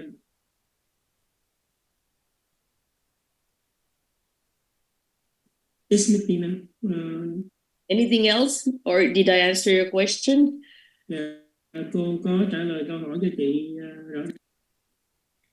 Dạ, cái phần đi vệ sinh thì em có hiểu. Dạ em có một cái phần còn có lăn tăn nữa, là vì em có một bạn là cháu, bạn ấy thì mới chuyển từ lớp 03 lên trên lớp 36, thì bạn ấy đang nói về cái vấn đề thay đồ của bạn ấy, thì ở trong lớp 03 nó có một cái góc là cái góc cho bạn nhỏ thay đồ, và em thấy là góc đó là nó như là một cái góc như tất cả các góc khác thành cuộc sống, như là những cái góc khác, thì nó góc thay đồ nó là một cái góc mà nơi mà mà tất cả các bạn đều có thể thấy được cái bạn đó đi đồ á, thì em ý là thì cái việc đó nếu như mà tại vì là nhiều khi là bạn thay đồ nó, ý là nếu là, giữa mà điều thay đồ là một cái điều mà nó nghĩa là kín đáo đó, thì không biết là cái việc đó có nên không, tại vì là tức là khi bạn thay đồ thì mọi người được nhìn thấy đó, thì đối với công ba thì mình phải làm gì, em sợ đây lên 36 là bạn cũng như vậy luôn, bạn cũng ra giữa lớp bạn thay đồ luôn á, nên em rất là ngại ví dụ như là trường hợp như là bạn gái á, như thầy giải thích. Dạ, chị cứ nói thẳng đi đâu có sao. Dạ vậy đó, tại vì em thấy là cái việc mà lớp 03 nó có một cái góc mà thay đồ ngay giữa như vậy, nó có ảnh hưởng đến bạn khi mà lên 36 không? Em rất là không biết cái dạ của cô hỗ trợ cái lần hiểu chỗ này nha. Okay, so she had kind of confusion because one of her niece or nephew, I don't know the gender, moved from 0 to 3 to 3 to 6 environment, and in 0 to 3 they have a dressing and undressing corner. It's just like every other corners. There is nothing to cover it and everything, so the children just go to that corner and change their clothes. And every time they change their clothes, of course, the whole class can see that they are changing their clothes. And when that child moved to 3 to 6, she saw that the child also stand in some place that is she think that exposed to everyone in the environment and change the clothes. So is that really affect the children if we let them to have a uncovered dressing corner like that in 0 to 3? I never had any special place to dress and undress. They can do them wherever they want to do. Of course, we can, if they want to have a privacy, we can offer that, but it's a natural thing that we change our clothes. And most probably the little ones are more concentrated about dressing and undressing than if somebody can see their belly button or not. Dạ, thì cô nói thật ra trong môi trường của cô còn không có cái góc thay đồ luôn. Có nghĩa rằng là các bạn có thể chọn cái vị trí nào các bạn thấy thích hợp các bạn thay đồ. Nếu như các bạn muốn sự riêng tư thì cô sẽ giúp cho các bạn tìm kiếm sự riêng tư đó để thay đồ. Còn bình thường á, nếu mà trẻ thay và cởi đồ á, là bạn chỉ tập trung vào cái công việc của bạn, đó là bạn thay và cởi đồ thôi. Chứ bạn không có tập trung vào cái việc là ai có nhìn thấy cái rốn của mình là hay. I think we need to give the information for the child and give the feeling that you are so beautiful human being and there's nothing to be ashamed of. Why would we let them have the feeling that there's something to shame of your body, that you have to go and hide it when you change your clothes? They're not, as we know, these little busy workers, 0 to 3, they don't care about the others. They care about themselves. They are working, changing their own clothes. If the adults are not making a big deal about it, the children won't do it either. Dạ, thì cô nói là thứ nhất, tại sao mình lại để cho trẻ cảm thấy là gọi là xấu hổ về bản thân của mình. Tại vì nếu mà mình để cho trẻ thay đồ bình thường, thay đồ chỉ là thay đồ thôi, thì cho bạn biết rằng là bạn có cái vẻ đẹp về cơ thể, bạn là một cái cơ thể rất là đẹp. Bạn không cần phải ngại ngùng giấu giếm nó mỗi khi bạn phải đi thay đồ, bạn không cần phải đi giấu những người khác như vậy. Và cái thứ hai là thường trẻ ở độ tuổi này, trẻ không có chú ý đến cái việc là người khác thay đồ hay không. Bạn tập trung vào công việc của bạn thôi. Đa phần những trẻ này ở độ tuổi này là chỉ muốn tập trung vào chính bản thân mình thay vì là đi nhìn những người khác.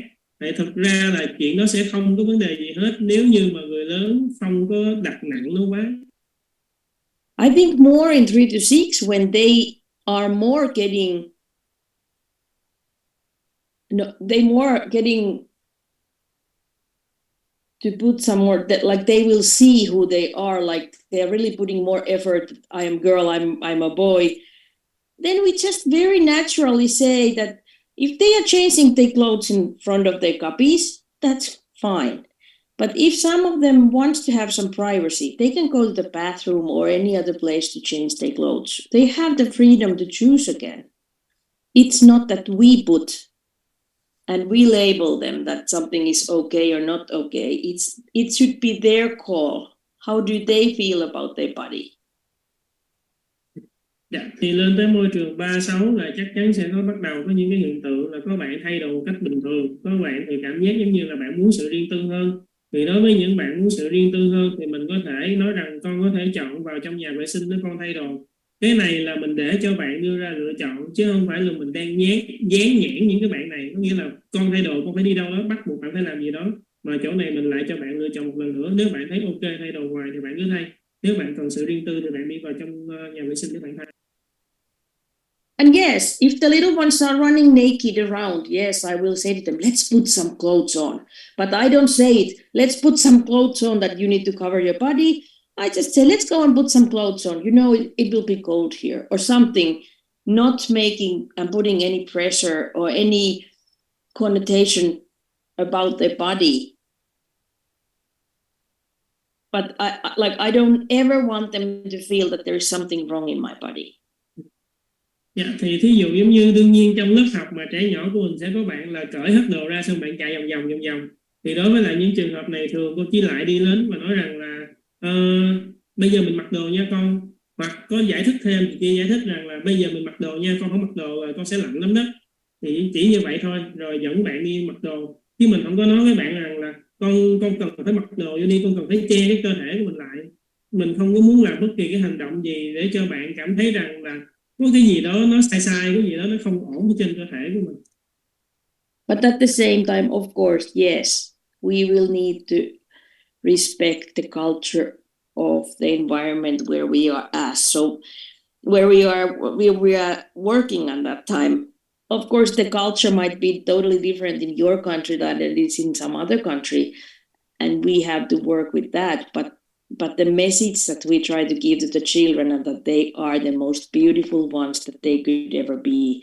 There is nothing wrong in any parts of their body. Dạ, thì đương nhiên cô biết rằng cái việc này khi mà mình bắt đầu áp dụng nó sẽ ảnh hưởng bởi cái văn hóa của rất là nhiều người, từng nước nó có từng cái văn hóa khác nhau. Thì mình có thể tìm cái cách điều chỉnh phù hợp, nhưng mà chủ yếu cái lời nhắn mà mình muốn gửi đến các bạn là con là một phiên bản đẹp nhất của con không có gì phải xấu hổ với lại cái bản thân, cái cơ thể của mình hết. It's the same thing that with some cultures you cannot look at the other person to the eyes, and in some cultures it's unpolite if you don't look at the other person to the eyes while you are talking to her or him. So again, those are cultural things, and we have to appreciate and the grace and courtesy of that environment and that culture where we are at. Dạ, thì tôi cũng hiểu rằng là có một vài cái quốc gia văn hóa của họ là không cho nhìn thẳng vào mắt của nhau khi nói chuyện, tại vì họ coi cái đó là thô lỗ. Nhưng có một vài quốc gia nếu mà mình nói chuyện mình không nhìn thẳng vô trong mắt của họ thì họ lại coi cái đó là bất lịch sự. Nên là đương nhiên là mình sẽ tôn trọng cái khía cạnh văn hóa của mình trong môi trường. I hope I gave you some answers, or maybe I confused you more. Cô mong là cô sẽ cho mình được câu trả lời, hay cô không biết là cô có khiến cho mình bối rối hơn hay không.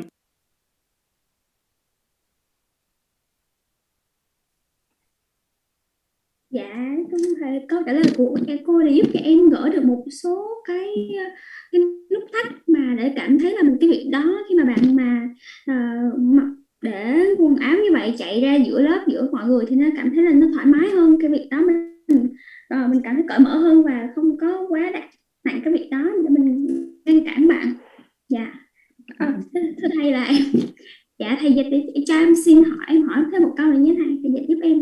Yeah, Miss Tina, she would like to ask one more question. The first, she thank you for the information that you give. Now she feel more open-minded to the children who actually strip up their clothes and run around the classroom. She don't feel so strict about that anymore, and she will find the best way to solve the problem.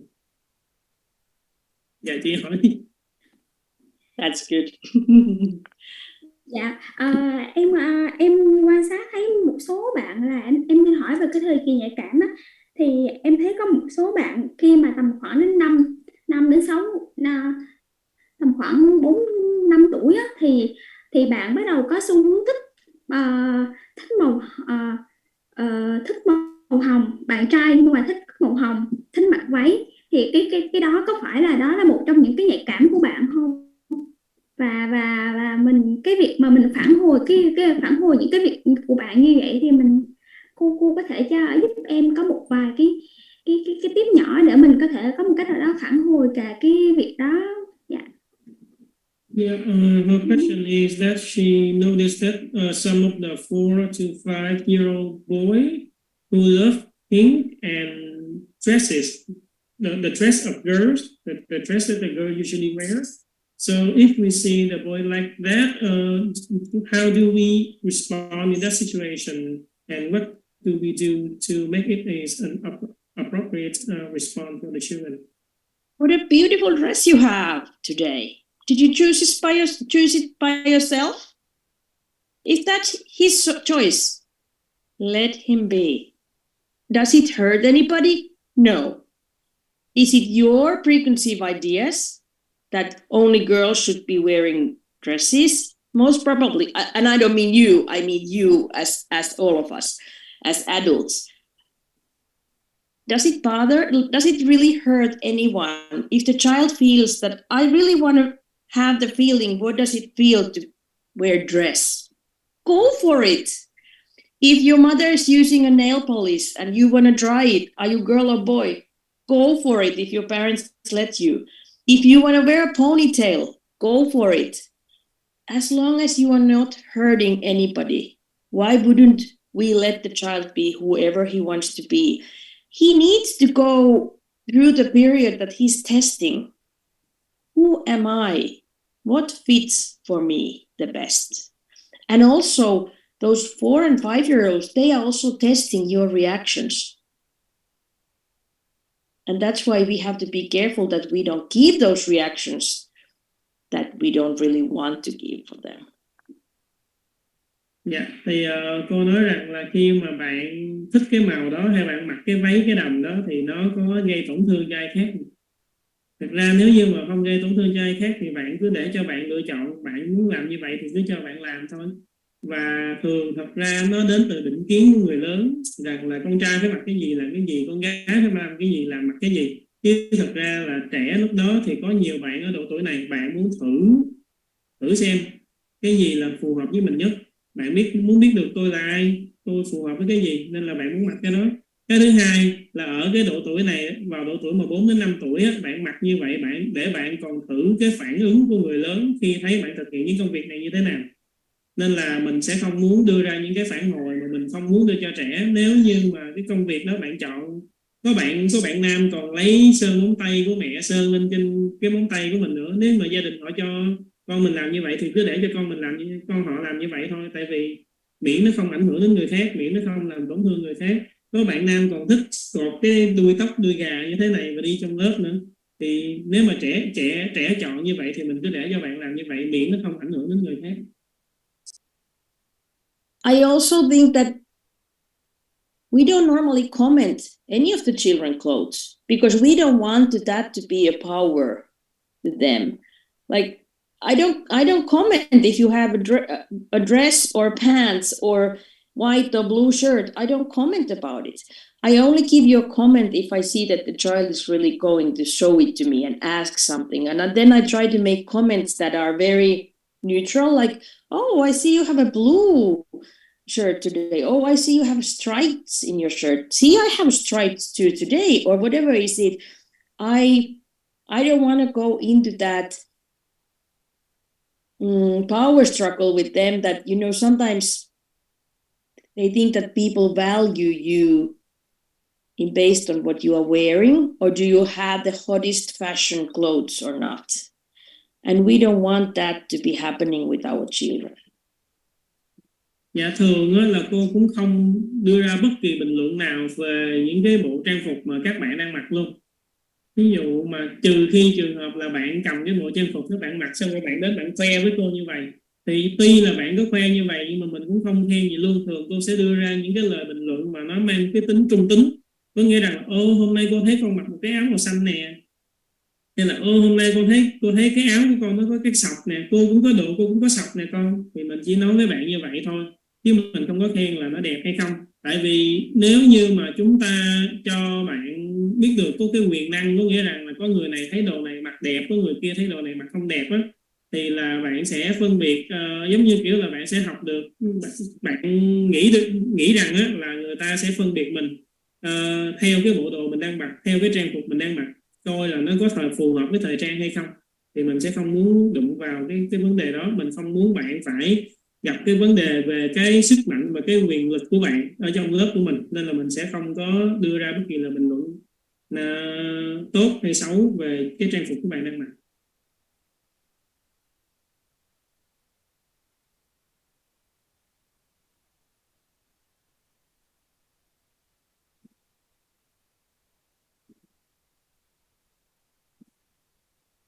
Anything else? Dạ còn gì nữa không chị Tính? Dạ, em xin hết ạ. Em cảm ơn cô, cảm ơn thầy ạ. Yeah, thank you, Miss Tina. That's all. You're welcome. And let's ask number 1. You have a question as well or a comment. Dạ vâng ạ. Cho em hỏi cô một câu là ở cái độ tuổi 03 này thì các bạn có được phép hoạt động với học cụ ngay ở trên kệ đựng học cụ không ạ? 03 hả chị? Yeah. So, đúng không chị? 03 đúng không chị? So to children from 0 to 3, can the child work? Ý là bạn đứng làm việc ngay trên cái kệ học cụ luôn đúng không chị? Dạ đúng rồi bạn. Yeah. Đúng rồi. Can the child choose a work and work directly at the material shelf? The child choose the material on the shelf and stand at the shelf to work.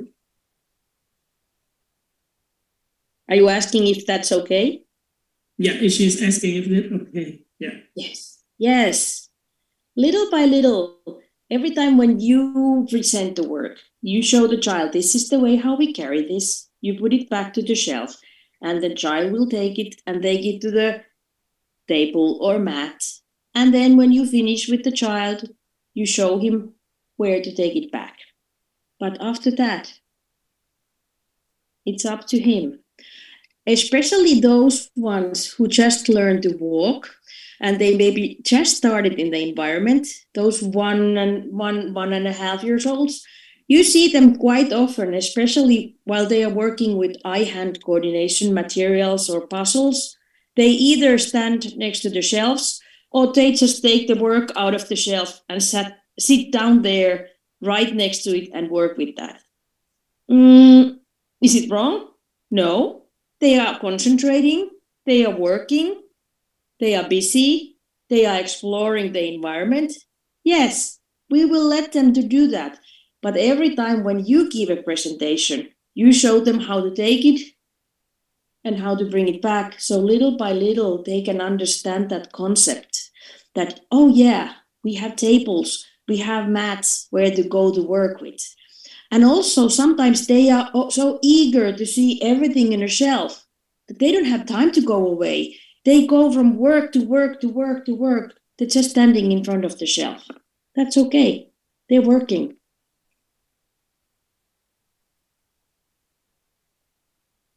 Dạ, thì cô trả lời cho mình đó là cũng bình thường thôi chị. Cái vấn đề ở chỗ là khi mà mình trình bày cho trẻ thì mình phải là người chỉ cho trẻ cái cách là đây là cách cầm học cụ, rồi xong rồi chỉ cho trẻ cách sau khi trẻ cầm học cụ thì phải cầm cái học cụ từ trên kệ ra trên thảm hoặc là lên trên bàn làm việc. Sau khi đã làm xong rồi thì mình phải chỉ cho, mình phải là người làm mẫu cho trẻ thấy là cầm cái học cụ này trả ngược lại trên kệ. Đó là mình trình bày. Nhưng mà không phải những trẻ nào mà xem mình trình bày không cũng làm y hệt vậy. Đối với là những trẻ, đặc biệt là những trẻ mới biết đi á, chúng ta sẽ để ý thấy rằng là khi các bạn chọn một cái học cụ nào đó, một là các bạn đứng ngay cái kệ đó các bạn làm luôn, đặc biệt là những cái học cụ mà để phối hợp vận động tay và mắt là các bạn sẽ đứng ngay kệ làm luôn. Hai là các bạn sẽ nhấc cái học cụ nó lên, ngồi bẹp xuống đất rồi đặt nó kế bên cái kệ để các bạn làm.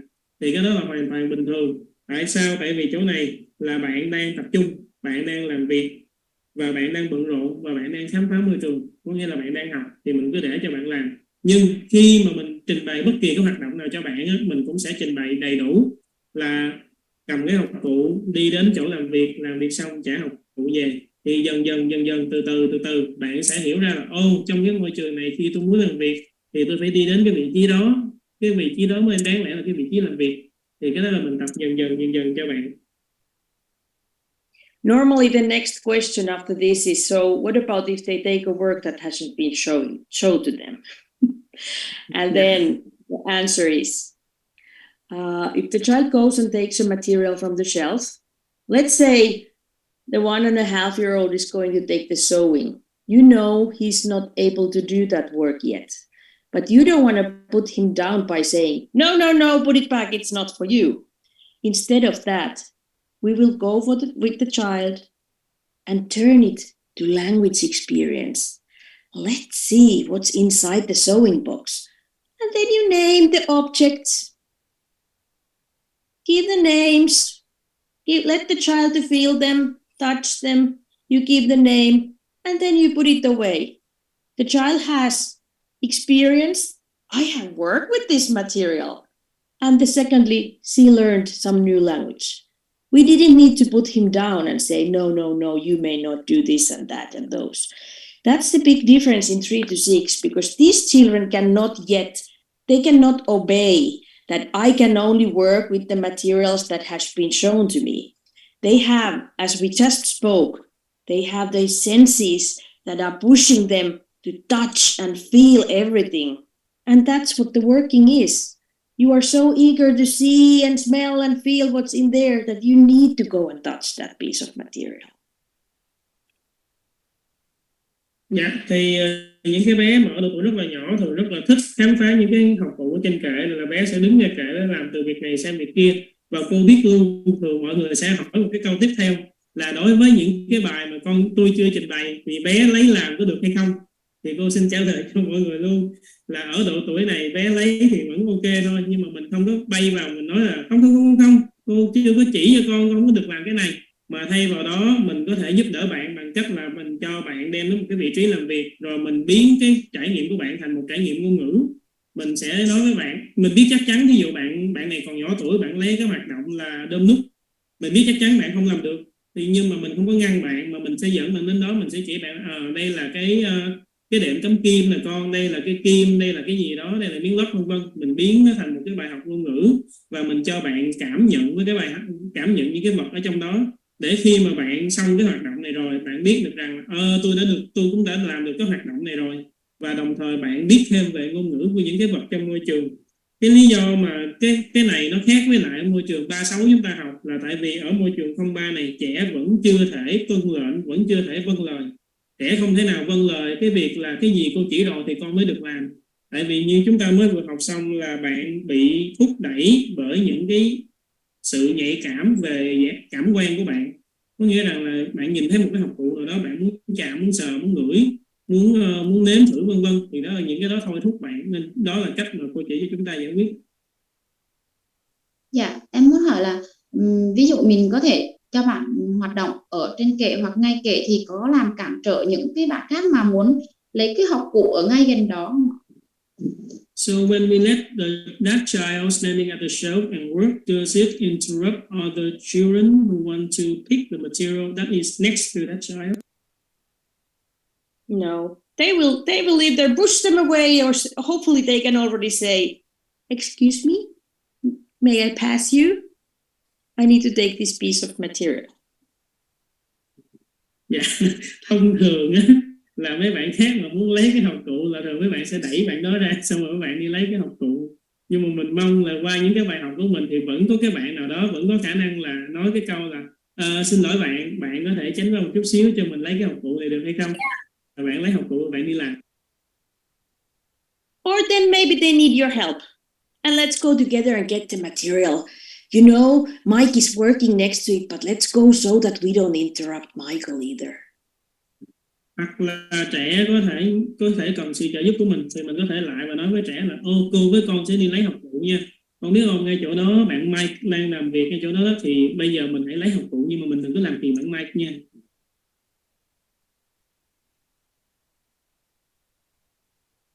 Rồi, em cảm ơn ạ. Thank you, Miss Tina. You're welcome. Anything else? I love these conversations with you. You are having such a good questions. I really appreciate them. Because I think whoever makes the question, you all benefit from them, I hope. Dạ, cô rất là thích những câu hỏi này của mọi người. Tại vì cô nghĩ rằng khi mọi người hỏi cái câu hỏi như vậy thì cô nghĩ cả lớp mình đều được cái lợi ích từ những cái câu hỏi của mọi người.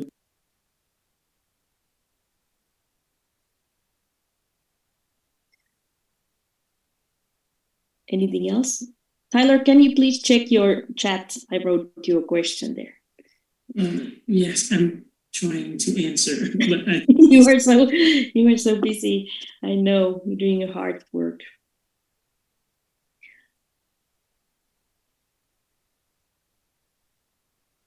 Do you have it or not?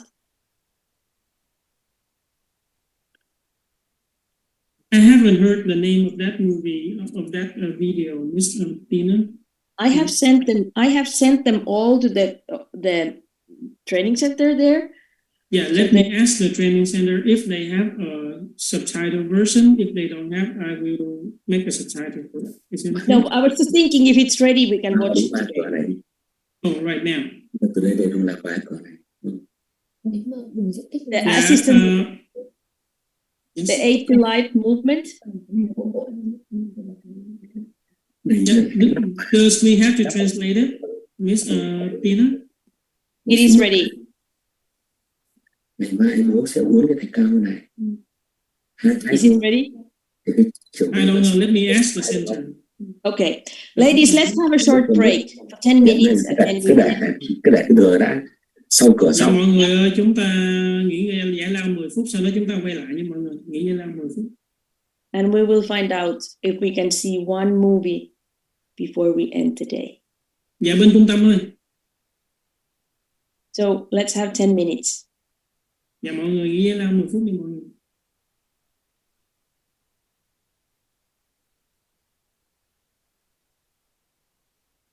Dạ bên trung tâm ơi.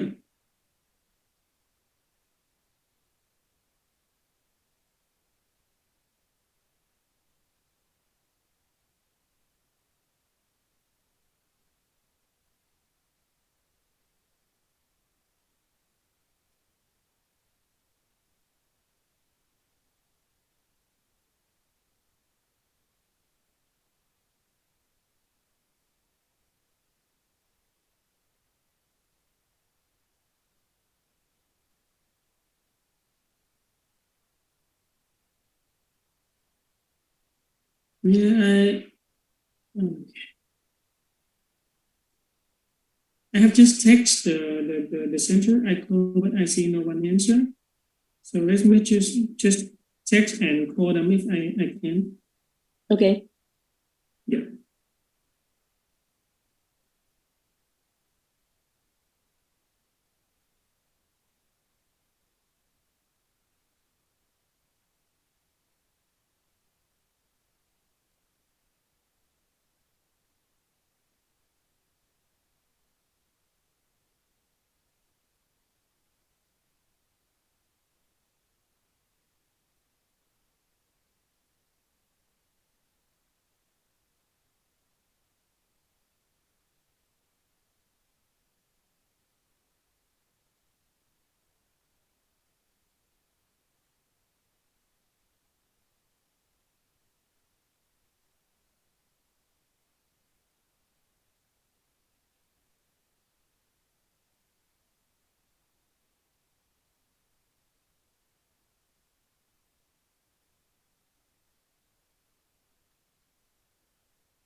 Oh, Miss Tina, Yes. they haven't received that video yet, so that's why we I don't have. sent it like 3 days or 4 days ago. I re-transfer it to them because it couldn't go through. All of them. All 4 of them. Huh. Okay.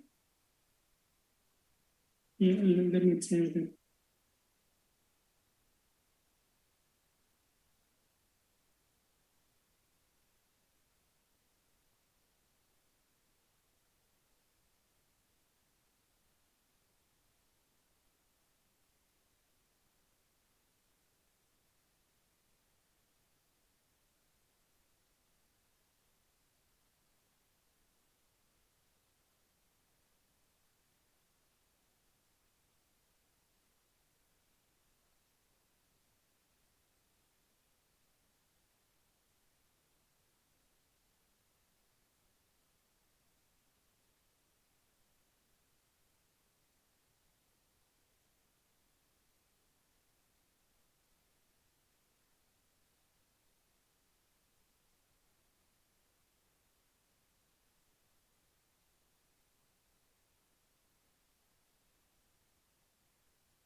Okay. Let's get all back before we can finish today. Dạ, mọi người quay lại đi để chúng ta có thể hoàn thành xong buổi học ngày hôm nay. Did you find out anything about it?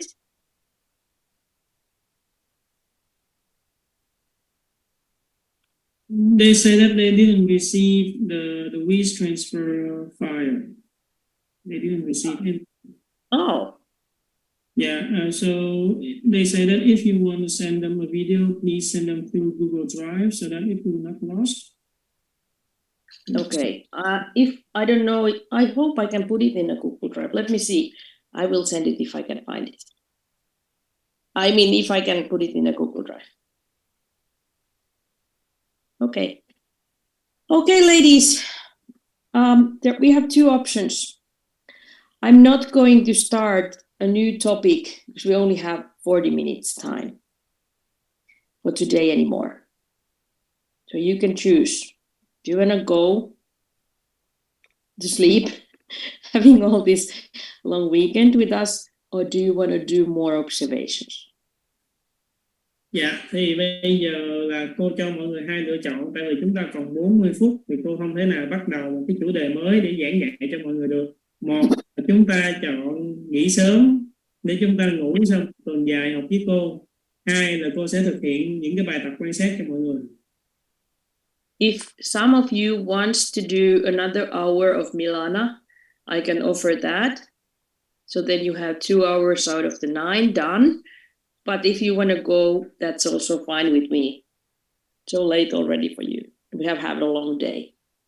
Dạ, nếu như mà chúng ta muốn quan sát Milana thêm 1 tiếng nữa thì cô có thể sắp xếp cho mọi người xem luôn. Có nghĩa rằng là bây giờ mọi người chỉ cần đi quan sát 7 giờ đồng hồ thôi. Còn nếu như mà mình cảm thấy mệt mỏi quá, mình muốn nghỉ thì đối với cô cũng bình thường. Tại vì cô biết là mình cũng trải qua một tuần rất là dài rồi.